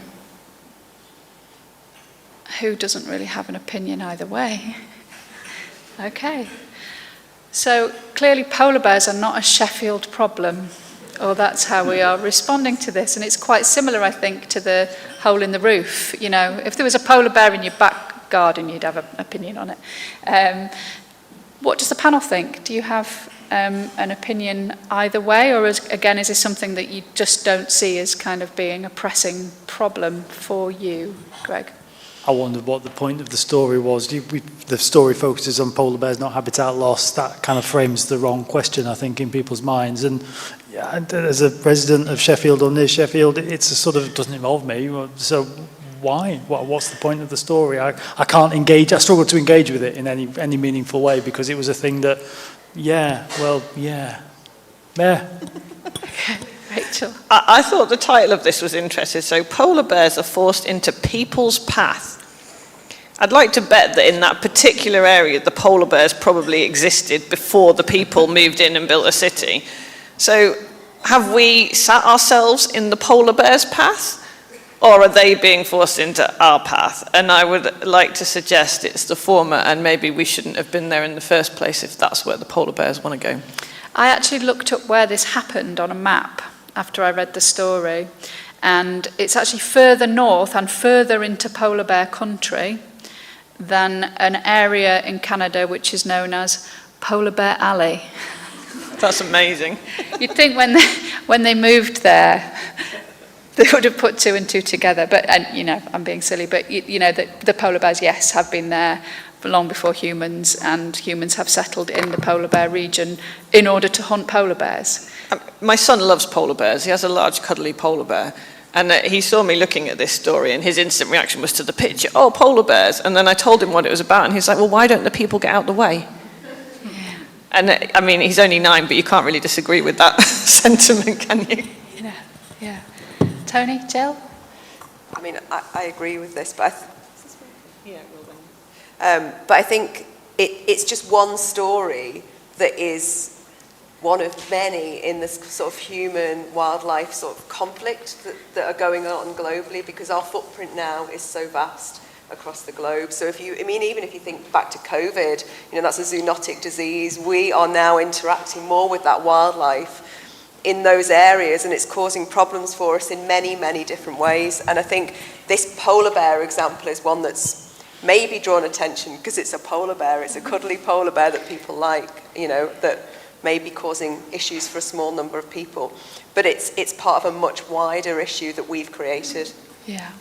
I'd have been far more interested in deer invading gardens in Fulwood during COVID and eating people's plants, which is what happened, because we were in the deer's way and have been for a long time. Yeah. I wondered where polar bears would land on the charisma scale compared with butterflies, for example. And it's clearly they've been pretty high. chosen as a means to talk about something more important, which again is biodiversity loss. But I think that the issue here is the easy use of a charismatic animal, and it's the easy misuse. Because the issue's not about the polar bear, the issue's about habitat loss, and the issue's about loss of ice cover, right? Yeah. Not about grumpy polar bears or grumpy chemists. Yeah. And it's hard for people to empathise or connect with melting ice. Yeah, exactly. Yeah. Okay, our last one then. Have I skipped one? No. Is about soft plastics. So this is a Guardian story which reveals that, well, not to us, but reports that most soft plastic collected for recycling is burned. So 70% of soft plastic, according to this article, collected in supermarket recycling schemes specifically, ended up being burned rather than anything else happening to it. How much do we care about this, and do we think enough is being done? Please could you raise your hands if you think this is an issue of great concern.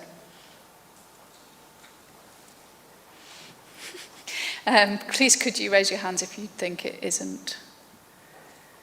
Okay. Who thinks enough is being done in terms of research activity? Who thinks more could be done? Lovely. I'm going to go to the polymer chemist then for this one. Well, I'm outraged for this for all the reasons that the majority of people won't get.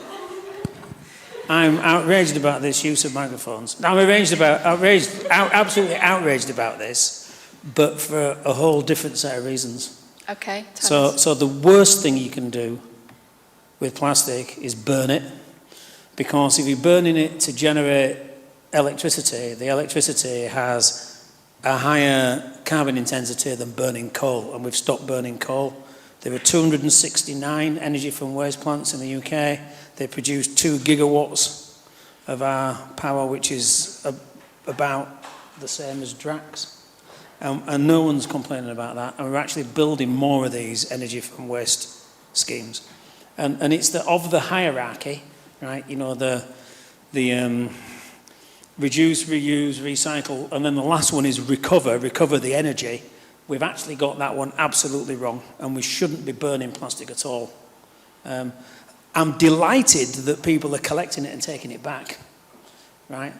I'm outraged with what's being done with it, not because it's a lie to the people who are collecting it, but because of the environmental damage that it's done.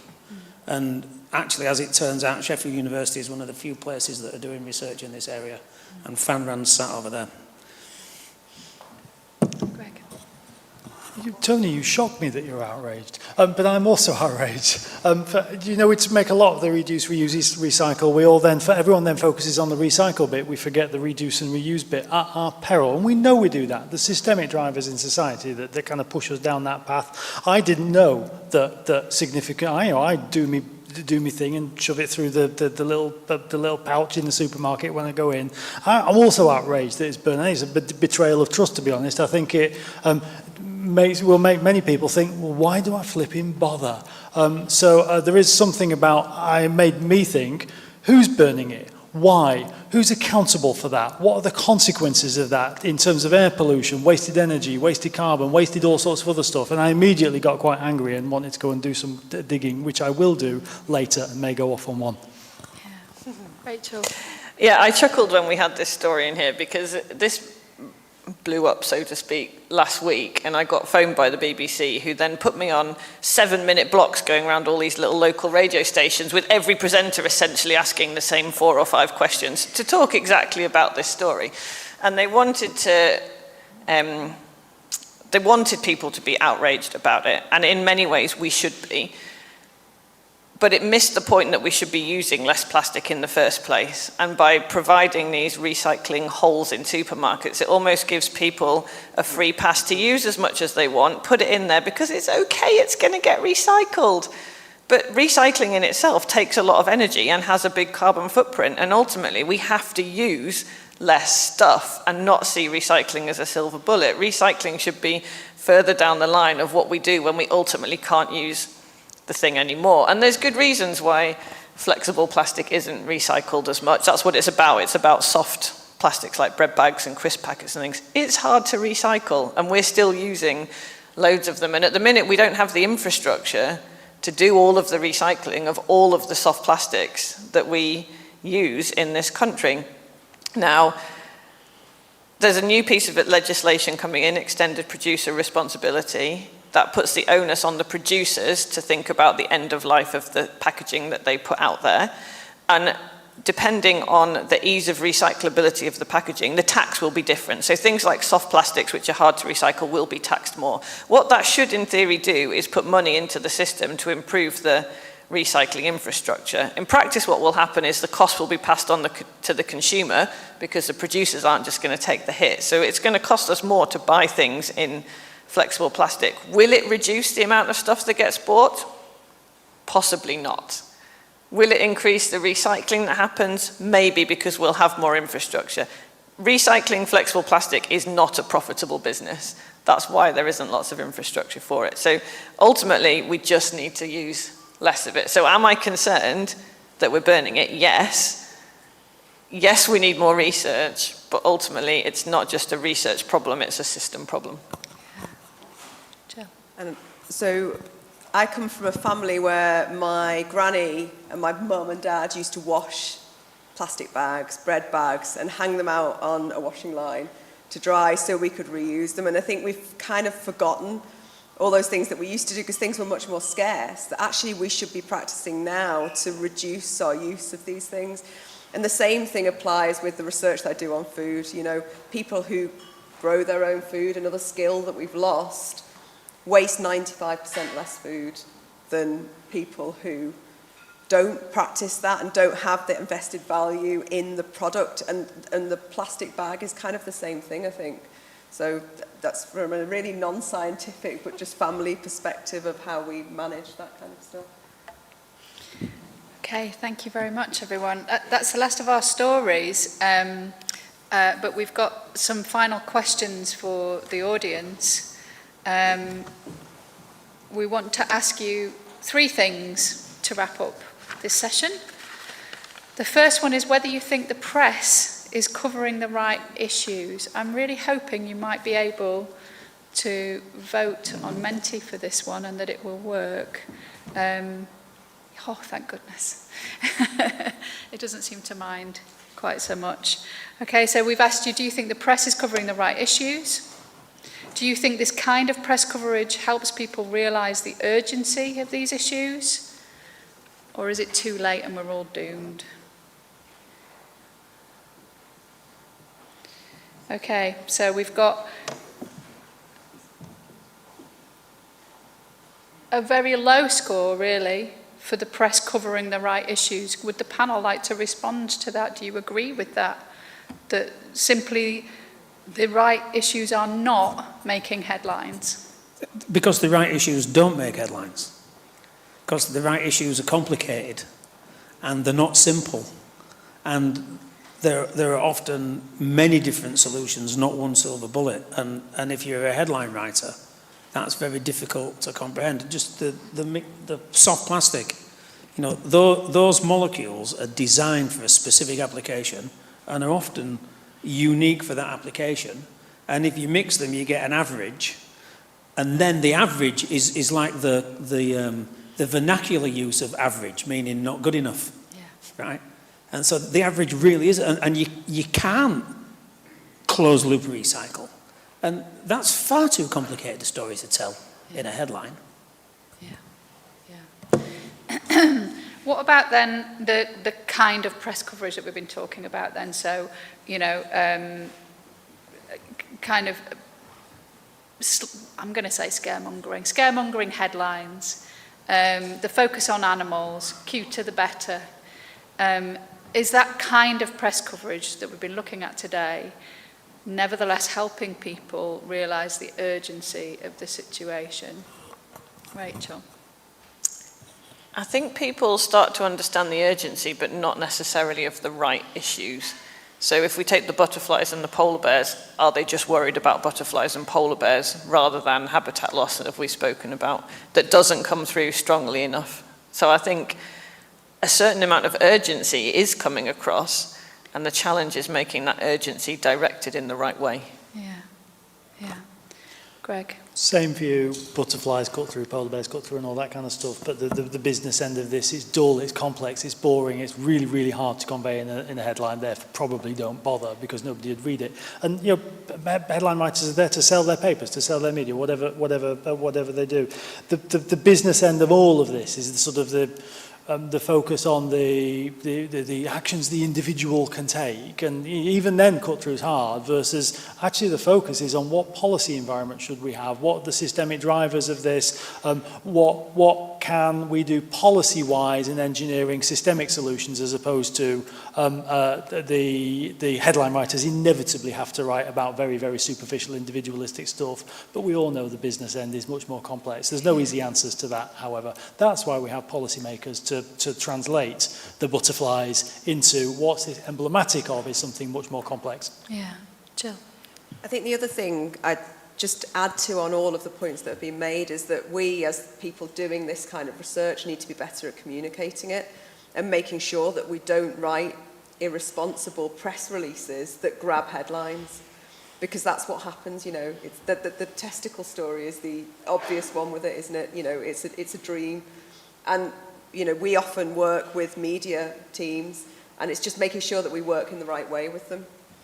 As the linguist in the room, I couldn't agree with you more. It's not just press releases, though. So I got asked to review a paper for a journal, a reputable journal. And these chemists had done some chemistry on polystyrene because they wanted to do some chemistry on polystyrene. But then they dressed the research up in we're going to solve the plastics waste problem, okay? And then went and bought a polystyrene cup and showed that the chemistry that they'd done to upcycle polystyrene worked on the polystyrene cup. So what, right? They didn't address the scale of the problem. And then the whole thing was wrapped up in a Save the Planet message, whereas actually it was business as usual. And academics are terribly guilty of that. Of dressing up their research wolf in environmental sheep's clothing. Thank you. So we started a little late, but we do need to wrap up now. So we've had wishes and genies, but I'm going to ask you to write your own headlines, each member of the panel, in response to the question, is it too late? Are we all doomed? Greg? Why did you come to me first? Are we all doomed? No, I don't think it's too late. We you know, on climate change sustainability, we've missed many windows of opportunity, but it's never too late. Our actions now will matter for generations, decades, probably centuries to come. So whilst we might miss the target, there's still an awful lot to play for. Our policy actions matter probably an awful lot more than the actions that individuals will take to recycle their soft plastic and all that kind of stuff. It's the policy that really matters. I don't think it's too late, and I don't think we're doomed, but we do have to act. Okay, so the headline, "It's never too late," says Director of Public Health. Rachel. Yeah, I'm not sure I can turn this into a headline, but it's not too late. We all need to work together to find solutions. And to me, that's key, that you have to look at the whole system and we have to work together. Yeah, thank you. Jill. I'm also rubbish at headlines. Titles are about the worst thing the thing I'm worst at. But I think I agree it's not too late. But I think the key thing is that we need to focus on adaptation as well as mitigation at this point. Tony. If it is too late and we are all doomed, it doesn't matter, because biodiversity will flourish. Thank you very much. I'm not going to follow that up other than to thank our panellists for some really great reflection and conversation, and to all of you for being patient with the technology and sharing your opinions too. Could we give the panel a round of applause, please?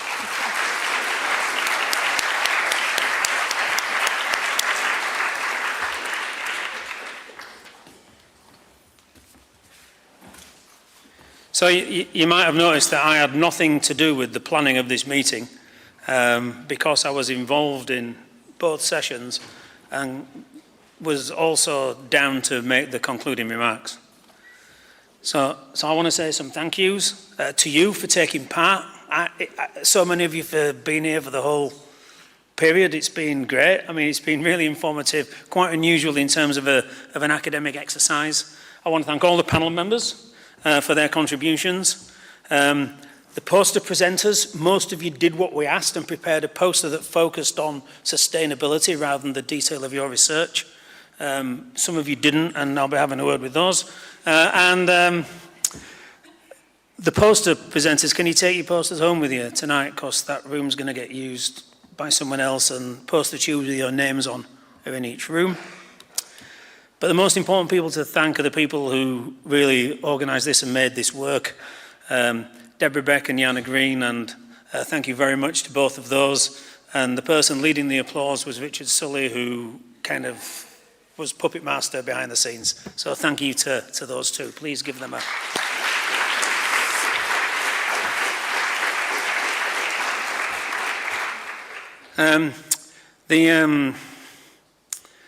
The thing I took away from today was our challenge is actually to change the buts, that's with a single T, into ands without a H, right? So turning buts into ands is our challenge, and we always are faced with the but when we talk about sustainability issues. There's always a reason why not to. And I understand that that's a coordinating conjunction grammatically, and we need to change that. We need to change our coordinating conjunction from but to and to allow us to reach our sustainability objectives. So with that, I declare the party open. You'll find drinks and canapes behind you. Please enjoy yourselves. Please help yourselves, mingle, stay as long as you like, and I'll see you up there. Thank you all very much indeed.